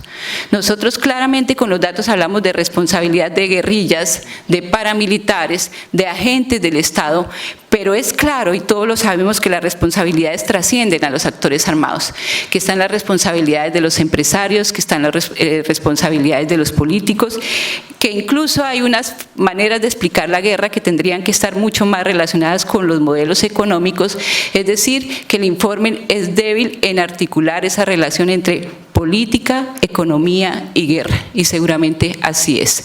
Esta es una de las críticas, creo que se nos ha planteado con mayor insistencia. Una tercera crítica que se nos ha formulado es la ausencia del análisis de la intervención norteamericana en el conflicto armado. Para algunos críticos no se trata de un factor más, o sea, que la política exterior de Estados Unidos sea un factor más en la guerra, sino que se debiera analizar como un actor más de la guerra. Se nos critica el no contar con información desclasificada, incluso que ya está disponible, que lo hubiéramos podido utilizar de una manera mucho más intensiva en el tratamiento, en el análisis del conflicto armado colombiano. Un cuarto punto de crítica tiene que ver con la relación entre el Estado y los paramilitares. Si bien en el informe se plantean las múltiples relaciones, las diversas relaciones en el tiempo y territoriales que se establecieron entre Estado y paramilitares, cuando hablamos de la responsabilidad paramilitar diferenciada de la responsabilidad de agentes estatales, algunos plantean que la violencia paramilitar es una estrategia estatal. Este es un punto de debate todavía. Claro, incluso más allá de las omisiones, de las complicidades, para algunos toda violencia paramilitar es responsabilidad estatal.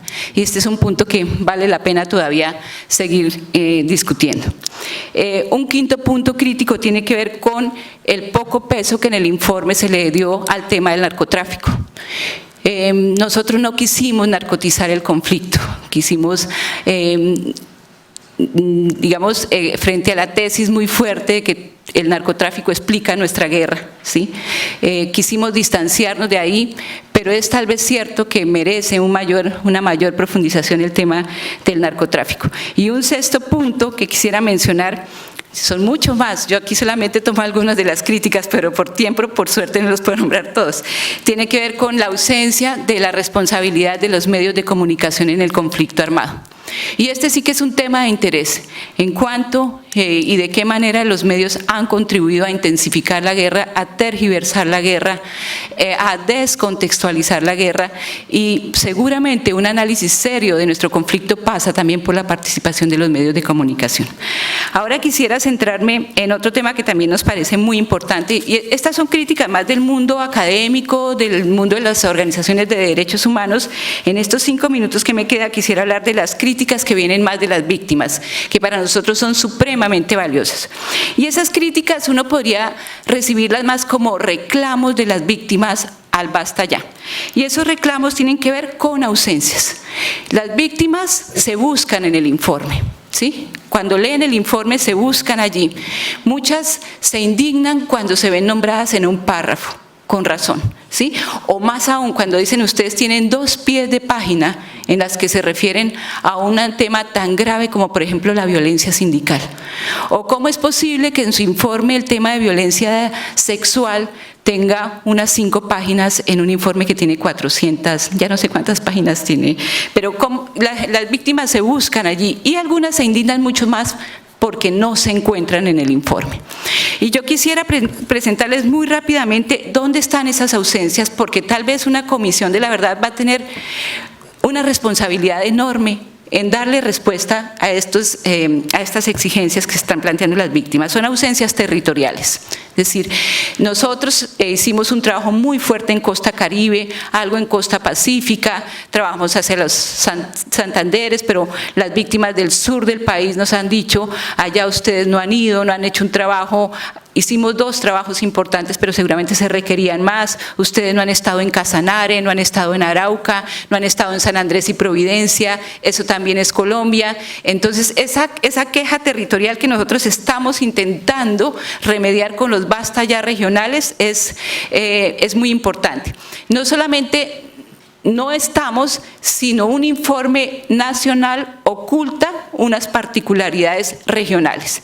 Entonces, ese es un punto muy importante. Las segundas ausencias tienen que ver con grupos poblacionales, y es grupos poblacionales, por ejemplo, las comunidades indígenas, las comunidades afrodescendientes, afrocolombianas, no porque no figuren en el informe, figuran, y para nosotros fue muy importante, hicimos casos, abordamos casos específicos de población afrocolombiana y población indígena, pero el reclamo está en términos de que estos grupos, estos sectores importantísimos de la comunidad colombiana piden su propio informe.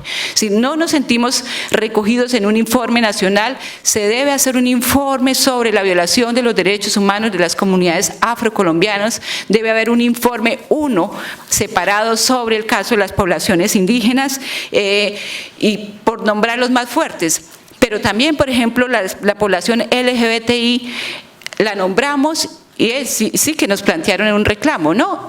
También en el marco del conflicto armado, la población LGBTI fue victimizada y con formas muy particulares de victimización. Hubo y hay reclamos todavía de los colombianos en el exilio, colombianos y colombianas con el exilio, y su exigencia que su voz como exiliados también hagan parte de la narrativa histórica del conflicto armado colombiano. Y yo podría seguir mencionando otros reclamos más específicos, pero estos de grupos me parecen que deben ser particularmente considerados. También hay reclamos de ausencia por modalidades de violencia. Quisiera mencionar 4 en particular, podrían ser más. La violencia sexual es una de las modalidades de violencia. Las mujeres en La Habana creo que lo han dejado claro, la necesidad de hacer un documento específico, un proceso específico que permita investigar y documentar el tema de la violencia sexual. Por la delicadeza que tiene el tema, requiere metodologías particulares, requiere mecanismos particulares de investigación. Sobre violencia sindical, como lo he dicho, es otra modalidad de violencia. Hay uno que es muy importante y que creemos que para una comisión seguramente lo va a hacer, que está muy vinculado al tema del desplazamiento forzado, pero que en particular tiene que ver con las magnitudes del despojo de tierras en Colombia.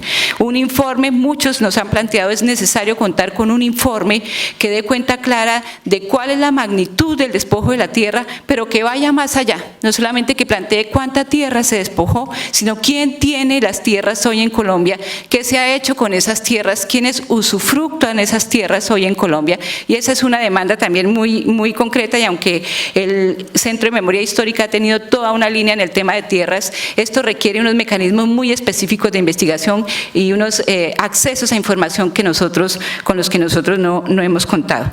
Desde luego está la exigencia de las familiares de las víctimas de desaparición forzada en que se cuente con un informe, inclusive se ha reclamado una comisión de la verdad para la desaparición forzada en Colombia, en particular por ser una modalidad de violencia no solamente tan devastadora, sino por el ocultamiento y la dificultad para documentar este tipo de casos.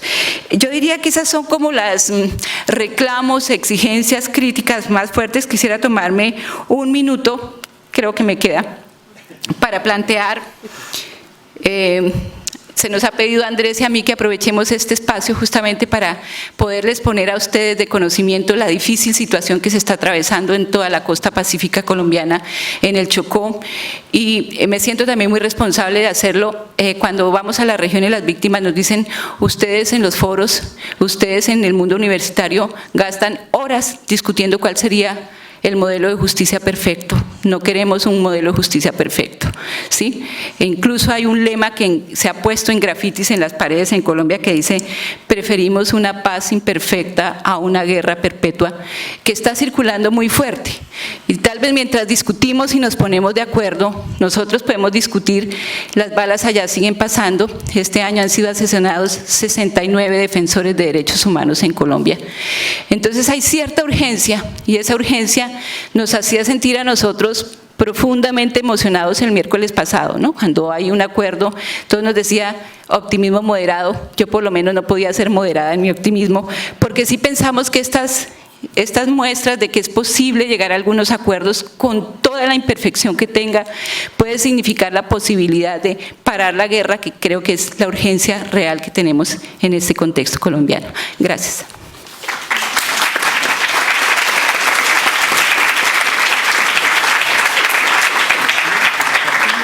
Thank you, Marta.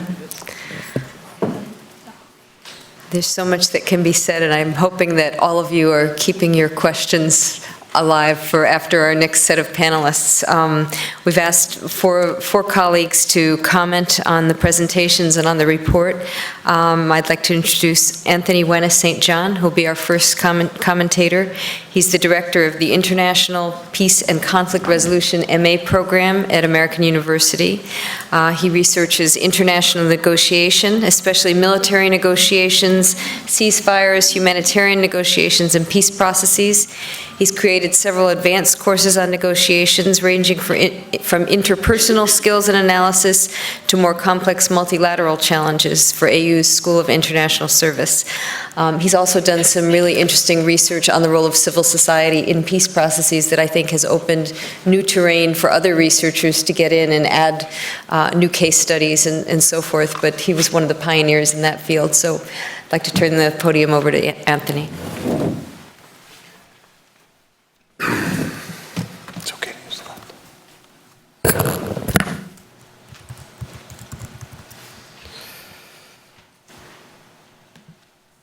Gracias, Jeannie. I would like to place my comments in the context of the discussion this morning, as well as the discussion that we had this afternoon. This morning was more on transitional justice with regard to the Basta Ya project. And my own expertise is more in peace processes in civil wars than it is in Colombia more deeply and properly understood. But having gone through the report and having thought deeply about transitional justice and how it works with peace processes, I hope to offer some useful comments this afternoon. Transitional justice is supposed to be a transition from one thing to another, and that thing that we're going towards is either the restoration or the building of stability, if there was stability in a previous period or epoch. It's the transition to stronger institutions for resolving society's numerous daily small and large conflicts. It's for the restoration of a cycle of peace rather than a cycle of violent conflict in which people resolve their differences by perpetrating acts of violence on each other. It's for the restoration of a society's sources of resilience that will probably have been exhausted by violent conflict. And maybe it's also the foundation for cultural change, a theme to which I will return a couple of times this afternoon. But in times of transition, conflicts, as we've heard today, often revert to violence. Conflicts that are in the process of being de-escalated, which may have reached a formal ceasefire or state of exhaustion between the belligerents, will frequently see a resurgence of violence. It is a belief for which I don't have empirical evidence that violence doesn't really go away after an armed conflict. It finds new forms and returns, especially if we don't clear out the weapons and find people other things to do. The Central American cases are stark reminders of this sort of transitive quality of violence that reasserts itself, even if the motivations for it change over time. Institutions are weak or non-existent in transitional times. Societal resilience may have been overwhelmed, as stated, but there's still a need for the beginning of both individual and societal healing. And transitional justice can play only a small and limited role in doing those things. I think one of the mistakes that peace builders and people interested in peace make is to try to bet everything on transitional justice, to expect that it will heal all wounds, individual and collective, that it will reset all injustices and start society from zero. And that is probably an impossible aspiration level for it. I think there are three tensions I'd like to mention in transitional justice as additional backdrop. The balancing of justice understood as punishment and accountability with restoration in terms of restitution and equity. That's one tension that I see has played itself out in various ways across the many cases of civil war and transition. Balancing truth-telling, which is almost necessarily a past-looking, backward-looking exercise, with forgiveness and rebuilding, which are sort of by definition forward-looking. And as part of that tension, I think there's the question of whether we just need to know or do we have an obligation to act on what we know. Basta Ya has, I think, served an enormous purpose in saying this is what we should know that has been sort of a hidden series of truths that have been secreted in different parts of the population in different parts of the country. But there's that separate question of what are our obligations to act when we have knowledge of atrocity, of injustice, of tremendous acts of violence on a large scale, as well as who the perpetrators and the victims are. The third tension is the balancing of local and international engagement.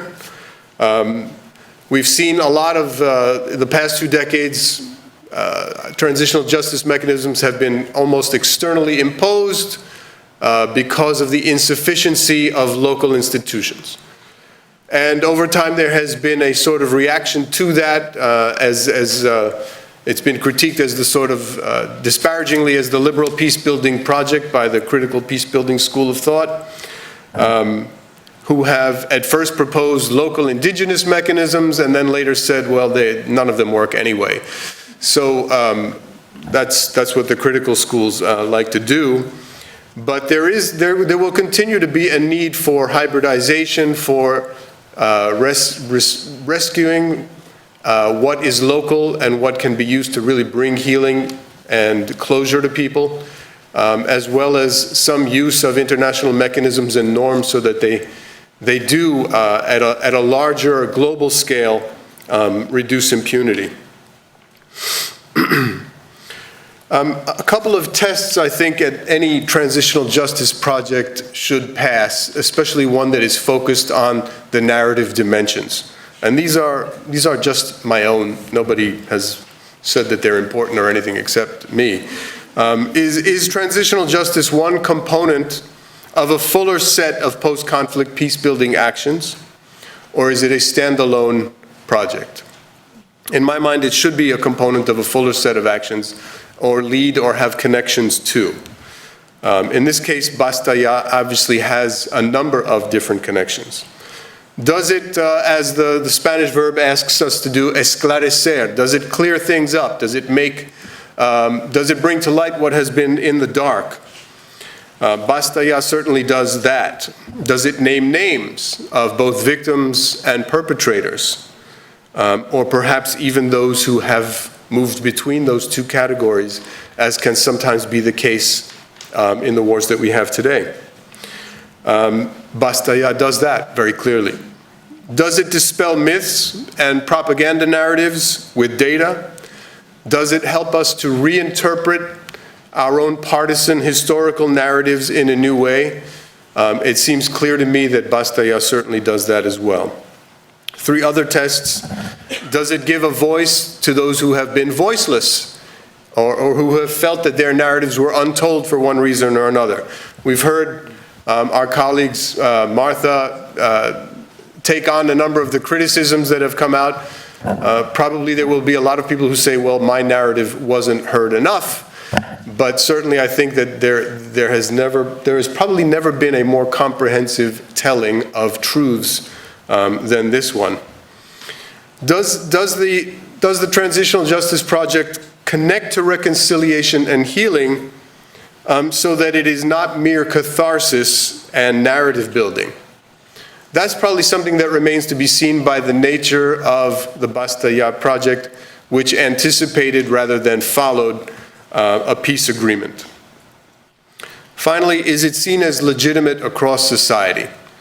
And that's problematic. That's always going to be problematic in anything that has public visibility. There will be contention over the question of legitimacy for such an activity. I'd like to say a couple of things about memory, if I have a little bit of additional time. Memories, as we carry them as individuals, are sacred, but they're also frail, faulty, and subject to distortion and biases at the psychological level. I am constantly being reminded on a daily basis of how my memories are. I'm so certain of them, and yet when I'm confronted with facts, when I read what I thought I remembered, when somebody reminds me of something that happened, we remember it very, very differently than perhaps it did happen. Collective memories are also critical components of collective identities, but they suffer some of the same weaknesses as individual memories, except that those weaknesses are scaled up to a collective level. So collective memory probably has some problematiques that are worth exploring based on what we know about the way individuals process memory, how we remember things. Acknowledgement, forgiveness, coexistence, all of these are different activities, but that are somehow overlapping and interrelating with each other. It's hard for me to forgive without acknowledgement of somebody who wronged me, right? It's also hard for me to forgive when the act that I'm supposed to be forgiving for continues. Forgiveness tends to happen when the act itself has stopped and some acknowledgement is made by the perpetrator. So truth-telling can only be a start. It may not be leading directly to forgiveness, but it's certainly, we have to start with getting the story out. Forgiveness is not the same thing as convivencia, as living side by side, as returning to live as neighbors again.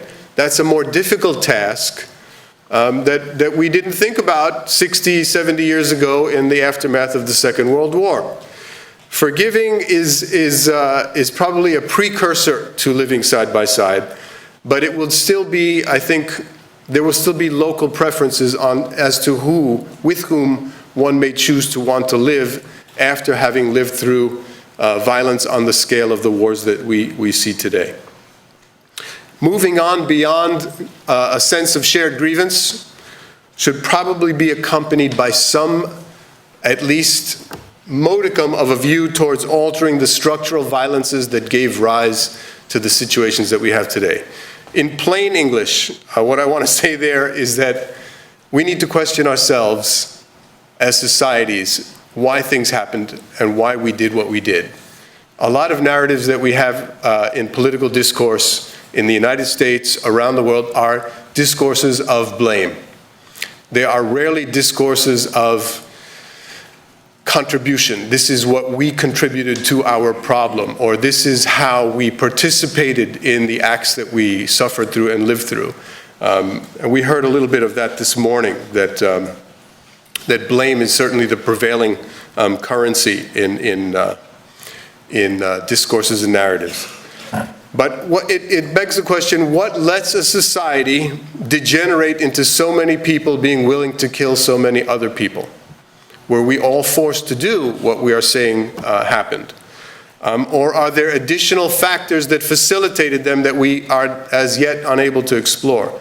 And I would ask that, as we explore building peace, as we explore peace process, as we explore transitional justice, at least a view be given to some of the more invisible structural and cultural norms of violence that persist.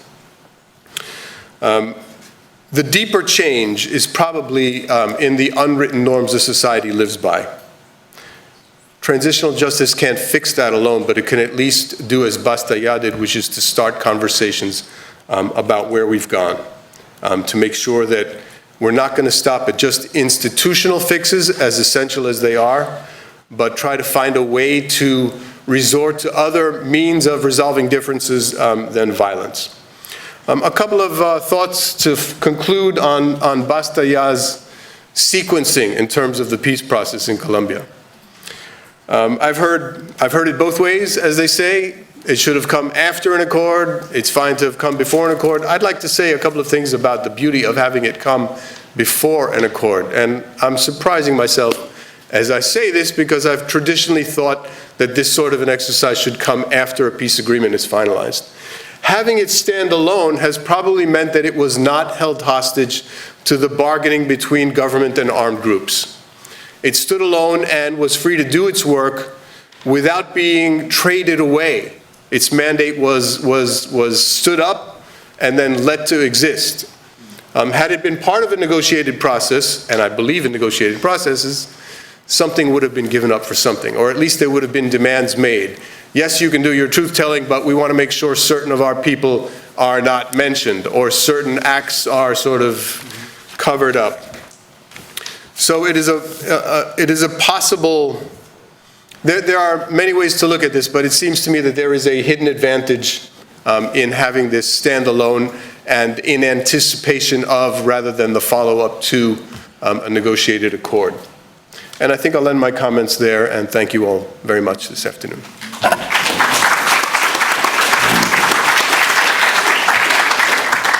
Thank you, Anthony. We'll turn now to my colleague Lily Cole, who is the guru on themes of reconciliation and also the role of history and teaching of history in post-conflict or post-accord contexts around the world.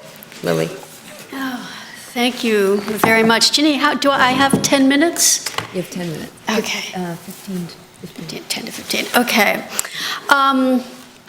I have to say I don't know if I'm going to be presumptuous enough to try to comment on the report and the project directly, and I've pulled together just two themes to mention, and I'm not sure whether or not they're going to be directly useful. I hope so.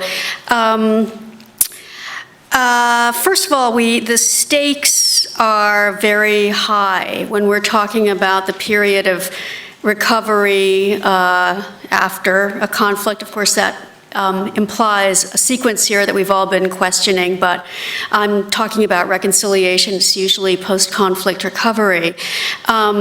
We know from empirical studies that the best predictor of violent conflict in the future is having had violent conflict already in your society, and it's the same thing for atrocity prevention, for atrocities as well. In fact, measures of reconciliation are really very important as a form of prevention. And as far as our studies of reconciliation here at USIP, we've been working on how basically to evaluate and measure reconciliation practices and their impact, which is very difficult to do. It hasn't been done very much yet. That's why I can't actually give you many sort of findings or guidance at the moment, just some thoughts based on those, based on our research so far. And I will say, as far as the great importance of getting these processes of what we're calling reconciliation between groups in the society, between citizens and the state, getting them right, we are carrying out another project which is trying to assess reconciliation projects that also took place before there was really a major political transition in another country that had many atrocities, and that's Sri Lanka. And part of our research will be looking looking at trying to measure the success of reconciliation events or procedures, both at the national level, like some of the commissions the commission we're talking about here, and also at the grassroots level, and how their evaluations measure up against the indicators for possible reoccurrence of atrocity, which is certainly a danger in Sri Lanka. I will say related to that, we've mostly been documenting reconciliation practices in the last year, and we've documented many, mainly at the grassroots level. And here today, we've been talking about a national level project, started with the support of the state and based in a law. But I'm sure, I know from Ginny's work and everything I've learned from her, the people I've met through her, that there's a very vibrant world of practices at different levels of Colombian society, going all the way to very local and grassroots. What we don't know very much about yet is the relationship between reconciliation activities, including what we think of as transitional justice, at these different levels. And it will be very interesting to see what are the connections between commissions and inquiries like the Basta Ya and the future ones, and what is also, of course, happening, including many local historical memory projects. And that's a reason we've chosen to be very ambitious in our study in Sri Lanka and try to look at two different levels, the results of two commissions that they held in Sri Lanka, which looking at disappearances, particularly, which did a lot of very thorough reporting, but were thoroughly overlooked by the government at the time, which is now willing to reopen the work of those organizations, and some of the grassroots activities which were very controlled, much more controlled and repressed in Sri Lanka. But it's very ambitious to try to link together the effects of these different levels. And I think this is something, I am basically calling for a lot of research to accompany the work of building a post-conflict Colombia, because I think there's so much to be learned in Colombia. So I wanted to just go to one other subject, which I'm actually not working on directly at USIP now, but a couple of people asked me to comment on it because the question of education, of formal education, came up, and how the work of Basta Ya and other reports and projects would be present in the formal education system. And it is incredibly common to hear people call for changes in the way our history is taught, i.e. changes in how we form our social and political identity, and that usually happens especially at the school level. And I have a few things to say, and unfortunately they're not actually very optimistic. So I'm going to maybe just throw out a few ideas and challenges to which I actually think Colombia is up to this challenge. And I've been working on a project with International Center for Transitional Justice, looking at the connections between transitional justice and education, both formal and informal, but I've followed formal education and mostly below the university level, so to the level that's usually more, covers more of the population. And to tell you the truth, I haven't carried out empirical research myself, but I've seen a lot of projects and heard reports on a lot of projects, and I've heard a lot of reports on the outcomes of truth commissions when they've made recommendations for transformation of the schools, for school reform, for teaching the materials of the truth commissions and the reports. And the results have been incredibly negative. I mean, we just don't see a lot of really visible impact in the schools. There have been small projects that have been impressive and really affected those involved. They have been neither sustained nor have they been scaled up. No one really has a coherent theory or evidence of how out of school and informal education projects can have a wide effect. frankly, the schools are very difficult institutions to influence. You all may know, by the way, because the Peruvian Truth Commission and its report were mentioned here. And like a number of other countries recently, including Sierra Leone, I think that they set up a partnership with the schools. They looked at the education system. They made very interesting recommendations to improve their education and teaching of history. I think they also, like the Sierra Leoneans, created a student's version of the Truth Commission report. They had plans to train teachers. And my understanding from Peruvians is that this has really gone nowhere. The Peruvian education people I've met with are incredibly depressed and pessimistic. And this has been repeated in most places. Germany is not a very good example. I really do think they've done amazing things, but it's just not an example that's going to be picked up in such different context, in such a different geopolitical context. This kind of very thorough and conscious affecting of the teaching of World War II and National Socialism and the Holocaust in the schools since the 60s just doesn't seem to be equaled by any other country that I really know of.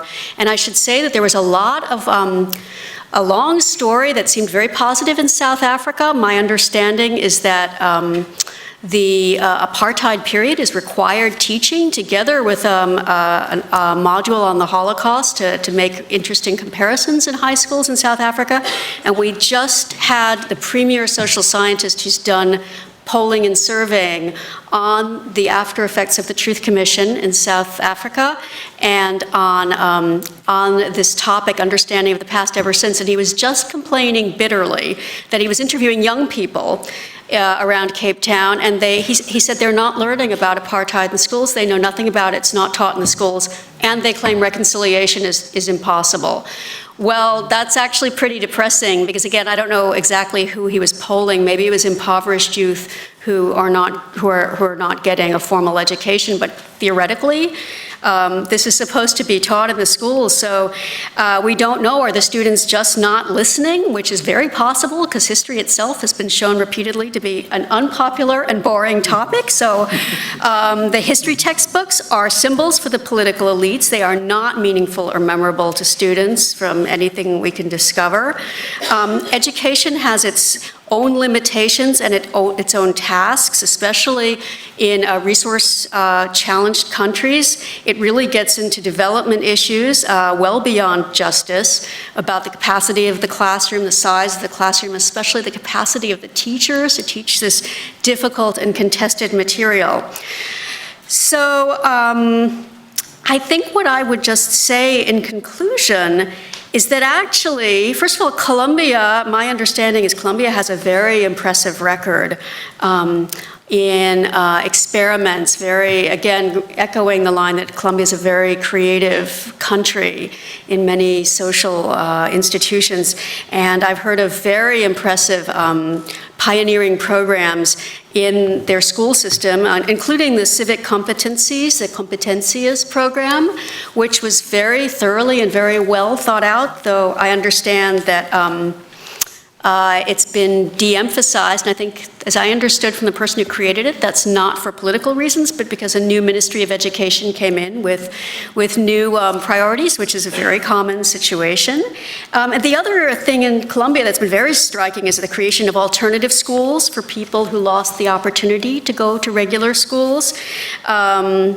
One it was created by the Jesuits, I believe, with the support of Jesuits in a coastal region much targeted and excluded, where the population was very excluded from formal education with very impressive results, and also in encouraging a lot of thinking about social issues, not just a technocratic education. So I really have to throw out the challenge to Colombians working in human rights and transitional justice and education. And I know there's already been discussions about very innovative projects that are being considered. If Basta Ya, if the creators of Basta Ya and the Historical Memory Center actually have educational plans to follow up with educational projects, we would love to hear about it, because I think this is kind of virgin territory that needs a lot more work. And the one other thing I'll say in closing is maybe the key doesn't lie, as much as it pains me to say this, given how incredibly important formal education is and how much it's been overlooked in social reform after violent conflict. Maybe the key really lies in the arts, especially in film, theater, maybe even social media campaigns like the apology campaigns online that were carried out in Australia towards indigenous people, and then by Turks towards the Armenians. Maybe these are much better ways of touching young people and getting around some of the political blockages as well. But I'm really looking for ideas actually from the Colombians so that we have a more positive story to tell.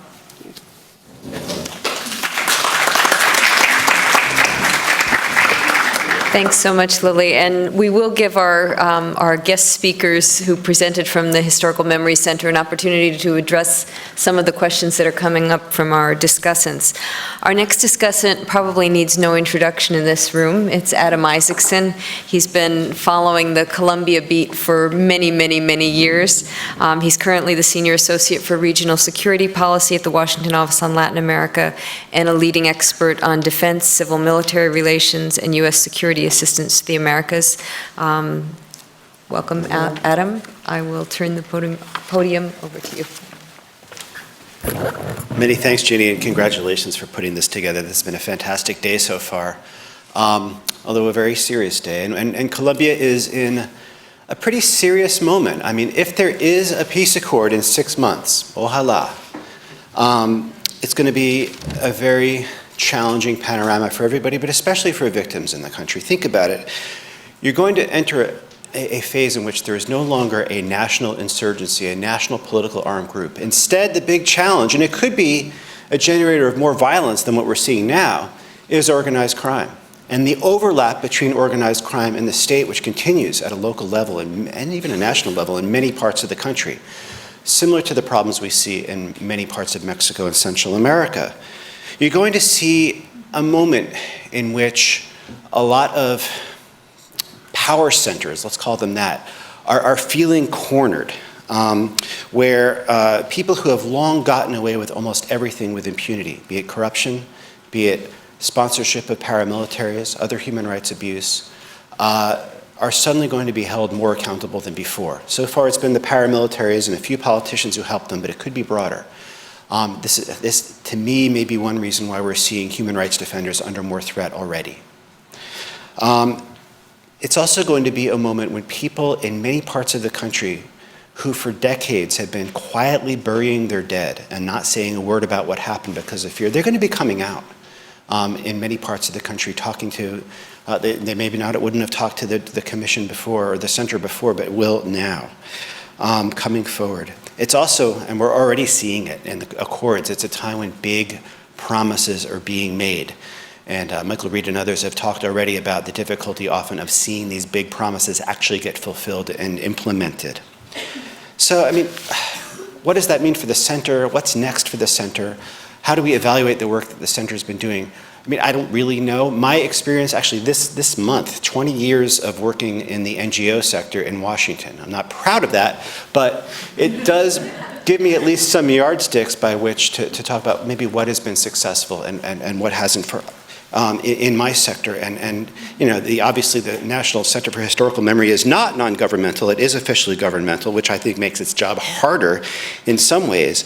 Because it is imputing institutional responsibilities. But, you know, by these yardsticks that we use, I mean, what have they done right? What are some characteristics of a good NGO that perhaps we can say the center has had? One big one is rigor and credibility. You know, as a member of the International Advisory Committee with Ginny, we did have a great look at how they did their work. We saw iterations of the drafts. We saw what they argued about. We saw the high standard to which they held any facts they were presented, how they preserved the identity of witnesses, the language, the care in the language that they used. There is no tossed out phrase in that Basta Ya report. If they say there's institutional responsibility for a type of crime, That's what the evidence led them to believe. As far as rigor goes, hey, look, after the report came out, they had the right people angry with them. The FARC were angry because they didn't clearly say that there was a state sponsorship of violence or of a climate that made that would thereby somehow justify the choice of using armed force. The armed forces were angry because of what Andres was talking about, that language about institutional and not just individual responsibilities. If you get both sides mad at you, that's probably a good sign about your credibility, about your rigor. And another key source of credibility is compliance. They did what they promised, which I had somebody joke to me recently, and I hate this stuff, but it's, we see Colombia has a real knack governmentally and elsewhere of making very ambitious plans, very good PowerPoints, but often what happens in practice doesn't pan out. One friend made a joke recently that Colombia is one of the only places where they'll have a ceremony to celebrate the building of a bridge before the bridge is built yet. These guys built the bridge. The Center for Historical Memory has actually completed 43 reports, and their work does continue. And just having kept their word and having done it in a way that is widely regarded to be a quality job is a big deal with the main target audience probably, which is the victims of the conflict. A second aspect of an effective NGO is simply inclusiveness. This is including particularly the target audience, again, the victims, in how they did their work. Ultimately, it's a multidisciplinary group, but it is ultimately, in the eyes of many, a bunch of pointy-headed academics in Bogotá's ivory tower. The members of the center, I think, were very aware of that from the beginning, and they sought to get out of the Bogotá bubble and give voice to victims, and they are now opening centers and facilities out in some of the most conflict-hit areas in the country.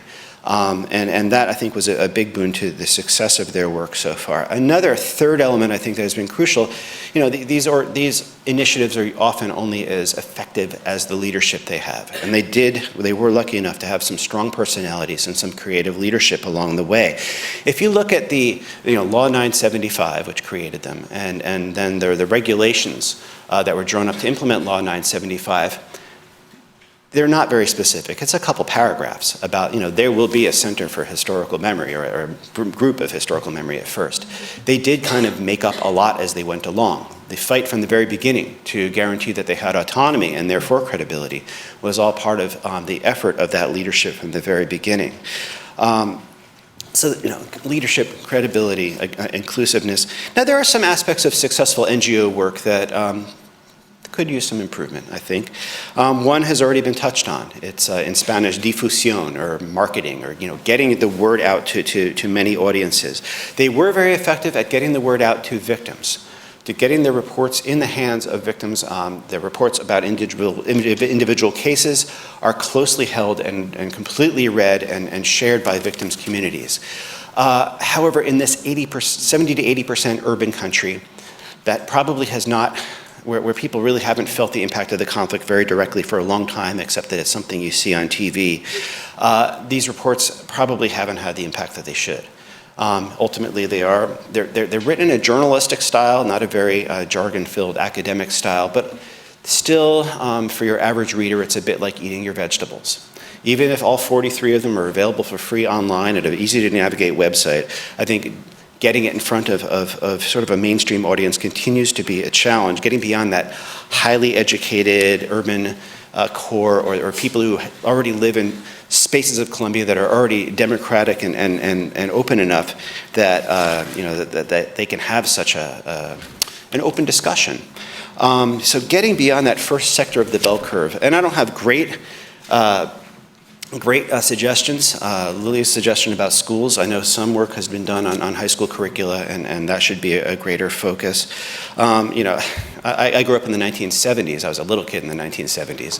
And the Carter administration required that the 6 TV networks that existed at the time put more educational content in the Saturday morning cartoons. And some of you who grew up here may remember Schoolhouse Rock. I tell you, over my whole life, people my age in college, in grad school, most of what they know about the US legislative process and how a bill becomes a law comes from that 5-minute cartoon about the bill on Capitol Hill. Now, I'm not suggesting that the Center for Historical Memory make cartoons and comic books, but maybe. That's one way to get, I know that they've done a lot of creative work with videos, with postcards, but getting into mainstream audiences in that way is something to continue to work on, especially as people are getting their information in much newer ways too. The social media presence in particular is important, and devoting more budget resources to a really sophisticated communications team is crucial.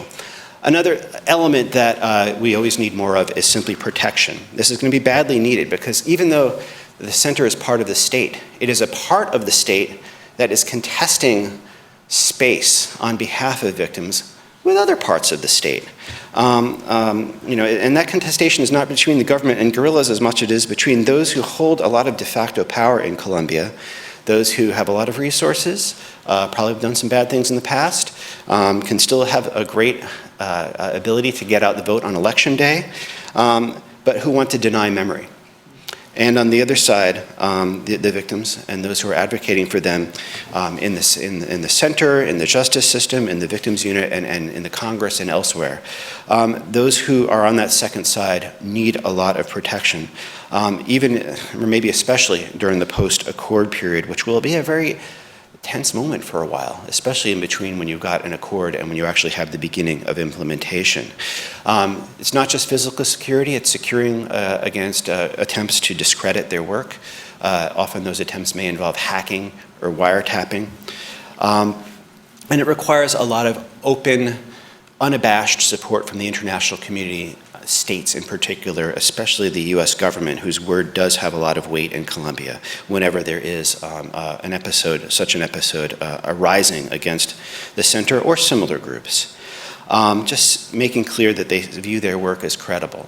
A side note, another way that the United States government can in particular help the work of the center and the Future Truth Commission is opening our archives. We have a lot, the State Department, but of course other agencies as well, which have been more reticent in the past, have a lot in our cable traffic and in other documents that could help the research into the conflict and its causes and responsibilities.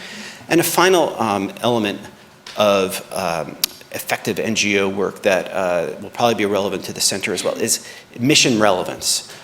Circumstances change. An effective NGO either becomes irrelevant because they've completed their mission or because time simply passed them by. And that's a constant challenge. Now, the Center for Historical Memory, their mandate expires in the year 2021. Could be renewed, who knows, that's very far off. But right now, I mean, they're going to have an identity crisis of some kind in a period in which there is a truth commission operating and you're in a post-conflict situation. If you just think about it, if you're a victim who wants to come forward in the year 2017 after the peace accord, who are you going to go to? Are you going to go to the special peace jurisdiction and its fiscales? Are you going to go to the new truth commission? Are you going to go to the defensoria or your local personero? Are you going to go to the victims unit? Are you going to go to the center, the National Center for Historical Memory? Or will you have to testify before several of them separately because they maybe by law can't share information with each other? There's going to be a need to adapt and figure out how to maintain that mission relevance and how to work alongside the new Truth Commission. But also how to be the place that tells victim stories, that helps sustain their dignity, and that provides them with safe and credible spaces within the state, which is really novel that it's within the state to continue to tell their story and seek the reforms that they need. Now, NGOs, we do advocacy.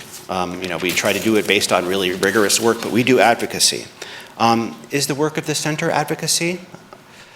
I say yes to some extent, even though they're part of the state and they're part of the presidency, to the extent that Colombia's victims need advocates and will need advocates. Boy, will they ever. The center is a key node for advocacy on their behalf before the rest of the state. And I think that's one thing that's been very striking about the experience of the center so far. And it's been an honor to be able to follow them and know their work and to know them. And I thank you.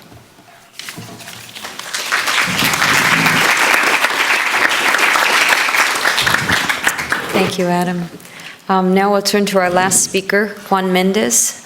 Juan is a professor of human rights law in residence at American University and Washington College of Law, and since 2010 has been UN Special Rapporteur on torture and other cruel, inhuman, and degrading treatment or punishment. He's also been the special advisor on prevention to the prosecutor of the International Criminal Court, and has a very long history as a human rights defender and someone with my tremendous respect and the respect of those who've been working in human rights issues in Washington and around Latin America in particular. Thank you, Juan. Welcome. Thank you very much, Jenny, for those kind words. I also want to thank the U.S. Institute of Peace for inviting me to talk to you about this, and particularly to share the panel with this very distinguished group of very knowledgeable people. I wish I was as current on events in Colombia as I once was. Don't care to say how long it was, but I am Latin American and I am a human rights activist, and so Colombia is never very far from our views and our thoughts. I was in Cartagena, the Indias, in May, in a major event about the peace process and justice organized by the Inter-American Court on Human Rights and with the presence of President Santos.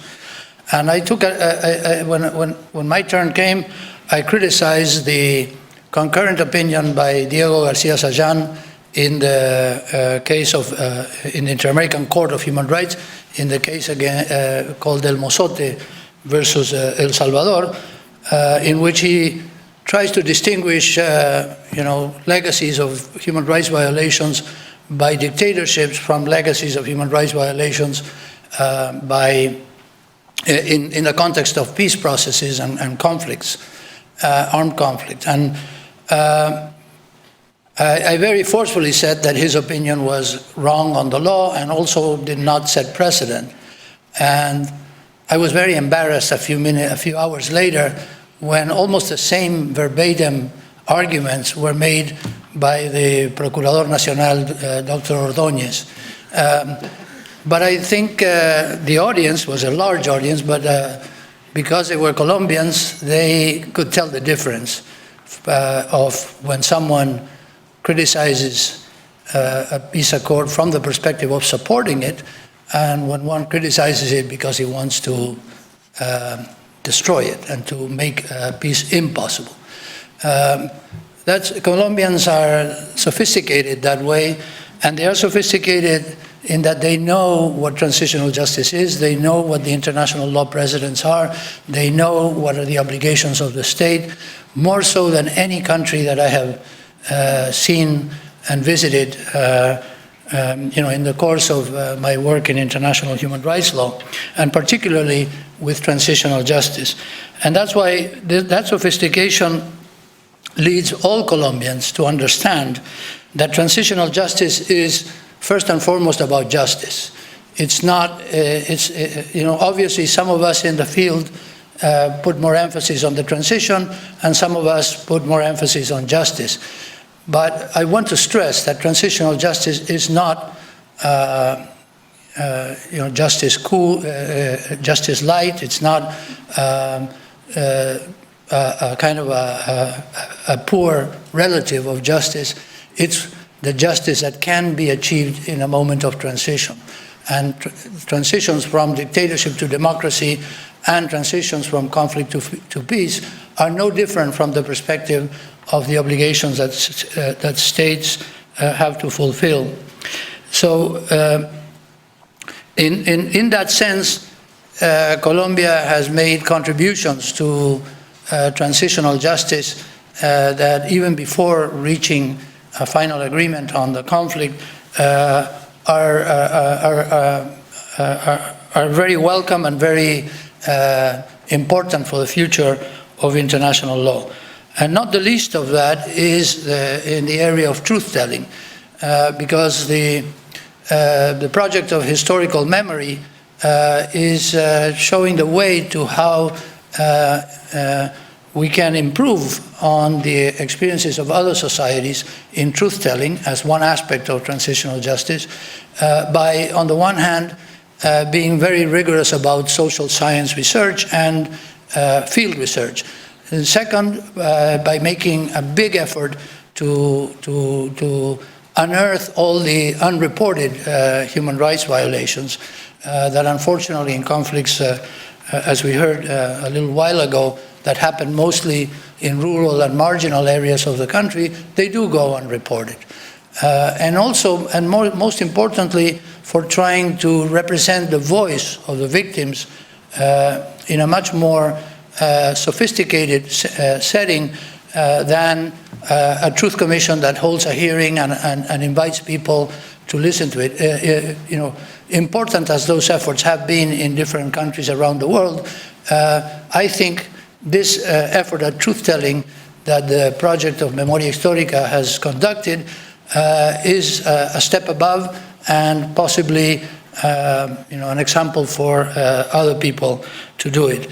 The important thing is that the project itself sets the bar very high for truth-telling. If there is going to be in the peace process a truth commission, the Truth Commission is not going to be able to water down the strong conclusions and strong evidence that the project of historical memory has brought about.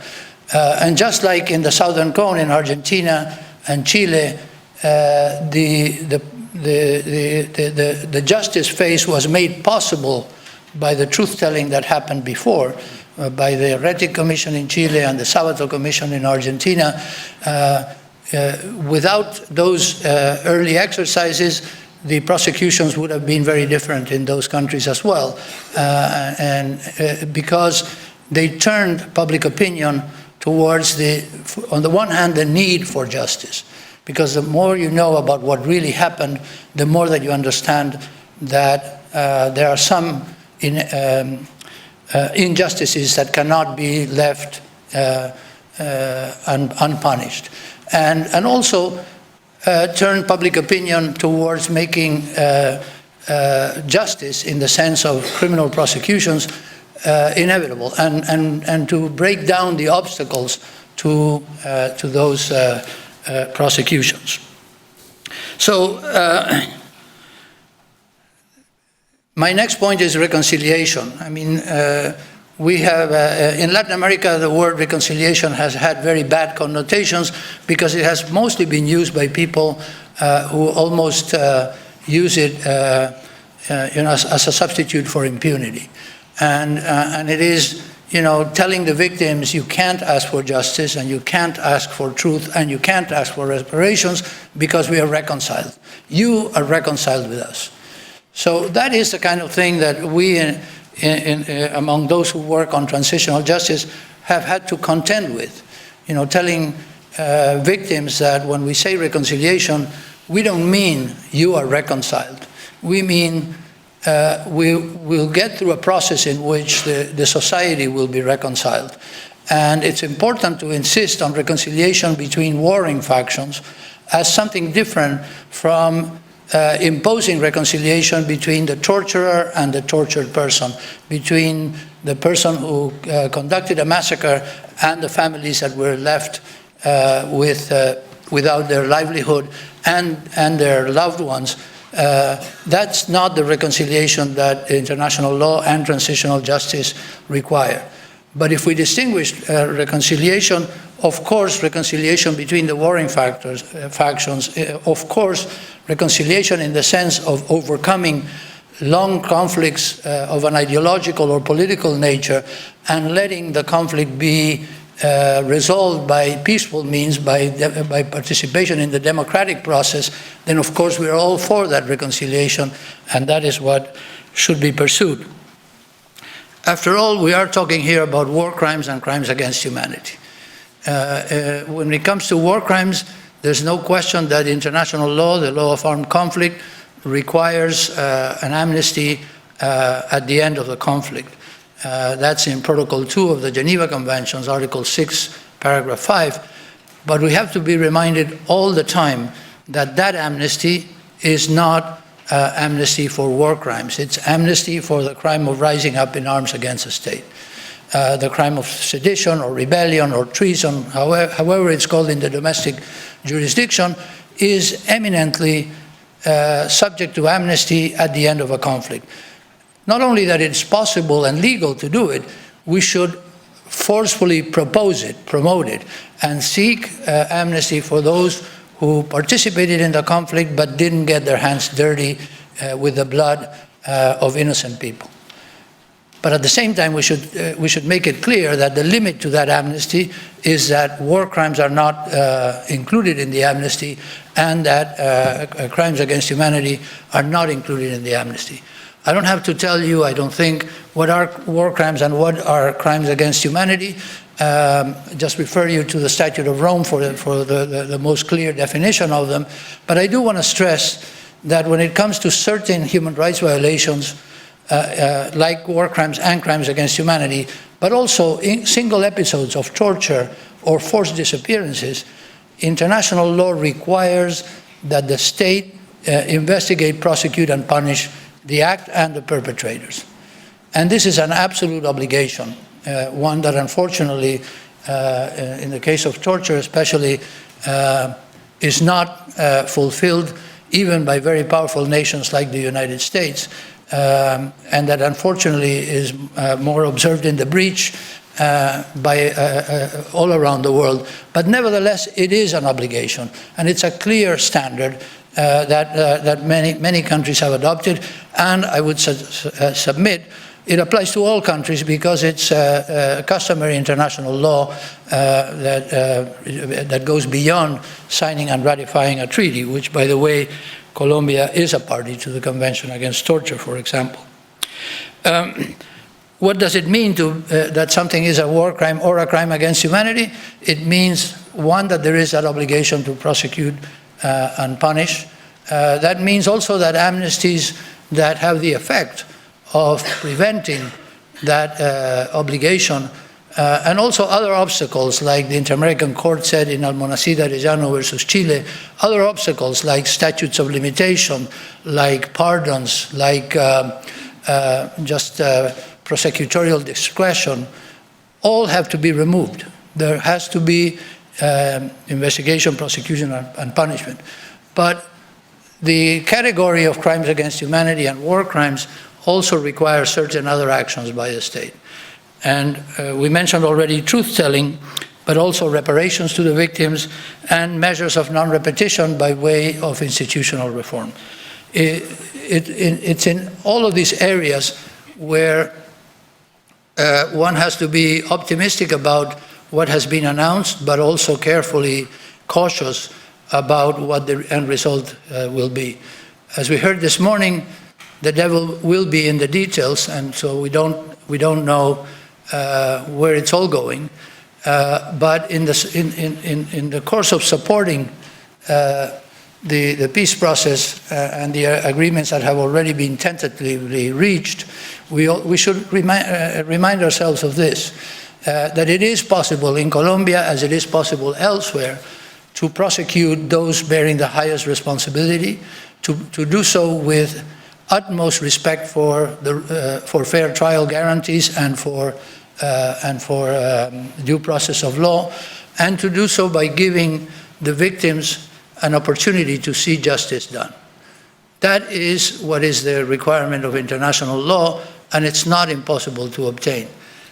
I have a few more things to say, but I know we're running out of time. I just want to say that it's important for us in the human rights movement, and I consider myself as looking at these issues from a human rights perspective, not to allow ourselves to be painted into the corner of being the spoilers to a peace process.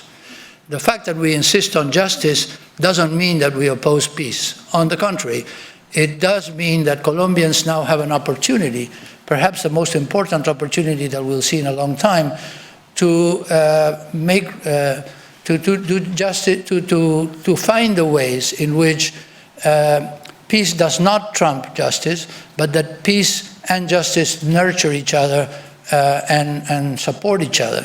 And that we, like Colombian victims, are in favor of peace, but a peace that will be lasting and will be enduring because it is a just peace. Thank you very much.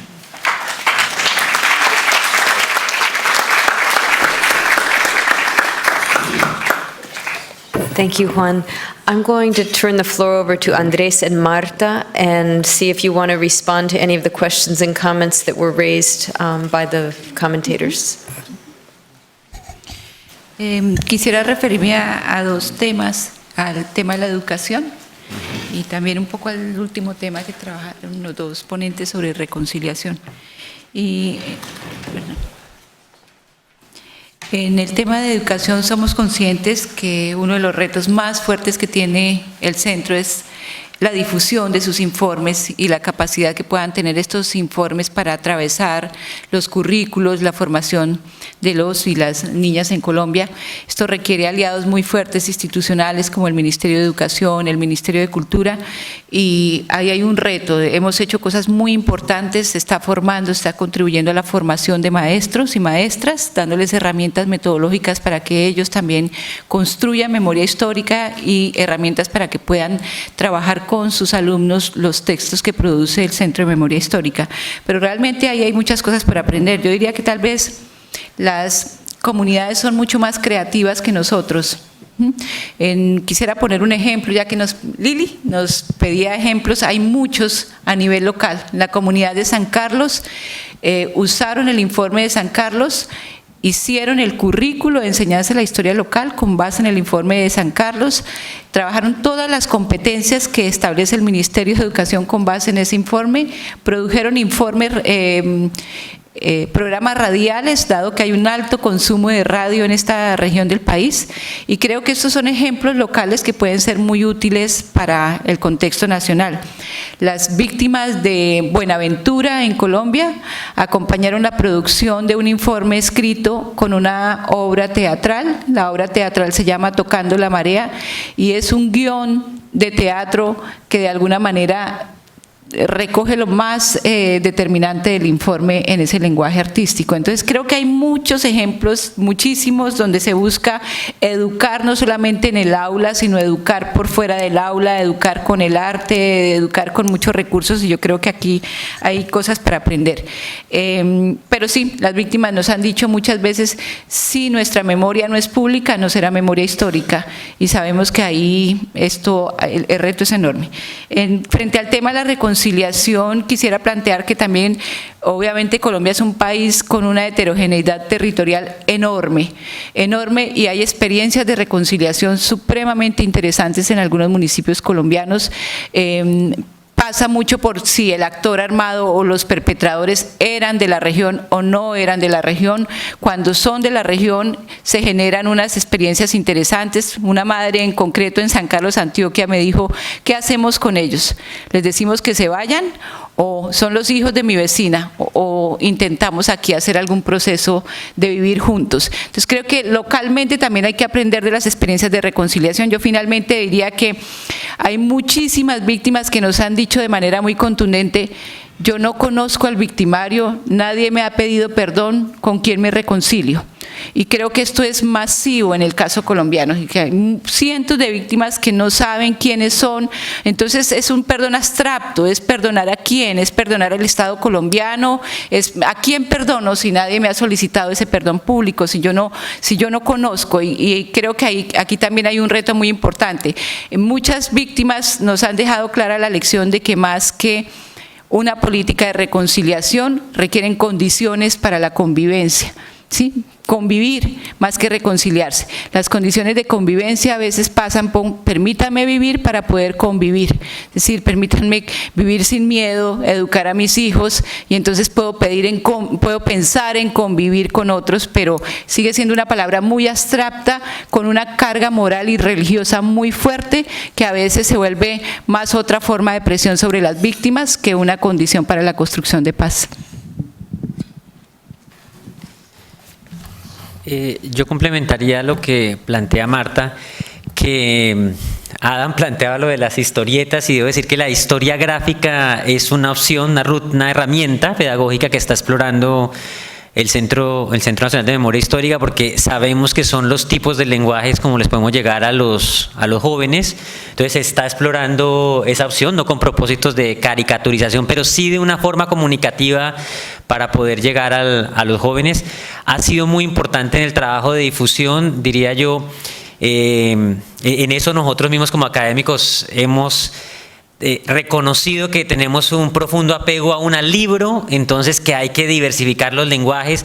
Ha jugado un papel muy importante las exposiciones fotográficas. De hecho, este informe, el Basta Ya, tiene una exposición fotográfica que hemos llevado a distintos lados. Entonces, la capacidad de la fotografía, de comunicar, el informe mismo, hay personas que lo leen solo a partir de las fotos. Y ve la experiencia fotográfica y reconstruye y genera conciencia sobre lo que está viendo. Nos ha ayudado también mucho en la diversificación el lenguaje audiovisual, los videos documentales. De hecho, este informe tiene un video documental que se llama No hubo tiempo para la tristeza, y está en la narrativa de las propias víctimas. Es decir, no es la versión video documental del Basta Ya, es la narración de las propias víctimas que participaron. Son voces, son rostros, son con unas profundas reflexiones, porque la capacidad comunicativa de las víctimas, y los invitamos a ver ese video es muy poderoso en la manera como las víctimas son capaces de comunicar lo que han vivido, la manera como han afrontado el conflicto armado. Y segundo, diría que sobre el tema pedagógico, una de los retos que tenemos o de las particularidades del trabajo que desarrollamos es que tenemos un público que tiene mucho interés en conocer los productos del centro, pero este excesivo apego al libro hace que desafortunadamente no todos los que tienen interés en los productos del centro se consumen, digamos, perdón la expresión, sí, o leen la producción total del centro. Y eso es paradójico porque las víctimas, en cambio, muchas de ellas de comunidades marginales, con limitaciones incluso en su lectoescritura, sí se leen el informe con una pasión, y las víctimas, cuando volvemos a las comunidades, nos reclaman: hay que hacer el segundo capítulo, hay que hacer la segunda versión, porque ahí no está todo. Pero se lo leen profundamente, y con el tiempo aprendimos a entender que de todas maneras el libro para las víctimas tiene una dimensión de reconocimiento simbólico muy importante. Es como si las víctimas dijeran: si no está escrito en el libro, no existimos. O sea, a pesar del lenguaje verbal, del lenguaje artístico, creo que ninguna de ellas reemplazaría, si hoy se lo ofreciéramos, un audiolibro, no reemplazarían la idea del libro mismo, ¿no? Entonces hay una dimensión ahí de reconocimiento muy importante, de la sensación de que solo así se puede perdurar en la historia. Entonces es muy importante para ellas el trabajo del libro. Y el segundo tema de reflexión que quería plantear es que hay algo en el acuerdo de Comisión de la Verdad que es muy importante y que no es menor, y es que recoge mucho de lo que las víctimas muchas veces nos han dicho cuando reflexionábamos con ellas sobre la existencia de una Comisión de la Verdad. Y decían: nosotros no imaginamos en el trabajo de una Comisión de la Verdad algo igual a lo que ustedes hicieron. Y con eso nos querían decir: creemos que la Comisión de la Verdad debe apuntarle más al reconocimiento que al esclarecimiento. ¿En qué sentido? En el sentido de decir, hay muchas verdades que ya todos conocemos, hay unos consensos que entre todos compartimos. Lo que necesitamos es un campo simbólico como el que puede dar una Comisión de la Verdad para denunciarlo, ¿no? Están ahí, están latentes, las decimos por debajo de la mesa. ¿Cuándo las vamos a enunciar? Incluso cuando vamos a enunciar los disensos, ¿no? Es más ese nivel de reclamo. No queremos otra vez, nos decían algunas víctimas, vuelta a la periodización, no, queremos, bueno, ¿cuáles son las verdades sobre las que vamos a sentar esto? Y cuáles son los reconocimientos sobre los que vamos a fundar el de aquí en adelante, ¿cómo va a ser? ¿No? Hay una producción, un acumulado muy importante como para dar ese tipo de pasos, y necesitamos que ese espacio simbólico actúe como ese lugar de enunciación de esos reconocimientos, ¿no? Gran parte de lo que ha pasado con elevar las demandas de justicia de parte de las víctimas ha tenido que ver con la poca oferta de verdad o el tipo de verdad que se ofrece. Y tiene que ver con esa dimensión. Si cuando la víctima tropieza con ese límite de no encontrar reconocimiento, ¿no?, de lo que ha ocurrido, de las verdades, también eso abre el camino a decir, bueno, si usted no quiere decir la verdad, entonces justicia, caiga todo el peso de la ley sobre usted porque no me está ni siquiera dando el plano del reconocimiento. Pero después las mismas víctimas experimentan que aún a pesar del castigo penal, si no hay un reconocimiento o una verdad dignificante, les sigue quedando algo. O sea, muchas de ellas y esa fue una experiencia de justicia y paz que tuvo privación efectiva de la libertad de paramilitares hasta de 8 años. Las víctimas decían, yo vengo a estas audiencias y lo que espero es una verdad dignificante, no una verdad estigmatizante, y quiero que haya algo que es deseable, digamos, para el escenario que nos ha de venir, y es, yo quiero que el victimario se subordine moralmente a mí, porque yo he elegido el camino de la palabra para confrontarlo. O sea, yo pude haberme convertido en un victimario, pude continuar el ciclo de la violencia, y yo hoy reclamo desde la palabra, ¿no? Quizá la mayor contribución a la reconciliación que hacen las víctimas. Entonces, ¿qué espero? Un acto de subordinación moral, que usted sea capaz de decirme, usted me mató en estado de indefensión a mi familiar, ¿no? Ese es el acto supremo de condena que la gente quiere.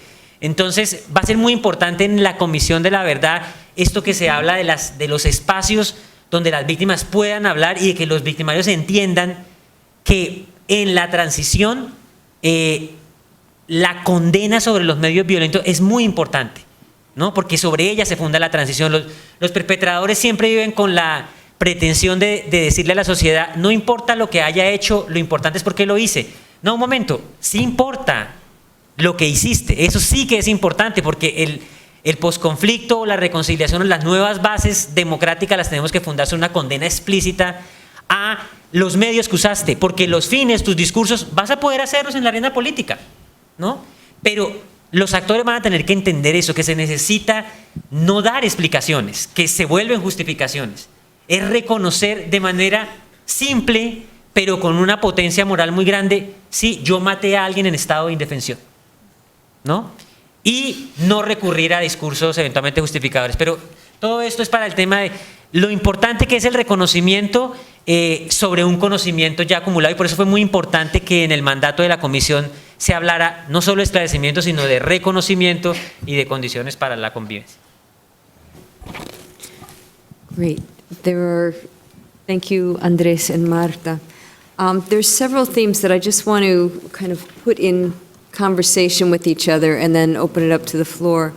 I think one question has to do with something that Anthony mentioned about the myths that are created. And I'm wondering if Andrés or Marta could speak to what are the myths that you think Basta Ya is trying to dispel? That would be one question. Another question, thinking about the presentations by both Carlos and Kimberly today, how do you think that Basta Ya has dealt with the questions of the continuum of discrimination and violence and invisibilization against certain sectors of the population, whether they're women or Afro-Colombian communities or indigenous communities? I think we think of, if we're thinking about how words define the subject matter that we're looking at, how do you define conflict violence in a way that understands that the conflict violence against these sectors is actually part of a continuum that's not just specific to a particular period of time of the conflict? And then one last question educational plans you've already addressed. One last question that I have is, I know that in Basta Ya, there were pages and pages of very detailed policy recommendations. And within the individual tomes as well, the casos ejemplares, there were specific naming of crimes and responsibilities for those crimes. What kinds of outcomes have you had? I know there were detention orders, for example, issued right after the Trujillo report came out. Was there follow-through on that? Were people prosecuted? Were they given punishments? What kinds of consequences have you seen on the ground of the Basta Ya and all of the segments that contributed to the Basta Ya report?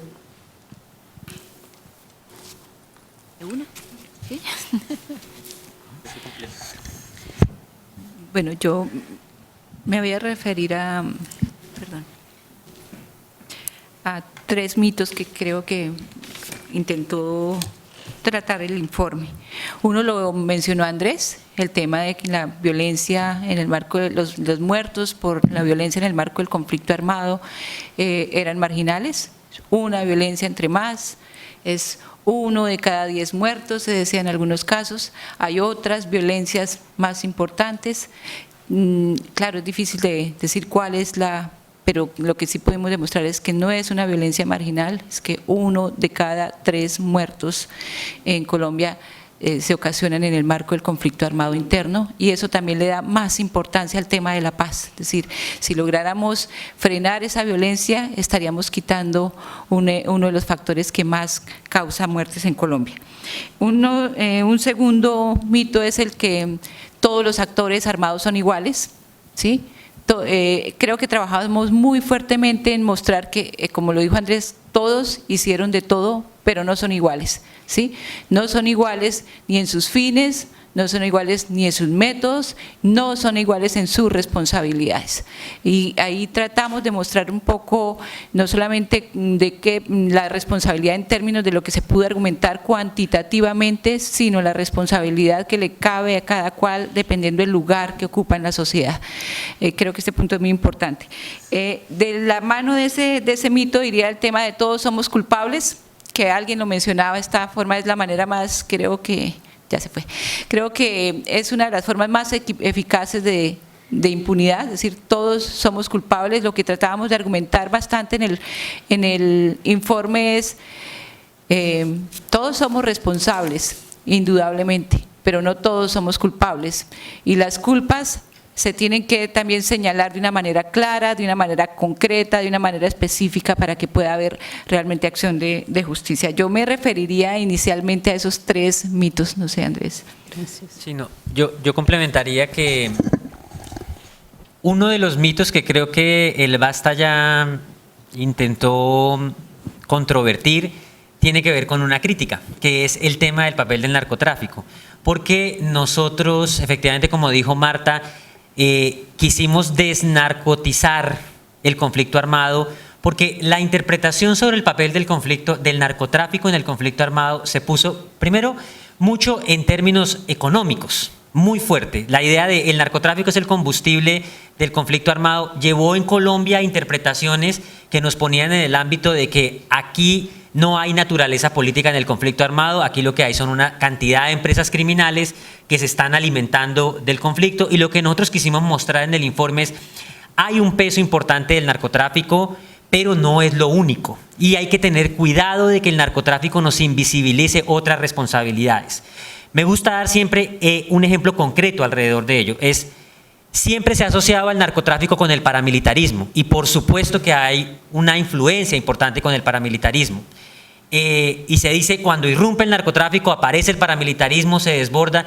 Lo que nos preocupa, por ejemplo, con apuestas como esa es que se invisibilizan otro tipo de responsabilidades, como por ejemplo el narcotráfico no me explica a mí la existencia de un marco jurídico que permitía conformar grupos de autodefensa que fue una normatividad que existía desde finales de los 60 y que en los 80 se integró a la estrategia contrainsurgente de una manera decidida, ni me explica el narcotráfico la creación de las Convivir en los 90. Sin esos marcos jurídicos yo no puedo entender la expansión del paramilitarismo, ¿no? Primer punto. Segundo, si yo veo solo al narcotráfico puedo tener una gran tentación a solamente ver una dimensión criminal que en relación con un fenómeno como el paramilitarismo me oculta responsabilidades de otros actores sociales, económicos y políticos que llegaron al narcotráfico no necesariamente asociados o de la mano del narcotráfico. Hay una dimensión de la alianza contrainsurgente que es mucho más que simplemente el narcotráfico. Y otra dimensión que nos parece muy importante es que siempre vemos el narcotráfico en una sola dirección, siempre pensamos en casi que el narcotráfico como una externalidad y decimos cómo impactó al conflicto armado y casi nunca nos hacemos la pregunta al revés, y cómo el conflicto armado favoreció el narcotráfico, o qué condiciones que dieron origen o alimentaron el conflicto armado favorecieron al narcotráfico, ¿no? Por eso, cuando uno habla de la posibilidad de la finalización del conflicto armado, el narcotráfico, que seguramente continuará, sí se enfrenta a una situación distinta, o la empresa criminal misma del narcotráfico va a vivir una situación distinta, y no es menor, digamos, soslayarla. Uno no puede desconocer que un tema tan importante que ha incidido en el conflicto armado como el tema del problema agrario, el tema de la apertura de la frontera agraria, de zonas del territorio en donde los actores armados lograron establecerse, que el problema agrario fue explotado por el narcotráfico para crecer, y la existencia del conflicto armado en la periferia le ayudó al narcotráfico a consolidar esos bastiones y a que el narcotráfico tuviera un tipo de crecimiento, un tipo de dinámica muy distinta. También que cuando hablamos del tema del narcotráfico no podemos quedarnos únicamente en la dimensión de los recursos, también tenemos que reconocer que tras ellos, tras el narcotráfico, hay un conjunto de élites emergentes que encontraron en el paramilitarismo y en el conflicto armado una ruta en la que buscaban reconocimiento social y político. Fue una más de los medios que se pudieron utilizar. Entonces yo creo que el tema del narcotráfico, nuestra preocupación es, había que sacarlo de la simplificación en que estaba quedando a la hora de analizar el conflicto armado en Colombia. Un segundo mito que creo que fue importante es que hay una tendencia en la academia colombiana muy marcada desde los 90 hacia adelante a querer ver la violencia únicamente asociada a los actores. En Colombia siempre hubo la tensión entre si atribuíamos causas objetivas del conflicto o no, y después nos desplazamos hacia una tendencia en la que poníamos mucho acento en los actores. Y cuando le pusimos el acento a los actores, llegamos en un momento dado a pensar que los actores podían sostenerse ellos sin ningún tipo de anclaje en las estructuras o en los contextos. Perdimos un poco de vista los contextos y dijimos, la guerra o la violencia la explican unos actores que se organizaron, que tienen unas estrategias y las implementan. Y es como si no hubiesen condiciones. Y creo que el Basta Ya sí se plantea, cuando lo vemos en largo aliento, la pregunta de un actor armado puede querer hacer la guerra y diseñar su estrategia, pero una cosa es que yo quiera y otra cosa es que pueda mantenerme en la guerra, y hay unas condiciones que se requieren para que esas estrategias puedan implementarse. Entonces creo que el Basta Ya lo que volvió a traer a la discusión fue, miremos esas condiciones que hicieron posible el despliegue de esas estrategias, y plantea un tema que es importante, no es un tema menor, es el tema de cuáles son las condiciones que requerimos para poder transformar el conflicto armado, para poder llegar a la paz. Gonzalo Sánchez lo dice claramente en la introducción del Basta Ya. Él dice, caímos en un momento dado en la pretensión totalitaria de que el conflicto se acababa cuando destruíamos al actor armado, o caíamos en el simplismo de decir, no hace falta cambiar algo para ponerle fin a la violencia. Y creo que el Basta Ya lo que hace es mostrar, primero, que hay raíces políticas, hay raíces sociales, hay un conjunto de anclajes de distinta naturaleza que nos explican la continuación del conflicto. No puede ser solamente un tema de voluntarismo de los actores o de estrategias.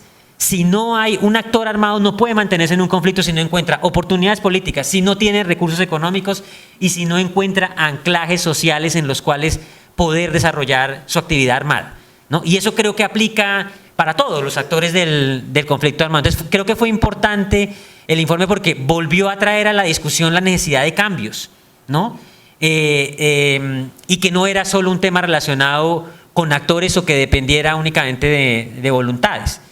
Creo que otro mito importante que se pudo interpelar, como lo dice Marta, fue el tema de romper la idea de la marginalidad del conflicto armado o de considerar que se le estaba sobredimensionando en la agenda política. Creo que cuando logremos avanzar hacia el posconflicto vamos a ver las dimensiones que este conflicto tuvo en realidad y su verdadera incidencia, que no era un tema menor. Y quisiera agregar un cuarto punto que, más que tener que ver con los mitos, quiero recoger algunas de las críticas que planteó Marta, que recibió el informe, y es un reto muy grande que tenemos en el Centro de Memoria Histórica y que nos dejan las críticas del Basta Ya, es que con el Basta Ya surgió una reacción, no la hemos mencionado mucho, y es cuando se hace toda la discusión alrededor de los orígenes, y se quieren incluso poner esos orígenes antes de 1958 o antes del Frente Nacional. Yo reconozco en esa crítica un hecho que me parece muy importante ahora, justo ahora que estamos hablando de reconocimientos y que es un desafío para el centro. Nosotros no podemos hacer memoria del conflicto armado sobre el olvido de la violencia bipartidista. Creo que lo que está detrás de esa crítica es un reclamo a decir, más allá de si el conflicto armado se originó ahí o no, creo que la sociedad también está reclamando, ojo que tenemos una deuda pendiente con la violencia bipartidista. Porque lo que hoy enfrentamos con el tema de los reconocimientos fue un tema que no afrontamos cuando dimos la transición de la violencia bipartidista, cuando la estábamos terminando, cuando se hizo el pacto del Frente Nacional, que con mucha razón mucha gente dice fue un pacto de olvido, de no reconocer responsabilidades, y parte de volver a eso, y ese es un reto que Marta, que es la directora del Museo Nacional de la Memoria, va a tener, ¿no? En la necesidad de reconocer no solo el conflicto armado, sino la violencia bipartidista y por las dimensiones que ella misma adquirió, por las voces que ella silenció luego del pacto del Frente Nacional. ¿Qué otra cosa has preguntado? Sobre recomendaciones de política. Las recomendaciones, sí. Nosotros planteamos en el informe 30 recomendaciones de política pública y tenemos que decir que en ellas las primeras recomendaciones están fundadas o estaban planteadas en función del reconocimiento. De hecho, la primera recomendación del Basta Ya era pedirle al presidente de la República que reconociera la responsabilidad del Estado en el conflicto armado. Y hay que decir que el presidente, nosotros entregamos el informe el 23 de julio del año 2013, él le dice a Gonzalo, voy a cometer aquí una infidencia, le dice cuando están antes de salir al reconocimiento, yo vi la primera recomendación, le dice a Gonzalo Sánchez y le dice, yo la voy a cumplir, no, pero no hoy. Entonces, bueno, nosotros dijimos, qué lástima que hoy que lo recibe ante las víctimas, pero la decisión que tomó el presidente fue reconocer, aplicar la recomendación al día siguiente. Al día siguiente, ¿qué pasaba en Colombia? El presidente iba a la Corte Constitucional a defender el marco jurídico para la paz.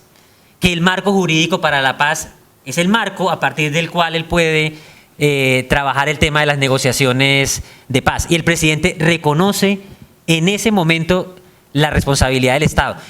¿Qué sucede? Que cuando estás en medio del proceso de paz, estos eventos tempranos que tienen una gran fuerza van perdiendo su eficacia simbólica porque empiezan a quedar en la mitad de lo que pasa con el proceso de paz.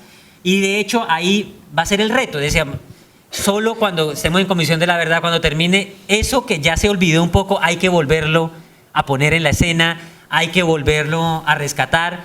Y creo que por la misma fragmentación que les mencionaba y las tensiones internas dentro del Estado, va a ser muy importante que no solo el presidente, sino otros altos funcionarios del Estado hagan reconocimientos de manera más amplia, ¿no?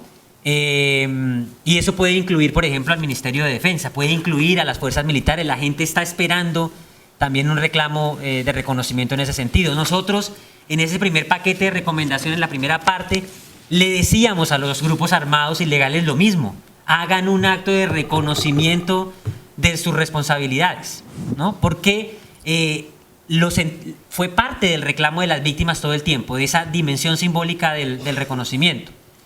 Hicimos un conjunto amplio de recomendaciones, estas son, digamos, 2 de las 30, pero era un espectro muy amplio que reconocía, algunas no se han implementado, reconocía la necesidad, por ejemplo, en el tema de los daños, del daño psicosocial, que teníamos que reconocer que por la escala y por las dimensiones de las afectaciones que provocaba el conflicto armado, propusimos que se crearan centros regionales de atención psicosocial exclusivamente para el tema. Digamos, necesitamos una política de atención psicosocial para las víctimas, que no tenemos. Digamos, esa es una parte del trabajo que en el tema de la reparación no se ha trabajado de manera sistemática o con una política propiamente dicha. Entonces, esa es una de las recomendaciones que, por ejemplo, no se han implementado. Hemos dicho algo que cobró relevancia ahora, quizá los que en Colombia vieron el informe lo recordarán, y es que en el tema de justicia nosotros decíamos debe haber un tribunal especial de paz. Tendrá que haberlo porque en el reclamo de justicia no se puede soslayar ni se puede simplemente pasar la página. Debemos generar un eventual tribunal de paz ad hoc, pero que tiene que haber una dimensión de la sanción. La gente espera una dimensión de la sanción. Cuando la gente le hablan de justicia, no solo está esperando la dimensión de la sanción penal, en el sentido de privar de la libertad o de un castigo de esa naturaleza. Espera el acto simbólico de enunciación de la sanción misma, ¿no? Entonces la jurisdicción que se plantea ahora para nosotros genera mucha expectativa, porque sabemos que es un reclamo muy importante de las víctimas y porque tiene que quedar la sensación en la opinión pública y en todos de que se está sancionando, ¿no? Y de ahí la importancia de la subordinación moral del perpetrador, de reconocer, de agachar la cabeza ante la víctima y de reconocer sin ambajes los crímenes que se han perpetrado.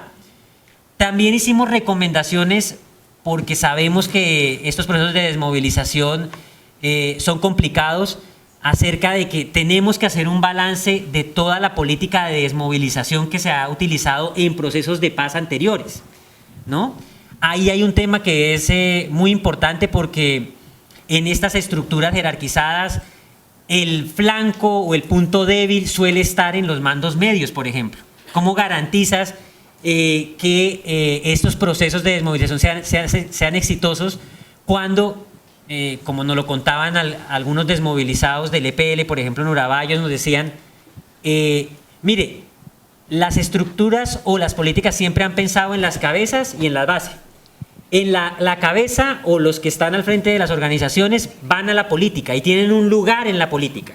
Las bases se repliegan en sus familias, pero el mando medio necesita algo que le permita reproducir la posición que ocupaba en la estructura en la sociedad. ¿Cómo lo resolvieron en una región como Urabá? Muchos de los empresarios les dieron trabajo como administradores de finca, ¿no? Y el proceso funcionó, digamos, más o menos.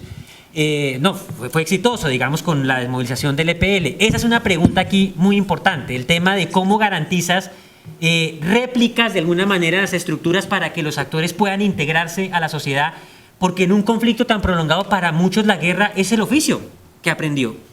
Y no van a relegar una posición de mando si no la pueden ocupar, digamos, socialmente, o que pueda redundar en un beneficio social. Y eso es lo que nos ha pasado en parte con la desmovilización de los paramilitares. En los mandos medios, y la amenaza con las FARC puede estar efectivamente en los mandos medios, que no van a encontrar una manera de integración o de reinserción eficaz, y ahí tenemos un punto de vulnerabilidad importante. Nosotros también pedimos en las recomendaciones que hay experiencias de política pública que nos va a tocar volver a revisar. En Colombia, a finales de los años 80 y a comienzos de los 90, muchas víctimas tienen un recuerdo muy positivo del Plan Nacional de Rehabilitación, que fue un intento de política pública que reconocía la necesidad de desarrollar inversiones de tipo económico, en infraestructura, de tipo social, de organización comunitaria, para los territorios que estaban más abandonados o desigualmente integrados. Esa experiencia incluso la gente la resiente hoy, porque dice, duró muy poco, y además fue parte de la interlocución con el Estado que perdimos. Digamos, el país rural colombiano reclama que después de 1990, cuando inició la apertura económica, el Estado desmontó toda la institucionalidad que tenía para dialogar con el país rural. Nosotros teníamos una institucionalidad muy fuerte alrededor del Plan Nacional de Rehabilitación, estaba el INCORA, había una serie de instituciones que la gente decía, yo puedo, sé que tengo un interlocutor ahí para dialogar, y después de la apertura económica todo eso se desmontó y el país rural quedó abandonado. Entonces, esa hace parte un poco del abanico amplio que planteamos de recomendaciones. Nosotros mismos hacemos autocrítica e hicimos las recomendaciones, nos ha faltado mayor proactividad en hacerle seguimiento a ellas, ¿no? Porque las víctimas nos dicen, al final el testimonio lo entregué pensando en las recomendaciones. Y es sobre el seguimiento y la implementación de ellas que nosotros consideramos que nuestro testimonio tiene valor. Thank you. Let's open it to the floor. Yes, one in back and then in front. Thank you. Santiago Diaz with Georgetown Law again. I'm going to make this question in Spanish since it's directed to Marta Nubia. Previamente hablaste de ese clamor de las víctimas de llamar las cosas por su nombre. latente a lo largo de la preparación del informe y pues que sigue latente actualmente, por supuesto. ¿Crees que la directiva del presidente Juan Manuel Santos, denominada desescalamiento del lenguaje, contradice ello en alguna manera? Por ejemplo, la idea de dejar de llamar a quien comete y ha cometido bajo el derecho internacional convencional actos de terrorismo como terrorista. No, let's do several. Natalia? Or do you have one over there, Donis, on that side? Yeah, while she's going down, nobody there?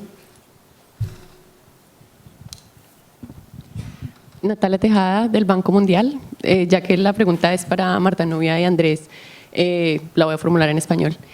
Hemos hablado acá de un tipo de justicia que es un tipo de justicia particular, que por eso la llamamos transicional, que definitivamente busca algo más allá de la punición, busca algo más allá del castigo y busca darle claramente digamos, una intención reparadora a esa justicia que satisfaga a las víctimas y que nos permita lidiar con el pasado, dejarlo en el pasado o sencillamente seguir caminando hacia el futuro.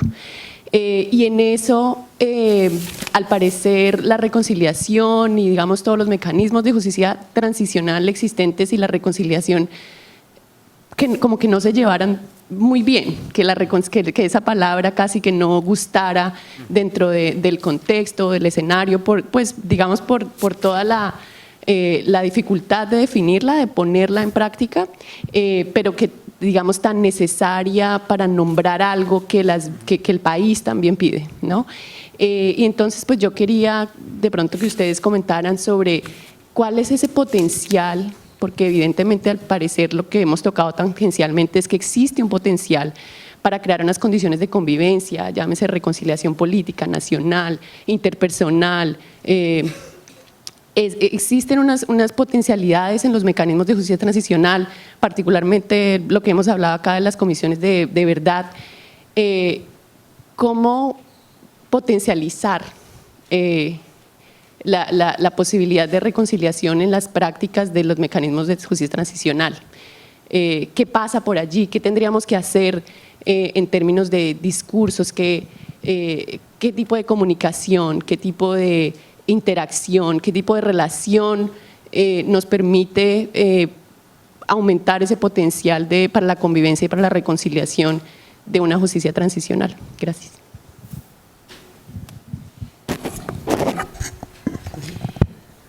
Bueno, gracias por la pregunta. Yo creo que cuando hablábamos de la fuerza simbólica de nombrar las cosas y el poder de alguna manera como de justicia moral que tiene, atendíamos a un clamor de las víctimas para que enfrentáramos la profunda estigmatización de las que ellas han sido víctimas, ¿sí? Y creo que eso fue básicamente la búsqueda.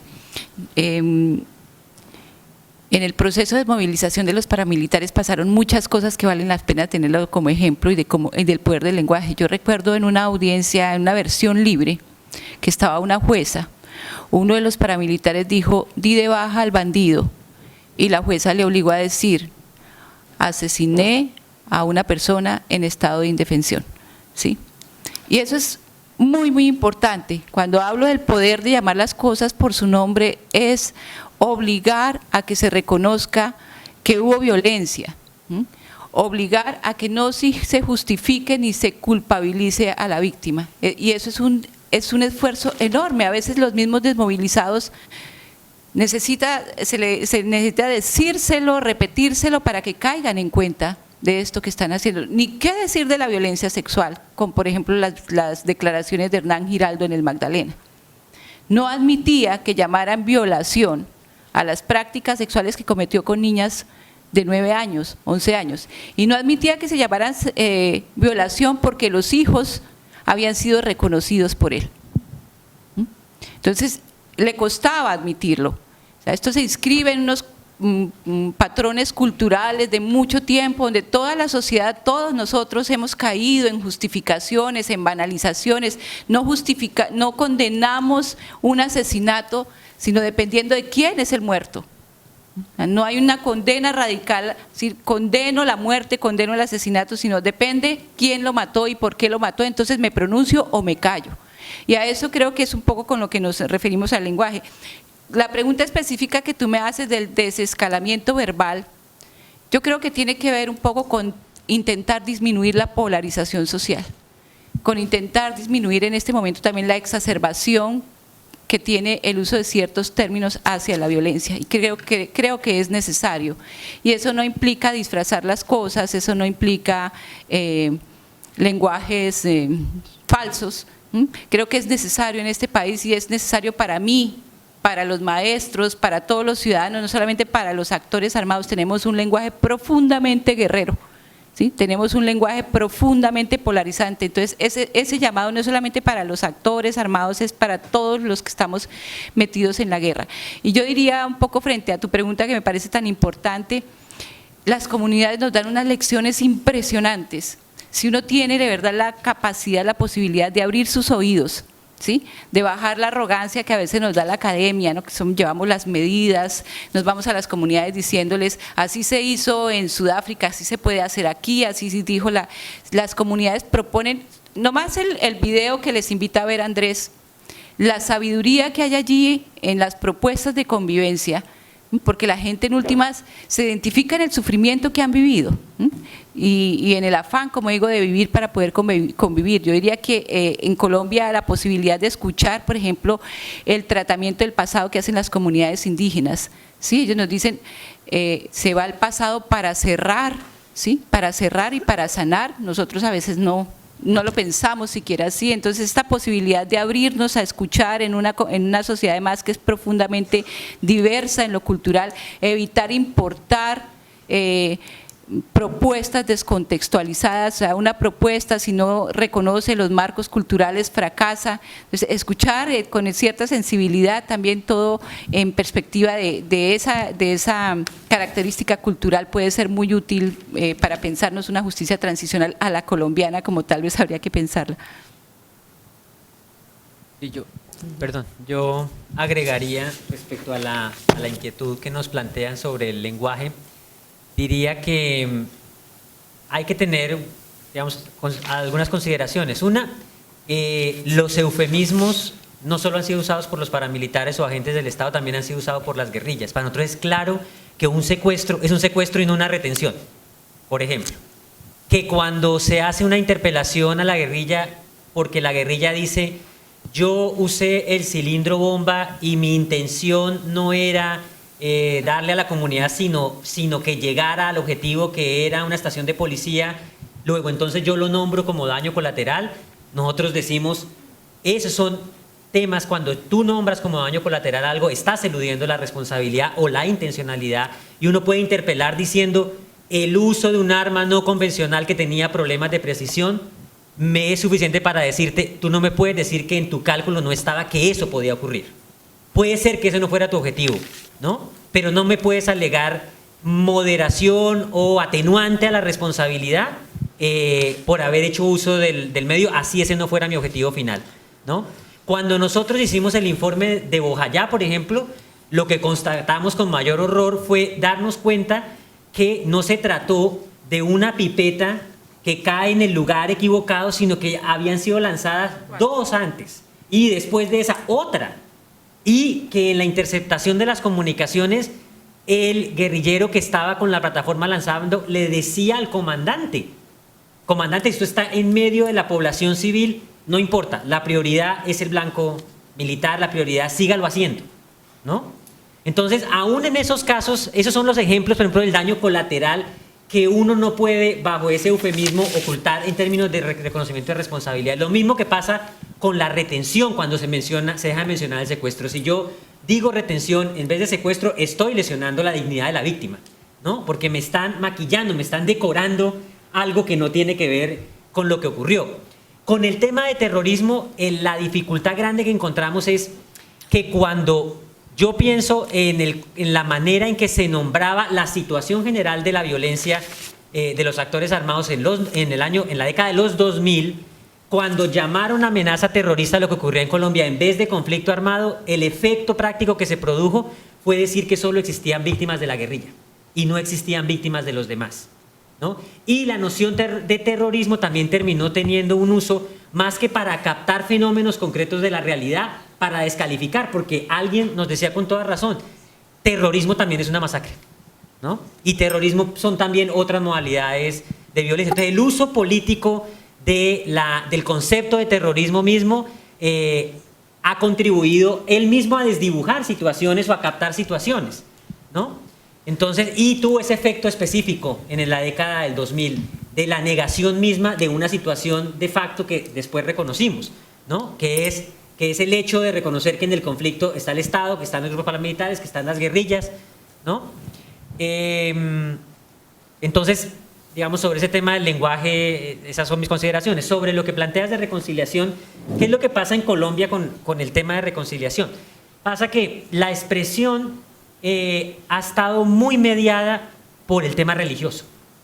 Entonces, el tema religioso pone una carga que vincula mucho la reconciliación al perdón y lo vincula de una manera en la que la carga termina en la víctima, ¿no? ¿En qué sentido? En el sentido de que la construcción religiosa que se hace del término hace que la víctima le pidan dos cosas. Una, cuando a ti te piden perdón, tu acto de generosidad es darlo. Y entonces, claro, la víctima debería poder hacer con ese perdón lo que quiera, perdónenme la expresión, ¿no? Y decidir, porque es que lo que se está perdonando son crímenes, es un familiar que perdió, es un desaparecido, hay algo en el perdón cuando tiene esa connotación religiosa, es que cuando te ponen la carga como víctima, la víctima queda imposibilitada o de alguna manera la obligan a renunciar a algo que es normal. Ella puede sentir rabia, dolor, en fin, hay una serie de emociones que te contienen cuando te plantean ese tema. Y el segundo es lo que decía Marta, ¿quién me va a pedir perdón? Por ahí empieza, ¿no? Y el tercer tema muy importante con la reconciliación es que muchas veces se ha fundado sobre la idea de que solo podemos vivir en paz si olvidamos, ¿no? Si no reconocemos lo que ha ocurrido. Y la idea de reconciliación está muy impregnada por la idea de hay que pasar ese pasado violento, superarlo sin reconocerlo, ¿no? Y ahí hay una dimensión de invisibilización que también se vuelve un camino muy duro de recorrer también para la víctima, porque a veces en la noción de reconciliación se olvida eso, digamos, el drama humano que está detrás, ¿no? Y el negarle a la víctima la expresión de un conjunto de emociones a las que tiene derecho. Creo que el tema, a nosotros nos gusta hablar más de convivencia, porque como decía Juan en su intervención, Juan Méndez, con mucho acierto, la reconciliación no es que nos amamos todos, ¿no? Es la posibilidad de que el perpetrador puede reconocer los hechos, que el perpetrador debería hacer algo, de ahí la importancia de la perspectiva de la justicia restaurativa para repararme el daño, ¿no? Y que podemos seguir en la escena social dialogando sin matarnos. Pero no le pidas a la víctima un acto, digamos, de desprendimiento tal, porque la víctima es la que ha perdido todo, ¿no? De hecho, uno, en muchos espacios de reflexión, decíamos lo sorprendente que es muchas veces ver cómo los combatientes son capaces de pasar la página más rápido de lo que lo hacen las víctimas. Alguien decía, pero ¿cómo pueden hacerlo? Y para mí la respuesta es obvia. Alguna vez se lo escuché a un combatiente y me pareció obvia la respuesta. Él dijo, al fin y al cabo, él me dio un golpe y yo le di otro. Nos dimos golpes en la guerra. O sea, ambos lavamos nuestras culpas con sangre, ambos. La víctima no tiene cómo devolver el golpe que recibió, ¿no? Entonces la víctima lo que espera es un gesto simbólico y su gran apuesta es precisamente cuando hablo de recuperar la palabra y de ahí la importancia de ¿y cómo me resarces? Si yo no te voy a devolver el golpe con sangre, te lo devuelvo con la palabra, ¿no? ¿Cuál es tu gesto? Tiene que ser la palabra, tiene que ser un acto de subordinación moral para que podamos seguir. Entonces, creo que todos esos elementos están enmarcados alrededor del tema por eso hablamos mejor de convivencia, nos parece un poco mejor que de reconciliación. O sea, el tema de la memoria, y de hecho parte de nuestros grandes desafíos como centro han sido poder hacerle entender a la sociedad colombiana que la memoria es una aliada para la paz, o sea que no podemos fundar la paz sobre la negación o sobre el ocultamiento, ¿no? Sino que tiene que ser sobre el reconocimiento, porque en algún diálogo que tuvimos sobre el Basta Ya en Suiza, un académico francés nos decía algo que nos pareció muy revelador y él decía, trata de ocultar a la memoria y ella volverá. Entonces, afróntala, porque ella va a volver. Ella tarde o temprano va a volver. Entonces, hay en ello un trabajo de las víctimas de expresión, de reconocimiento. Si uno lograra sacarle el componente de perdón a la noción de reconciliación o de olvido, creo que abre un camino distinto, pero esas cargas ya hacen parte de los supuestos, digamos, cómo se mueve la sociedad. Y la sociedad colombiana, como lo ha demostrado en muchos de sus trabajos Gonzalo Sánchez, siempre resolvió muchos de sus conflictos violentos a partir de la idea de amnistías muy amplias y de olvidos muy amplios. Entonces, yo creo que también eso en la cultura política, en la cultura colombiana se queda instalado de una manera muy fuerte. Okay, I think we're moving into the conclusion phase. And I'd just like to say a couple of things. I think one thing that I'm not haven't heard a whole lot of today has to do with what I would call the poder transformador de la memoria. And I'd just like to read a short quote from an ex-guerrilla woman from the M19 who wrote her own autobiography, and she wrote, "Los excluidos construyen memorias que interpelan las diversas formas del poder. Hoy en día, sectores tradicionalmente invisibles para el conjunto del país, como las mujeres, los negros, los indios, los jóvenes y los habitantes de la calle, se han propuesto llenar de palabras sus silencios y recuperar sus historias como parte de un proceso de construcción de identidad y de búsqueda de reconocimiento social. La memoria rescata del pasado las huellas de identidad que necesita en función del presente. Ahí reside su potencial de cambio." No, I think that the power of memory to create change is kind of laid out in that quote. So I just wanted to read that. I'm going to try, and this is a very humble attempt, to summarize just a few of the challenges that have come out during the day today. And what I would ask is that you each think about what the takeaways are that you found in today. And I'll start out and then I'll open it to the floor and maybe just do a quick round of what are the challenges that you see. And I'm sure I'll have missed a lot of them, so there'll be a lot left for you to say as well. I think one challenge we've heard is truth-telling that truth-telling in Colombia has been an experience of denunciation and polarization, and the need to rethink the conceptualization of truth-telling as something. There was a book I remember that was called Memoria con sentido de futuro.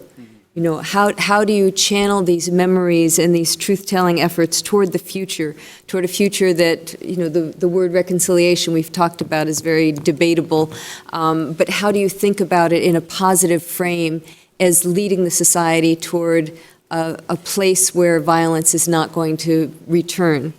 The importance of language and words, that's come out, the inadequacies of the categories that we have to describe victims, to describe discapacitados. I mean, all the kind of negative images that we have, the negative words that we have to describe people whose rights have been violated. But somehow the words that we have leave the person to blame. And we need new language for these things. We need to be aware of our blind spots, and I think this is a real challenge. And the willingness to engage in public debates and to hear critiques is one way that we can come to recognize what our blind spots are. And I really admire, in that sense, the work and the approach of the Historical Memory Group and Center in their willingness, in their seeking out actively constructive criticism. I mean, they don't just say, okay, we have blind spots and keep going. They say, okay, here it is, tell us where the blind spots are. And I think they invite the academic community in particular to assist them in seeing where they're not getting it right and trying to do better. I think the erasures that Kimberly talked about are a major challenge. The violence against men, the violence against women and children, the next generation of children that have been completely absent from all of the discussions around transitional justice. The question of coding, as you think about a Truth Commission's work, how do you make sure you're coding it in a way that you can recapture what those trends are? The question of protections, we had a wonderful question, and I would have loved to have more time to get answers from the audience about, what protective measures have been set up in other contexts for human rights defenders, for people who come forward to testify, for those who try to claim their rights or their lands. The challenge of how to keep transitional justice from being just a legal mechanistic process. How do you integrate what David called active social forces into the process from the beginning? In memory projects, monuments, memorialization, truth commissions, education, culture and the arts, as well as trials. The challenge of whether you might need different kinds of truth-telling processes for different kinds of crimes. And I think the issue of sexual violence and gender-based violence as well are areas where perhaps the public scenarios to tell your story may not be adequate. They may not do anything for the victims. They may create new victimizations. It may be that the kind of reconciliation as well will need to be different for different crimes. Who needs to be reconciled with whom? I think that's often a really big question. For women victims of sexual violence, it may be that they need to be reconciled with their families because the stigmatization against them is so strong and so powerful that it really has less to do about confronting a perpetrator and more to do about how can I recapture my life and my dignity and move forward. I think the challenge of raised expectations is one that we're going to be seeing emerge more and more as those who are invited to share their testimonies believe that maybe they're being heard, sometimes for the first time, and have certain expectations of what that means in terms of practical reparations or some sort of remedy for what they've been through. A huge challenge for Colombia is the implementation in general. Implementation of recommendations and follow-up we've seen with the Victims and Land Restitution Law has been far from successful. Recommendations made in the Basta Ya, the lack of follow-through, the lack of mechanisms for advocacy to make sure that follow-through takes place, the lack of monitoring to see where progress is being made. I think that those are very worrisome indicators for what we have to expect from a peace accord. Implementation of a peace accord, if we haven't been able to get it on the victims and land restitution, we haven't been able to get it on the different historical memory projects, how can we expect that magically we're going to get it on peace accords? That's an area that really needs to be worked, and civil society groups need to really get themselves together. It's rather ironic because for the last 3 years, society has been saying it's not going fast enough. We need an accord, and now we find ourselves potentially at 6 months from having an accord, and people are not ready. There's so much work to be done to get ready for the accord and to be ready to make sure that it's implemented. I think also a challenge is for the Truth Commission.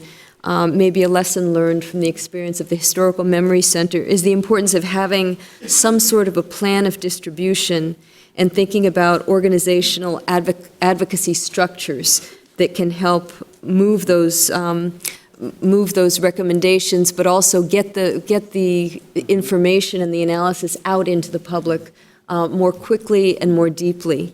And that raises, I think, another challenge that we haven't talked about today, which is the challenge of saturation.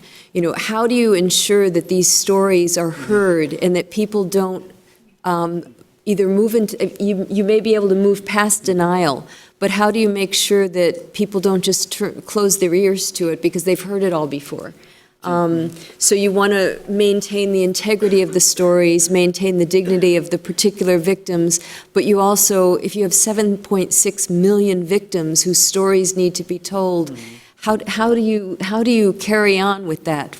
If you're a sensitive person and it moves you, you can't be moved over and over and over and over and over again without it having some impact. So how do you deal with the psychological impact of just the vastness of the violations that have been committed? And I think, David also laid out a number of political and moral challenges of public deliberation, and a number of our speakers today have underscored the importance of having spaces where people can talk about these things. And this also has to do with, I think, one of Michael's points, that there's a certain self-censorship that has taken place because of fear. How do you begin to get people to allow themselves to think more freely? And then express themselves as well. And some of that is creating a safe environment.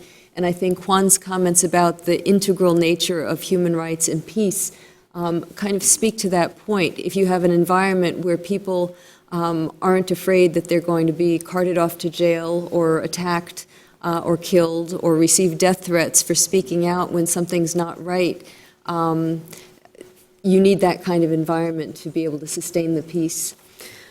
So I would like to maybe open it to gaps that I've left out, or other comments that anyone would like to make about takeaways that you have, or new things that you've heard today that you haven't heard before, that have either changed your thinking process or given you something new to think about. Okay. Actually, I'm afraid I have been instructed that we go into overtime at 5 o'clock and we don't have a budget to pay for the overtime. So with that, I think I will call that the closure for the day, and invite you to go out in the halls and talk out there. I'd like to really thank all of our speakers, and particularly our guests from the Historical Memory Center, for a really stimulating day. And I'd like to thank all of you who have been here for hours throughout the day, listening and asking questions and thinking, for your presence here and your participation. And we all hope that the peace accord in Colombia is signed soon, and that it actually translates into real change on the ground. Thank you very much for coming.